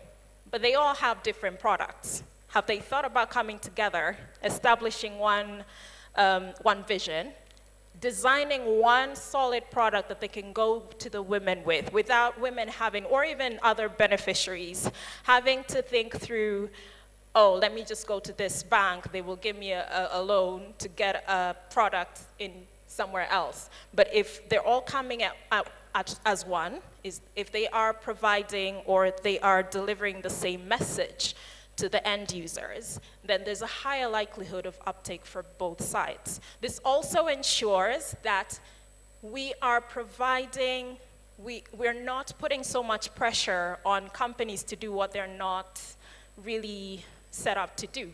We cannot force a clean cooking company to be a financial service provider or to manage loans. If banks are able to do that well, if digital finance service providers are able to do that well, then that is what we need to do. And FICARS is here to try and challenge the status quo and demonstrate that this is possible. And even if we fail, that's fine. We've learned from our failure, as it were. Another thing that I think we're also bringing to the table here is collaborating in the sector. We want to demonstrate the power of the ripple effect that comes with add-on collaborations. So should a clean cooking company, for example, be already registered with the Clean Cooking Fund, the World Bank's Clean Cooking Fund, then how do we also leverage that RBF, already existing RBF infrastructure, and how do we strengthen another part of their business model so that they can continue establishing themselves in this sector? And the same goes with the financial service provider. Can we, for example, set up revolving funds within banks or micro enterprises or SACCOs or cooperatives so that they always have some funding available to be able to offer clean cooking credit products, specifically clean cooking credit products to the end users. So if you want to learn a little bit more about this, I am around and I will be happy to answer any questions you may have. But for now, we have an exciting panel discussion coming, and we will try and be as brief as possible, but forgive us if we go a bit overboard just because of our passion for this clean cooking space and just because we also prepared for a 1-hour discussion. We will try and be as brief as possible, of course, with respect for whoever is coming next. And with that in mind, we want to take 1 or 2 questions from the audience, but I ask that you write it down as we are discussing, and someone will come around to just pick up your points. We'll pick 1 or 2 and respond to those, just in the interest of time. Thank you. Now, to introduce this part, this next session is about cooking up solutions, enhancing stakeholder collaborative efforts to ensure universal access to clean cooking for all. A bit of an overview. So the recent developments in the energy sector have demonstrated that the clean cooking and modern cooking technologies and fuels are pivotal to reducing the rates of smoke-related illnesses, mitigating climate change, improving air quality, and significantly enhancing the livelihoods of people. And according to IEA's recent estimates, Rwanda has less than 10% of people with access to clean cooking. I stand to be corrected, and I would love to be corrected so that we can report the right numbers. And the government of Rwanda and key stakeholders are dedicating quite a number of resources and investments toward an ambitious goal of universal access by 2030. And we know that reaching this ambition means that we need to take a concerted approach to how we deliver clean cooking, our clean cooking interventions. And I'm not just talking about private investments, I'm talking about policy implementation, research and development, product service delivery, as well as uptake promotion. So this session will draw on knowledge from some of the key experts in the space on these. We know that not all the answers will come from this engagement or this discussion, but I hope that this is the beginning of further conversations beyond this room in the way we think about our collaboration to enhance the sector. So, without further ado, let me introduce some of our panelists. I will start with the very lovely Iwana Bisaga. So, as they're coming to the room, please, if you need to stretch, please feel free to stand, stretch a little bit, and just prepare yourself for the, for the discussions. Dr. Iwana is the Global Clean Cooking Lead at the Global Platform for Action on Sustainable Energy in Displacement Settings, simply GPA, and as well as Norwegian Capacity, which is NORCAP. And she has over 12 years of experience in the energy sector, and she comes from a range, she brings with her a range of experience from academia to private sector to the UN, and it spans beyond clean cooking into off-grid electrification. So thank you. Welcome, Iwana. Next in is Mr. Stephen Bihinda from the Ministry of Infrastructure. Stephen, if you're around. Thank you, sir. Mr. Bihinda is in charge of the renewable energy subsector in the Ministry of Infrastructure, and he oversees the establishment of a conducive environment for the clean cooking on behalf of the government of Rwanda. He has spearheaded quite a number of key instruments that you might have also seen one of our colleagues, Mr. Ehudi, talk about here. For example, the Clean Cooking Strategy, the LPG Master Plan, the ministerial guidelines on clean cooking, all under his stewardship, and this is just to name a few. So welcome so much, Mr. Stephen. Next, we have the lovely Miss Monica Keza. She is a leading expert in sustainable energy systems in this space, and she started from the solar home sector and now has moved into clean cooking technologies and policy. She is the country director of Delagwa, Rwanda Limited, and she spearheads initiatives that aim at promoting universal access to clean cooking. She's very passionate about bringing people together, as you can see, and building collaborative frameworks to ensure that governments, private sector, and local communities are able to work together to a sustainable energy future. And we have Mr. Roderick Weideveld. Please correct me if I got it wrong. I know I've really practiced. So he shares a very interesting story, and if you do have time, please feel free to reach out to him, and he can tell you his story and his journey to getting here. But he is one of the co-founders of Solar Chef, in partnership with his business partner, Martijn Vindels, who is a seasonal social impact investor.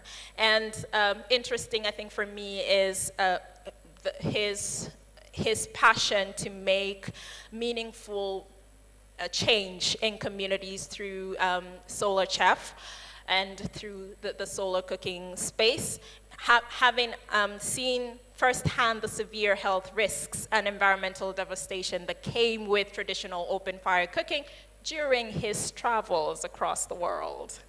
So I would love, so it would be very interesting for you to just hear his story. And then finally, on the panel, we will also have Mr. Ehudi Shingiro. Mr. Shingiro, if you're around, please, we would love to have you here on the panel. He just presented a few minutes ago, and I'm glad that he started us off with a clear definition on clean cooking and why it's important and why it's a strategic topic for Rwanda and specifically also for EPD. I'm hoping he's around, but if he isn't, we will just proceed until he's able to come and join us. But just to give you a bit of an update, there you are. Welcome. Just to give you a bit of an overview of who he is, he's the current chairperson of EPD's clean cooking subsector. He holds very many hats as well. He has his own companies. He's an MD at SFS Consultancy Limited. He's the owner of Appropriate Community Sanitations and Energy Services. I'm tempted to call it Access, as it sounds very much like Access. And he is one of the founding members of the Institution of Engineers Rwanda. So you can see with all that diverse experience, this is going to be a very interesting panel.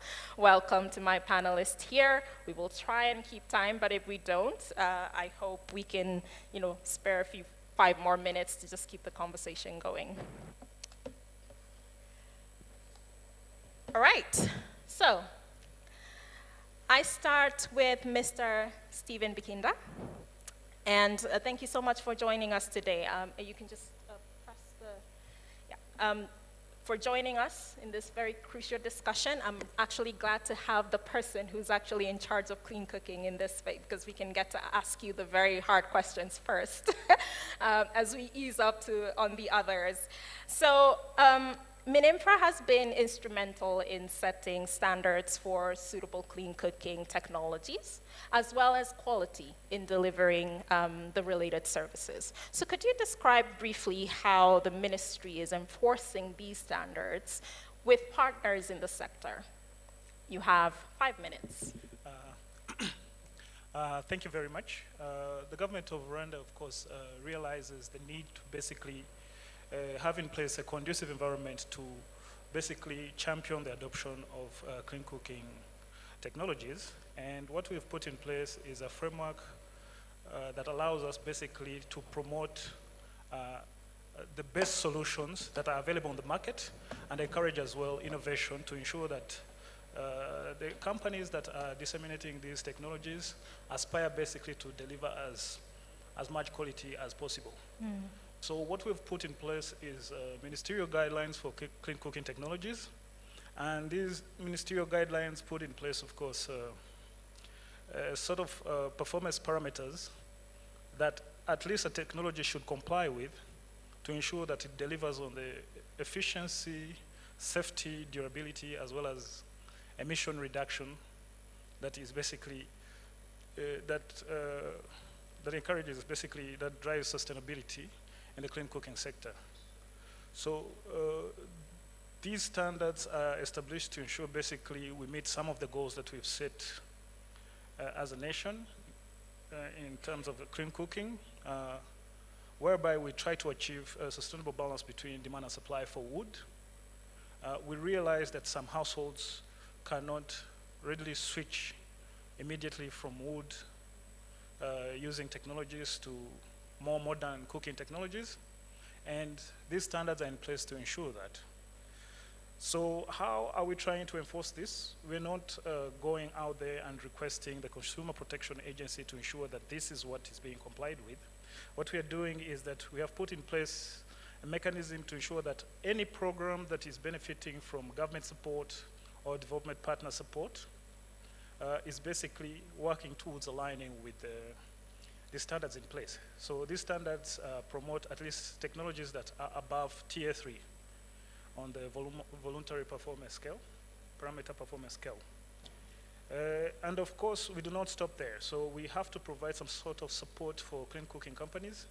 And under the support of the World Bank and the EU, as well as GIZ, we have put in place a framework that basically supports these technologies that have been identified on the market to be underperforming under the established threshold, and basically support these companies to innovate and improve their technology performance to an acceptable or approved or allowed basically performance parameter, which is tier 3.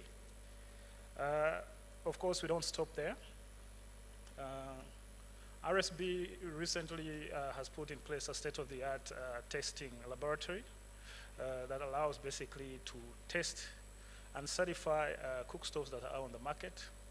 It basically works hand in hand with all these programs that are already in place. So any technology that will be coming on the market is recommended basically to go for a test to ensure that it complies with the standards in place. And even those technologies that are trying basically to innovate to improve their performance also are encouraged to use this lab basically to ascertain that they have achieved the established goals. Of course, like I said earlier, the other programs also will have to basically be working, requiring a certificate before basically proceeding to going to scale on the market. Thank you. Great. Thank you so much, Mr. Stephen Bihinda, for that. And just maybe to mention, there's a lot of collaboration happening in testing and certification in trying to balance demand and supply for wood, supporting those who are in tier 3 to boost them so that they move beyond that tier, and keeping a balance in the market. So these are all the things that the ministerial guidelines for clean cooking technologies are doing. So I'm glad that you've mentioned that. Okay, I will move on to Miss Monica. And my question to you is, Delagua is one of the few companies in Africa that adequately address clean cooking access while also unlocking finance to scale its business. I know that you are in quite a number of countries, some of which very few dare to go to. So my question to you is, what key factors have contributed to this success so far, and what bottlenecks impede your continued growth? And I will strictly stick to 5 minutes. Thank you, Mercy. Hi, everyone. My name is Monica Keza. I'm the country director for Delagua Rwanda, but I'm also the head of Government Relations Africa. So I've been involved in expansion work. We have backtrack. Delagua has been in Rwanda since 2012, and we've been doing the work of distributing improved cook stoves in rural communities since then. So we are the largest project, not only in Africa, I think worldwide, that is financed by carbon credits to provide improved cook stoves. There are many reasons for our success, but obviously one of them is experience. And because of that experience, we know that it's important to give out the best quality stove. So at the moment, we're giving out tier 3. This is the best stove on the market. We're not in stove manufacturing, so we do look for the best stove on the market, and at the moment, it is the Ban stove that we're giving out. Before that, we were giving out EcoZoom stoves, and then Ban came onto the market with a better stove, and we moved to Ban. We're not obliged to stick with any manufacturers. We just make sure that our stove is the best. The second point that I can say that has helped us is that we understand that clean cooking is a behavior change. It's not the fact that you give somebody a stove that they will use it. You need to educate them. You need to do a massive education program. This is part of our work. We don't just give the stove and leave. We have people in the communities that are training people on why they should use the stove, how they should use it. And this is continuous work, because these people have been cooking for generations. So you saying and giving them a stove doesn't mean that they will use it. So the second stove is the behavior change of our work. The third one is government relations. We do not go to any country unless we have agreements with the government. So we work with Minenfra, we work with EDCL, we work with local districts, because they have to tell us who do they think should take the stove. Because we only work with rural populations. And normally the local authorities are the ones that give us those people to give the stoves to. So one of the really, with our business, it's imperative that we know where each stove is. So the government helps us to make sure that we keep track. Of course, we have our systems where we do data collection and we know where the stoves are, but the government ensures that the people don't sell the stove, for instance, or they don't give it to their next, over the border neighbor or things like that. So yeah, our relations with the governments are very, very important. The next point that I would say that is very crucial for carbon credit companies is integrity. How do we ensure integrity?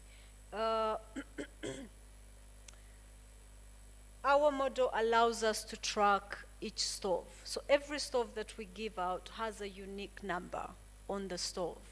And we save that number with all the information that goes with it. This ensures that if, for instance, an auditor comes to do verification, they can find the stove, they know who has it, they know where it is. So this integrity allows us to have trust from our investors, to be sure that we're actually giving stoves to the people that we say we're giving the stoves to.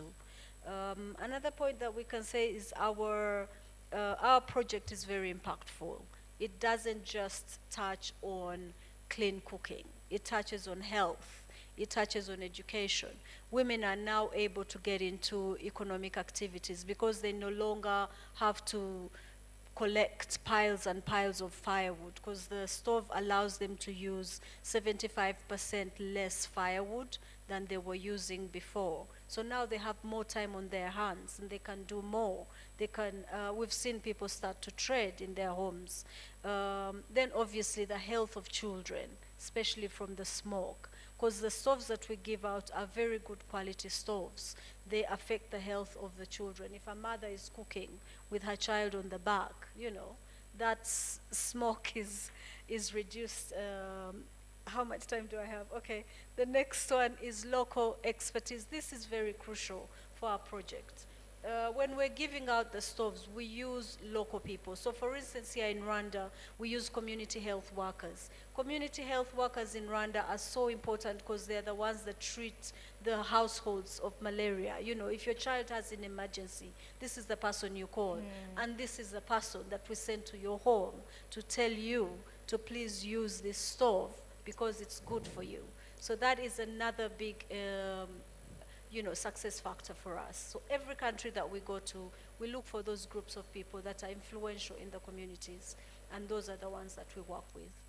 I love that, and I think I've noted quite a number of ways of how collaborations have helped you get there, and it's not just about the financing, but it's also about getting the right partner to deliver the right technology and good quality technology, behavioral change interventions, partnering with the right people beyond just simply trainings, but also healthcare workers, and talking about the need for, or the benefits, health and education benefits. And I really love the point around collaborating with end users on reporting to maintain your integrity and the integrity of your data. So I hope you're learning as I am as we go along the way. So this is fascinating.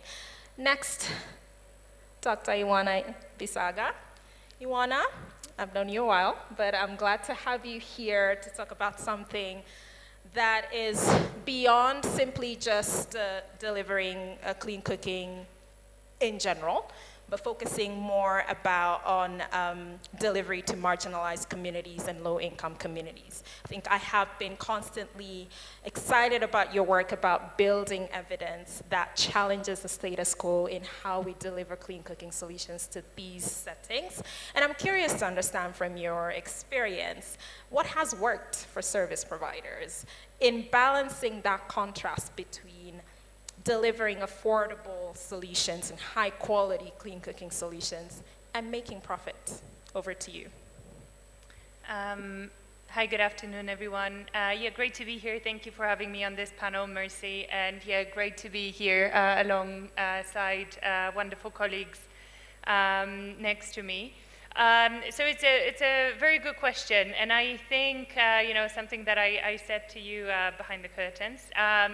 You know, I'd like to flip it around and think about what's actually been, you know, among the biggest challenges and what needs to change to make those profits healthy indeed. Because if we talk about the provision of clean cooking, modern cooking solutions in urban centers, in densely populated areas, higher tier solutions, those margins can be quite healthy. And the profits can be quite healthy. The moment we start venturing into the sort of peri-urban, particularly urban areas, those margins become less. Distribution, supply chain, that's all very costly.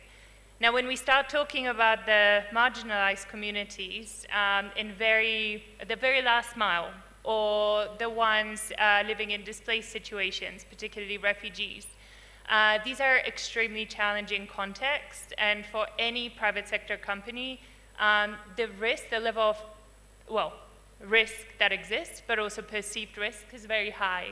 That means that many stay away, or otherwise if they do indeed come in, they face a lot of challenges, be it you know, with issues around affordability and willingness to pay, or simply the sort of administrative maze that they have to navigate in order to even establish operations. But what I want to focus on is that while risk exists, and particularly in those marginalized communities, of course we're talking about lower incomes and lower ability to pay. There is willingness to shift to clean cooking. It's not that people want to continue cooking on a three-stone fire. But often there is little awareness, and of course there needs to be more education. So I'm glad that issues around behavioral change, around awareness raising have already been mentioned. But what I think is also very important is to ensure that both suppliers and end users are educated about why this is a needed shift. For the suppliers, we need to ensure that there are more risk guarantee mechanisms that are available to them to access capital, and not just grant funding, not just funding from the donors, not the piecemeal money that we have seen going particularly to those marginalized communities, but significant commercial capital that is currently beyond reach. Evidence building will continue playing an important role. So thank you to Mercy Corps and other partners for continuing to support on research and evidence building. We have seen in multiple industry snapshots, one of them being conducted frequently by the Clean Cooking Alliance, that while capital going into the clean cooking sector continues rising, it's still far from what we need. So for example, in 2022, it reached beyond $200 million, but what we need is between $4 to $8 billion yearly between now and 2030 to transition everyone universally to clean cooking. On top of that, from that capital, it's only a number of big players, a few big players who tend to be the ones grabbing the most of it. So we're talking about 7 players in 2022 who grabbed 90% of the over 200 million. The small and medium-sized businesses remain outside of that sort of pool and really struggle to access that capital. Capacity building to access carbon finance will be necessary, but so will be the capital to actually facilitate it, because it's not cheap to tap into that pot. I believe that Article 6 and the compliance markets will also help, but there is still a lot of regulatory work that needs to happen. Subsidies will also remain critical, but subsidies that are inclusive, that also include those marginalized groups that typically fall outside of national energy access planning. And finally, on the demand side, and here, a little bit of, I guess, reinforcement and repetition of what's already been said, and I believe not just today, but probably yesterday as well, sadly I wasn't here. Issues around financial inclusion. Thank you, Fikkers, and thank you, Mercy, for leading on that. This is going to be critical to actually equip people with the right tools to access clean cooking and satisfy other basic needs. Awareness and behavioral change, making sure that products and services are available and that there's choice, that people have a choice, in terms of what fits their needs and what they would like to transition to. And of course, planning for the phase out of support, such as subsidies, to make them sustainable, to not cause shocks to companies that may rely on it and then, be forced to cease operations. So really thinking about sustainability in all dimensions. And I'll pause here in the interest of time, but thanks again for having me. I don't even know how to summarize this. So I'm just gonna point out a few things here. I really like this part around awareness, behavioral change interventions that go beyond. We really need to partner with our end users. We need to partner with them and get to learn their behaviors and what works for them, fit for purpose technologies. The idea around planning to phase out some of these interventions so that we leave companies standing on their own. And I would be curious, I think a dream for me would be to see how that works in a refugee setting, for example, or in urban informal settlements, for example, or in areas that are conflict-afflicted or countries that are recovering from conflict, for example. How does that transition happen? And this is food for thought for some of us who are in the research space to explore that a little. And talking about de-risking instruments, that we need to be bolder about this and focus on beyond grants and subsidies and look at capital. If we are going to meet the 4 to 8 billion quota per year, and of course, data. We cannot emphasize that more, so thank you so much, Iwana, for that. And next is Roddick. I think I haven't heard of Solar Chef before. So while I was reading a little bit about it, I was, first of all, I was just surprised I haven't heard about it before. But I was intrigued by the innovative clean cooking kit that does more than just provide a convenient cooking experience. So for the sake of the audience, could you briefly describe its core functions and what makes it such a companion in the kitchen? And could you also then briefly explain how this clean cooking environment here in Rwanda, for example, is supporting such innovations to scale? Good afternoon, everybody. Thank you, Mercy, and thank you, EPD, for having us. It's an honor to be part of this conversation about clean cooking. Like you said, we are a newcomer in this market, also a newcomer to Rwanda, and we found Rwanda very welcoming and easy to navigate, as well as country-wise, as on the energy sector. And we have been engaging with stakeholders like farmers, corporations, and we learned that the energy problem here for the use of biomass fuels like charcoals, wood, and gas are coming more and more scarce, more expensive, and so we learned that there is definitely a need for clean cooking, and we also learned that off-grid is still a way to go here in Rwanda. So as requested, I will describe our kit briefly for time's sake. First of all, it's an all-solar powered clean cooking kit where we use high efficiency solar panels to use the sun for charging batteries. And with this, we can help families to move away from these harmful fuels. For us, it was very important to develop a kit that is easy to use, so people need not much training to use it, and it's easy to install. We have provided with energy storage in sense of a battery, which will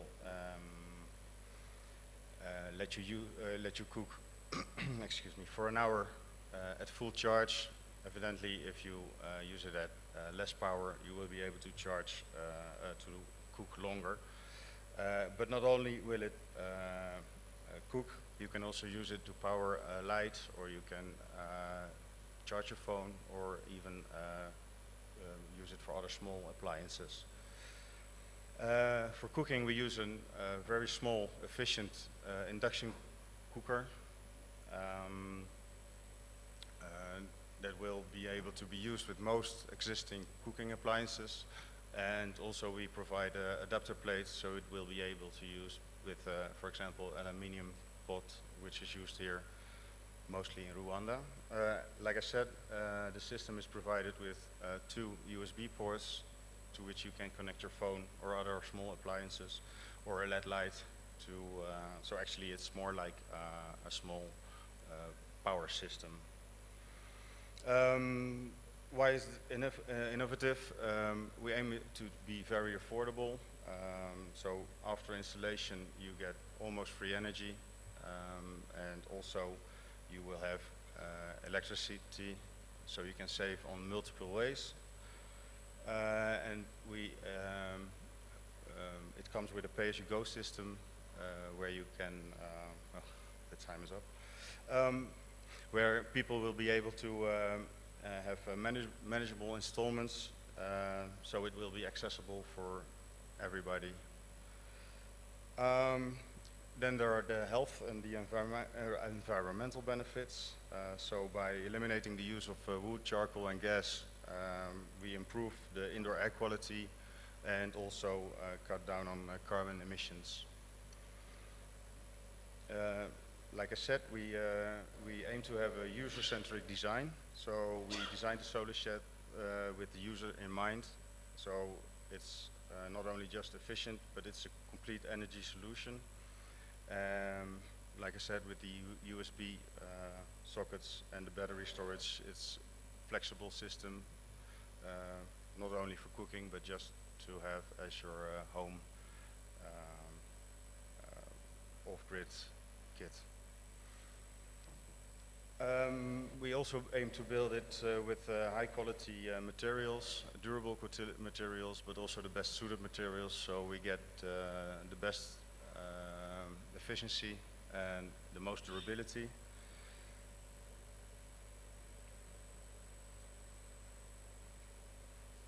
All right. No, I was almost finished about the kit, but we do realize that we are not unique in this way, but what sets us apart is that we have a comprehensive integrated kit with the customer in mind. And regarding your question about the enabling environment in Rwanda, we feel that the government is making, we know that the government is making clean cooking a priority, raising awareness about health and environmental issues caused by the traditional non-cooking methods. And this nationwide effort is building understanding around the alternative alternatives such as efficient stoves and LPG, which is creating a more receptive market for innovations like ours. Also, we are very excited about technical advancements and the infrastructural investments here in Rwanda, such as solar energy and electric grids, which could be leveraged for solar-powered cooking, as are the result-based financing schemes and subsidies which are becoming more and more common. I even learned that for the BRD, carbon credits are getting available, so that would be very helpful for especially for private developers. And also the possibility of partnering with logistical companies and maintenance companies in Rwanda is very important for companies like ours. Thank you. Perfect. Thank you so much. A number of partnerships coming up here. So, for example, a very good enabling environment in advancements in solar technologies, in just trialing much. This comes with a charger, for example. So that's something quite innovative, and Rwanda presents a good environment for that. Subsidies that allow companies such as SolarChef to continue trialing these innovations, and of course the possibilities of partnerships, including supply chain and logistics. So thank you. And if you want to see the product, I think SolarChef already has a booth out, so just pass by and Roderick here will be happy to show you how the product works. And finally, in this panel, I understand we have very few minutes, so unfortunately, Mr. Shingiro, I will ask you to just take 3 minutes. Just 3 minutes. You had quite a number of minutes here with the presentation, and I think you covered quite a lot in your earlier session.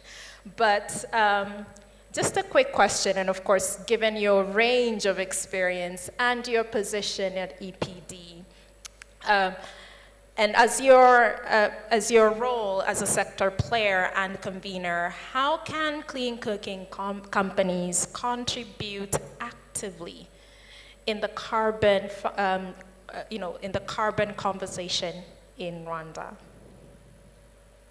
Very simple. All right, thank you. I'll try my best. Surely, clean cooking companies have a pivotal role into actually achieving all the targets related to clean cooking in the country, and without the impactful participation, really our targets will not be achieved. So I'll be brief as you requested. Maybe some of the strategies for the companies would be maybe creating internal synergies, JVs, consortiums, in implementation of effective technologies, and that would enhance our investment potentials, because without investment then we're doing nothing. That will also help us promote higher tier cook stoves, as I previously mentioned, and switch to cleaner fuels. Number 2 would be participating in the carbon offset projects. These will require registration to carbon reduction projects, and they eventually facilitate the sale of carbon credits. Number 3 would be collaboration with the government and other institutions like development partners, of course through APD. And that is already in place, being done. However, at a low level, we need to scale it up. The number 4 will be raising awareness and engaging communities, as initially or previously recommended.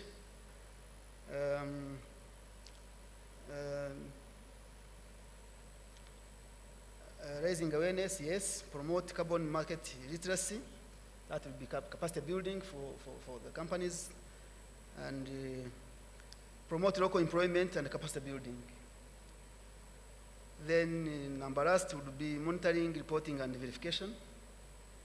MRVs. Maintain transparency.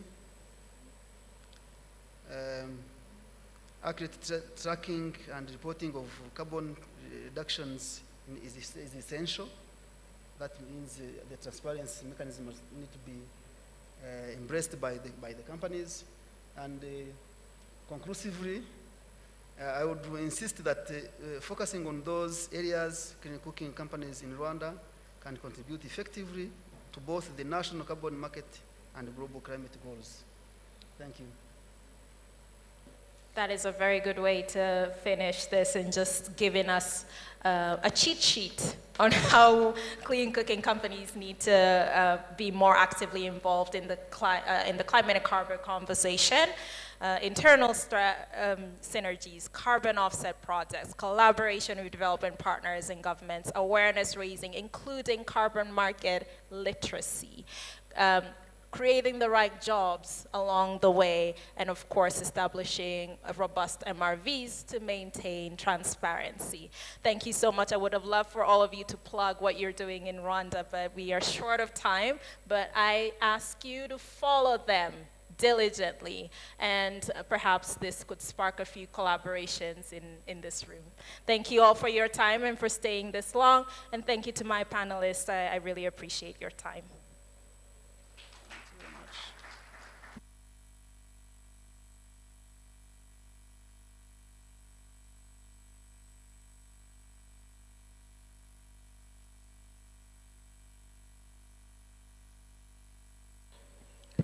Thank you so much, Mercy Rose and panelists. We appreciate your contribution to this event. We first want to apologize. We have gone past the expected closing time. Obviously, because we started late. We started 9:40 instead of 9. And the reason was because most of you were yet to get on the venue on time.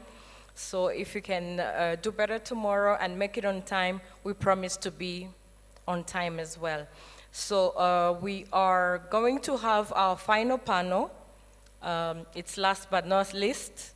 And therefore, I wanted to ask you of your maximum 25 minutes, and we will be done with today's session. Let us welcome Engineer Karine Mukashyaka to continue with the panel session.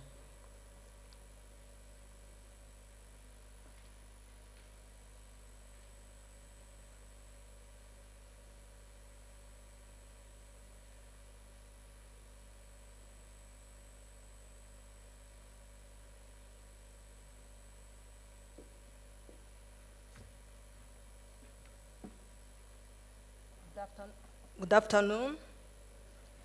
It's hard to have the last session of the day, but let's try our best. We are going to talk about hydro and mini-grid. We are going to try to be brief, but straight to the point. Without taking too much time, let's call the panelists. I could tell you this is the best panel of energy you can have in this week, Energy Week. So allow me to welcome Engineer Nare Karitanyi, the MD of Rusumo Power Company. Welcome, sir. He has, I like it. So the second panelist is Engineer Gakuba Felix, the MD of Energy Development Company. Welcome, sir. I also call Engineer Nicola Kalis from Energy Hotel PLC.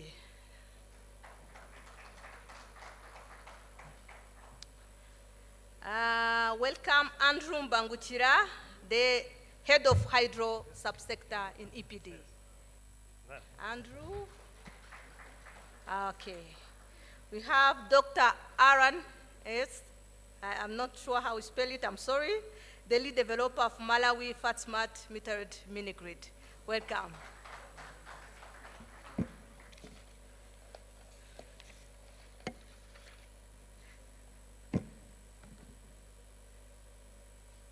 I would request, I'm going to ask a question, but addressing to a person, and then before you respond, you introduce yourself so that they can have details, and you respond to the question. So let me start with Engineer Nare Karitanyi. He has a very vast experience in energy sector, especially hydro and mini-grid. Sir, could you please share with us some key highlights from your vast experience in the energy sector, specifically with implementing mini-grid and hydro project in Rwanda? What are the key success, challenges, and lessons learned during your journey? Thank you. I have, what, 1 minute? 25, it means 3. 3 minutes, okay, okay. 1 for introduction and 2 to respond. Yes, thank you.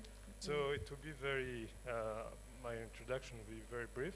So my name is Nare Karitanyi. I'm the managing director of Rusumo Power.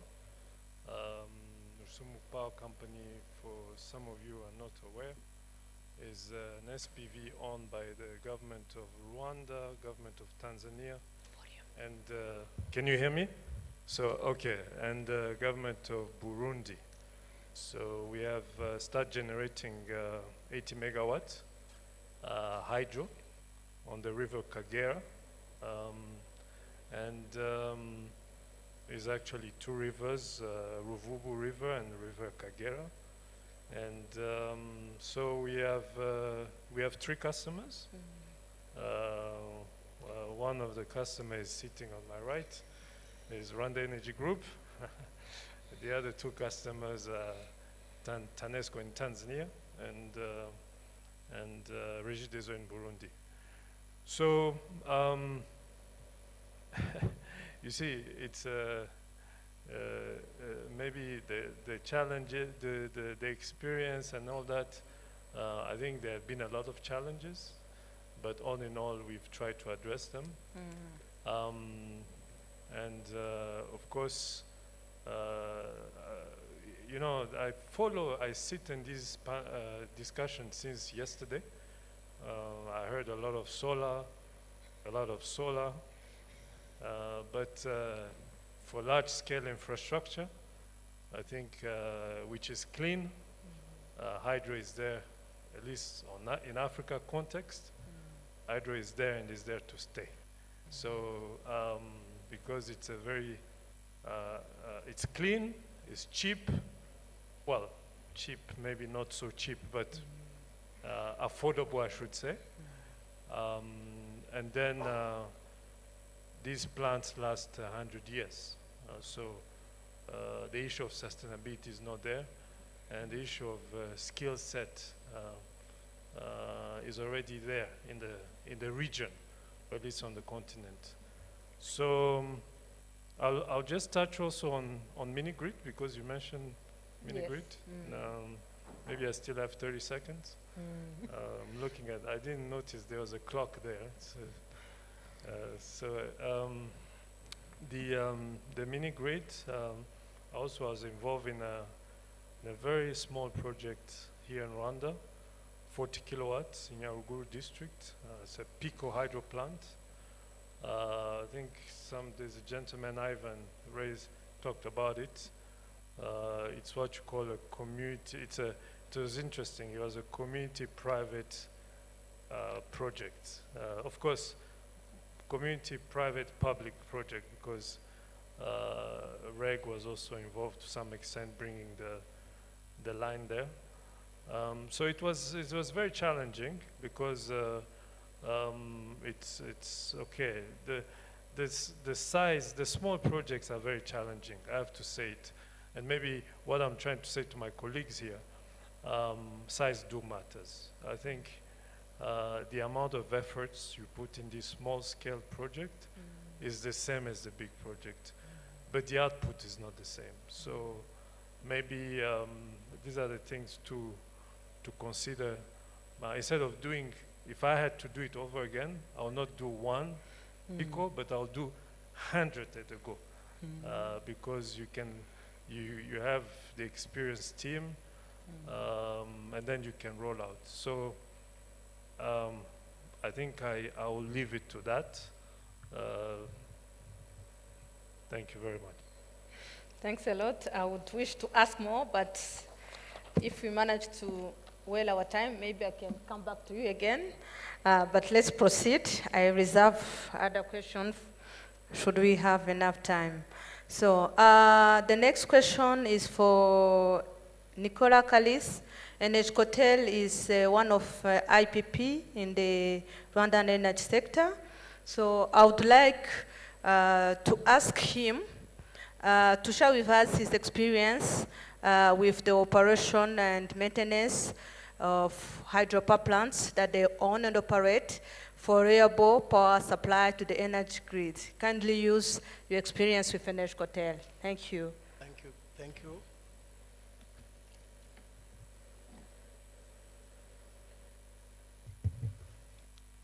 Thank you. I want to.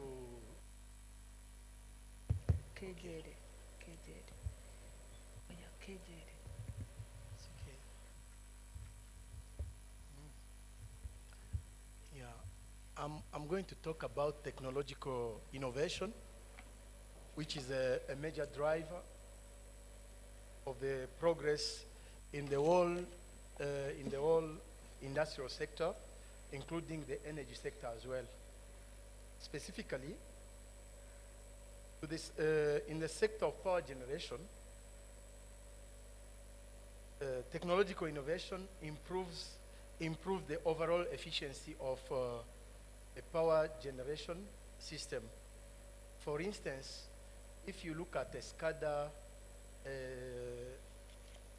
installed, I mean a SCADA, then the operation and maintenance is smoothly, if you put a SCADA in place, the operation and maintenance is carried out very easily, since it quickly diagnoses and alert abnormal functions of any particular element of the power generation. So besides the importance of an automation system, there are many other challenges in the hydropower system, especially in their operation and maintenance, that require technological innovation. So this technological innovation applied to hydropower is aiming at reducing the operation and maintenance costs. For clarification, I would like to share the experience of NHCOTEL, the way we do management of our plants. So NHCOTEL is an independent power producer with a 3 hydropower plants and installed capacity of 3.2 megawatts. So all of them are located in the western province. So the biggest of these small hydropower plants is Kea. So I want to talk about Kea in particular. So Kea ran with the water from Sebeya River. Sebeya River is located in Rubavu district, but this river contains a very large amount of abrasive sediments that are very harmful to the turbine parts.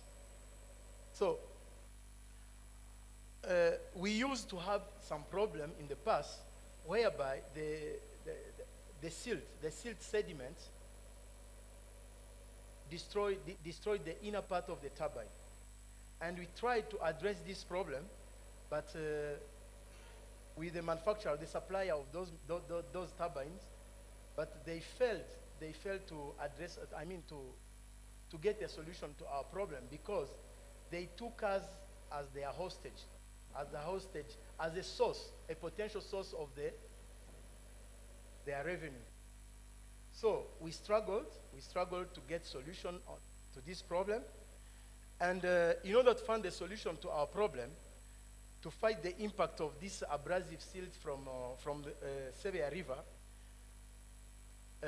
we approached the manufacturer. Manufacturer could not give a solution, and then we strive to get our own solution. How now? We created, we initiated our own in-house capacity building, aiming at training our staff to do our own refurbishment of our turbine element. Not only that, we went far and generated design and drawings, because the drawings were not there, so we developed our own design and drawing. And we placed our order to a Chinese based company to do the fabrication based on the design and the drawing that we provided.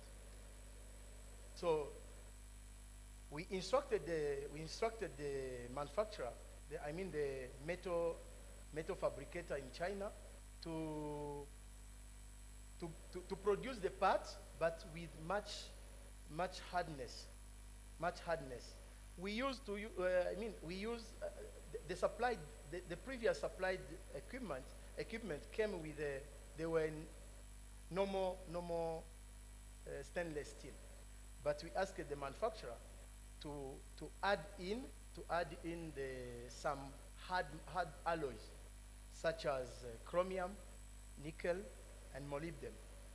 And doing so, the performance of our turbine improved, because we used to spend the whole amount generated throughout the year to just acquire equipment from an European company. And the company could not get a profit. So doing so, now the company, first of all, the efficiency of our turbine was improved. The time used for maintenance was also reduced, and the profitability of the company went high. So this is one of the achievements. So in brief, the technological innovation or improvement made resulted in a fruitful result, as it improved the efficiency of the turbine, reduced the maintenance costs, and increased the profitability of the company.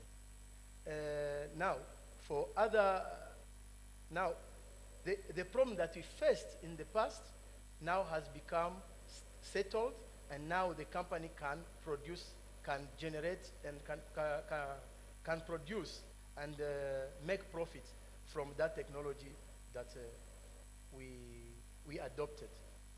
Thank you. Thank you, MD Nicola. I can witness this. We have been part of this process. We should find innovation to be able to be sustainable and try to be self-reliant. Thank you, MD Nicola. So I would call MD Gakuba Felix also to share with us. We are here to stay as energy developers, so we would like to learn if we contributed to the NST1 and how, and also is there any opportunity for us for NS2, and what do you think we can build to deepen our collaboration, because we want to be your lifetime partners. Thank you. Thank you so much, Karine. I will maybe briefly give a quick presentation of the company I work for. I'm part of Rwanda Energy Group under the the Ministry of Infrastructure. So Rwanda Energy Group is the holding company with two subsidiary companies. One of the two is UCL. They are in operations and also electricity trade. The second subsidiary company is EDCA, where I am. It's the investment wing of the government of Rwanda in energy. So this is the structure, and I'm working for EDCA as an MD, as you mentioned. So NST1, NST2, and also the capacity that we expect the private sector to focus on. We are very thankful to the private sector, especially members of EPD. If you look at all the journey of the energy sector, way back in 1994, we had almost 1% access, and now we are talking about 81% access. We couldn't have achieved that without the intervention of the private sector. To summarize. And the private sector intervened in the three segments of the network development. Over the last 7 years, from 2017, we increased our generation capacity close to around 200 megawatts. And this was from the contribution of the private sector, the construction, the commissioning, and 80% of the capacity I've just mentioned is owned and operated by the private sector. This is one of the indications that the private sector contributed largely in the energy. In transmission systems, we constructed more than 500 kilometers of high voltage lines with 15 substations. So this is the contribution of the private sector. If you go to the distribution and the access, where we moved from 38% access up to 81% where we are now, with close to 1,300,000 new homes that access to electricity. This is a contribution of the private sector. So they were involved in activities. And we can also extend this because in off-grid, we have close to 700 new homes that access to electricity, either through mini-grid. One of them is a mini-grid that MD Harry was just mentioning, 700 homes. And also the contribution of the private sector in reducing the dependence on biomass here in Rwanda, where we have also close to 1,200,000 homes that are now using clean cooking technologies. We are not yet where we want to be, but there is a step that we achieved together with the private sector. In the next shift, in the course of NST2 period, of course we would like to see the private sector pursuing the same activities to help the government in increasing the generation capacity to meet the demand. We are in a very dynamic process where there is a demand that is coming every year, and it's calling us to have more capacity. And the policy of the government is to have the private sector investing in the domain so that we can meet the demand.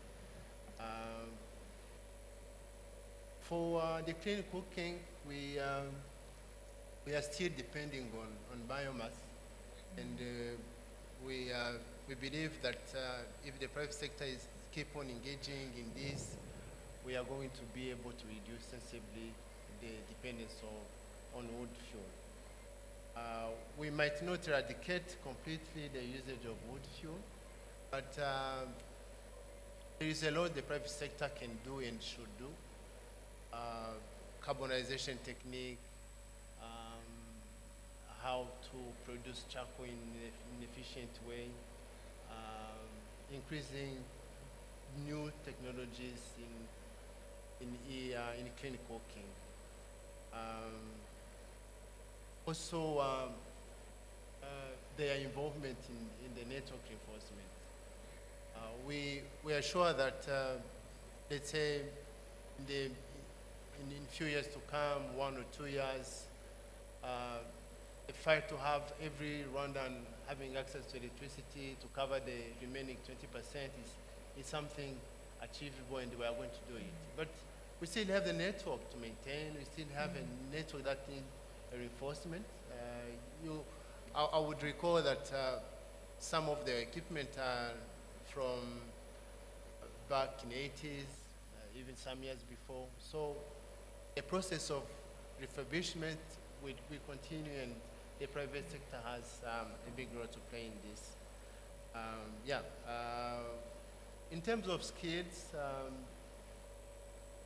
if we are where we are now, we are doing it with the private sector that have also already enough capacity, but what we would request is, or rather encouraging the private sector to do, is to pursue the capacity building for their local staff. Because the dynamism just talked about, there is also a high turnover. Some of the staff from companies are moving within companies that we have in Rwanda. But some of them also are going beyond our borders.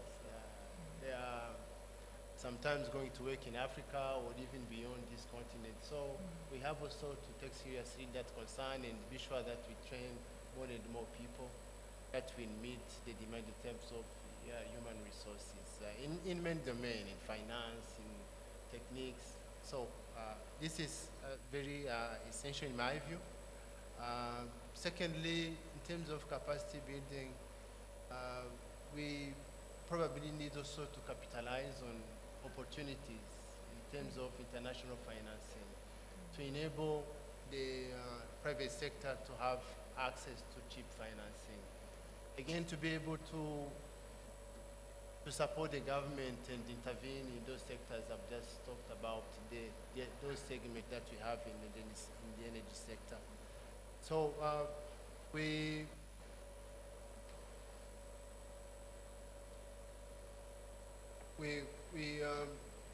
are in this dynamism, and I mean, this anticipation that we need from the private sector is one of the answers, because we might soon, in the near future, outsource private companies to manage the network.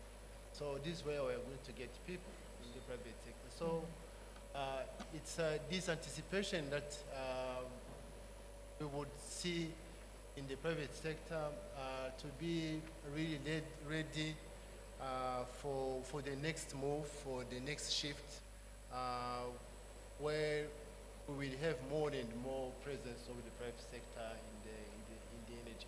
So this is how I see more capacity and kind of preparation that we should all have to be better prepared for the next shift, the next move in the sector. Thank you. Thank you, MD. That's good insight. I hope you are taking note and getting ready. So let us now welcome our head of hydro subsector, Mr. Andrew. You know our problems. We are lucky to have the government here with us. So can you please share with us the feedback that you receive from the sector that you are leading, the challenges that the private sector is facing while developing hydropower and the mini grid project? Maybe, who knows, solutions are there. Thank you. Thank you so much, Madam Karin. As you mentioned, I'm Andrew, the head of subsector under EPD, and I've been in the sector for the last 9 years. You've mentioned about the challenges and how maybe they could be approached. So the challenges are very many. I cannot mention them tonight, but I will group them into 3 points. One, regulatory and policy framework challenges. 2, technical challenges, and financial challenges. So considering policy and regulatory framework challenges, these ones, they go hand in hand with the policy formulations that are done by the utility companies. Of course, I mean REG, AUCL, and EDCL. So when you see the challenges that we face during the development of projects, mostly we see challenges in the permits and approvals. That is during the stage of development. And when you go to the production time, of course there are some other challenges which mostly originate from the policy that are put in place, which do not consider maybe the challenges that would be faced. Then when you consider the technical challenges, of course, my colleague Carissa mentioned some of them. There is a lot of siltation, high cost of production, that is during generation. And then there is, of course, the issue of the nature of our rivers, which are very small, and they have low flows. So when it comes to dry seasons, of course, most of the hydros, they have low flow of water. So that one leads, of course, to low production and hence low finances. So when you consider the financial challenges, of course, you cannot mention challenges in financial aspect and then you miss mentioning something like tariff, and then there is the interest on loans, and then taxes. So mostly when it comes to bringing the equipments, of course, most of them are coming from abroad. We meet issues of taxes, mostly during the operation and maintenance. If a part of a material, or maybe if you're bringing in a new turbine, or maybe there are very many to mention, so you incur, of course, taxes. So a tax is also an issue, but of course, you cannot operate without paying taxes, of course, but it needs to be approached in some way. So tariffs, of course, there is the aspect, Karina, you know that when you are putting up a project, there is the issue of take or leave tariff. So that is a very big challenge. Maybe it will be approached in future. Interest rate on loans, the commercial banks that are in Rwanda, they have how they value projects, but when it comes to hydros, they fear. So you find hydropower projects, they are so sensitive and risky, so they say our interest ranges between maybe from 16 to 23. So when you consider the price on the loan and then the tariff, that one becomes a challenge. And then maybe considering how could this be approached. Of course, the other day we mentioned that public-private dialogue, that one is the very best solution for this. We need to meet and discuss these challenges, then we need to meet and have the proper approach on some of the challenges, and exactly we see if this one is maybe going to be handled either today or tomorrow, and let's not meet again next year when we are repeating the same thing. Of course, banks, I mentioned that they value other projects like construction, so they fear that energy sector, maybe hydros are risky, and they sometimes impose collaterals. So they say your project is not enough for itself to be a collateral, so you bring another collateral. So sometimes they can request you to bring your house. So that one becomes a challenge for sure, that is in the sector of hydro. But of course, the business is viable. So I cannot say maybe it is not good. When you invest in hydro, it's a very good investment you can make because you have the PPAs, which are of a long time, so At the end of the day, you produce, and then at the end of the day, of course, you make profits. Thank you. Thank you, Andrew. I'm seeing our time is up. Allow us some 5 minutes. A humble request from this session to the MD of EDCL, if you could have this public and private dialogue so that we share our challenges, and then maybe you can find solution. Where people are, there are always solutions. Is it a yes? Yeah, of course, yes. Of course, yes. You know, we see the private sector as partners, and we are rather in a win-win situations all the time, because when they win, we win, and we succeed together. So there is no, I mean, it's a good yes. It's yes. So thank you, sir. especially he's talking about tariff issues, and I didn't touch the tariff issues among I mean, issues that we can have.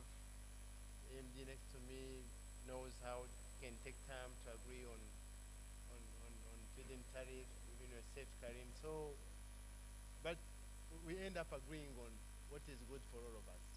So we do it. Sure. Thank you, sir. So let's welcome Dr. Aaron. That's how you spell it? Okay, thank you. So he's a lead developer of Malawi First Smart Metered Grid. Sir, would like to run your smart grid. What motivated you? What inspired you to embark on this journey? So what have you learned? What can you share with us so that also for us who are looking for opportunities in mini-grid, we can we can have a hint on how to tackle in that area. Please remember to start introducing yourself. Thank you. Thank you. Last speaker of the day, and I promise to be quick and I hope to be interesting. A bit of context, the World Bank estimates that 200,000 mini-grids are needed to achieve energy access by 2030. This is challenging because mini-grid customers are in the most remote areas and they're the poorest customers. Within that context, solar and solar battery technologies are likely to be the highest growth market. The costs of solar PV and batteries, specifically lithium-ion batteries, have come down quite significantly. In Malawi, where our work is based, the rural energy access is around 5%, and there's about 16 million people that need energy access. Our background was donor-funded projects from the Scottish Government, and we saw sustainability challenges of when projects were just gifted to the community.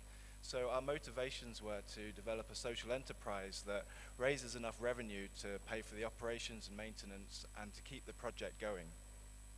Within that, we received funding from the Scottish Government to install 2 smart metered solar mini-grids. They're relatively small, 12 kilowatts, serving 70 customers at each site. Strathclyde provided the technical background and assistance, whereas the in-country developments were done through Self-Help Africa. And the idea was to really pilot, get some data, and to prove that a social enterprise method is a viable framework for achieving rural electrification.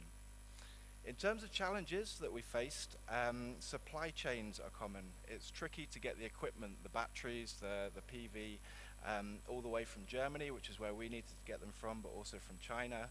And the costs, as new project in Malawi, the capex and specifically the opex were very high. The first project, the first system was a containerized system purchased from South Africa. The second one was fostering local manufacture, where it was assembled locally. So fostering local manufacture is something that EPD and the other renewable energy associations can do. We also face challenges with local capacity. There's very few companies that know how to build mini-grids in Malawi, and something that can be addressed is training courses and teaching people the skills, both technical and business, to build and operate mini-grids. And finally, there were challenges with policy. When we first started out, there wasn't a mini-grids policy in Malawi. There is now. There's still some challenges on VAT, some import tax waivers, and also securing sites from the government as to where mini-grids should go. So there's still a lot of work to be done in policy, and these are all things that can be addressed through EPD and others. In terms of impact, there's a huge amount of new businesses, economic growth. We've seen a big impact in terms of education. Having electricity in a rural area allows teacher retention and the kids to study after dark, and a huge impact on gender as well. Women are feeling having more respect within the community, more time savings, and we're monitoring these social impact KPIs. In terms of the academic impact, we, through the smart meters, have been able to track real-time data on revenue, on load profiles, and this data is essential to reduce the risk to investors and to push forward the investment case for mini-grids in Malawi. We've also developed policy briefs and, as an academic institution, disseminated all of the information and sharing. The next steps for Strathclyde is a spin-out called Equal Access Energy that is going to leverage investment from Scotland into mini-grids in Malawi and Zambia. In Malawi, Self-Help Africa has set up Kuyatsa, which is a social enterprise to scale up mini-grids in Malawi. And if I can finish with my last 10 seconds, the three main points I would take away for making solar mini-grids work in Africa. The first being productive uses of energy. Businesses drive economic growth and drive the revenues of a mini-grid. The importance of data informing load profiles and business models. And finally, community engagement. Projects that treat communities just as customers to extract money are unlikely to be sustainable, and you need to embed the community needs from the start to ensure your project is sustainable. Thank you. Thank you, sir. I think we try to manage well our time. Kindly join me to give a sort of applause to our panelists. They really made it. This is a great panel that you can have in energy. Thank you all. If you have some questions, we are here. You can ask us in the background, but let us try to meet the time. Thank you.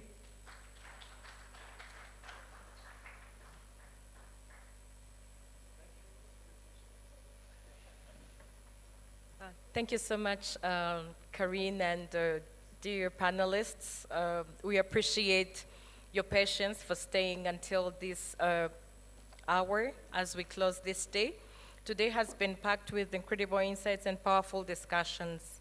Let's carry this momentum forward as we work together to accelerate Rwanda's renewable energy transition and power the future together. Thank you very much. Have a great evening. See you tomorrow.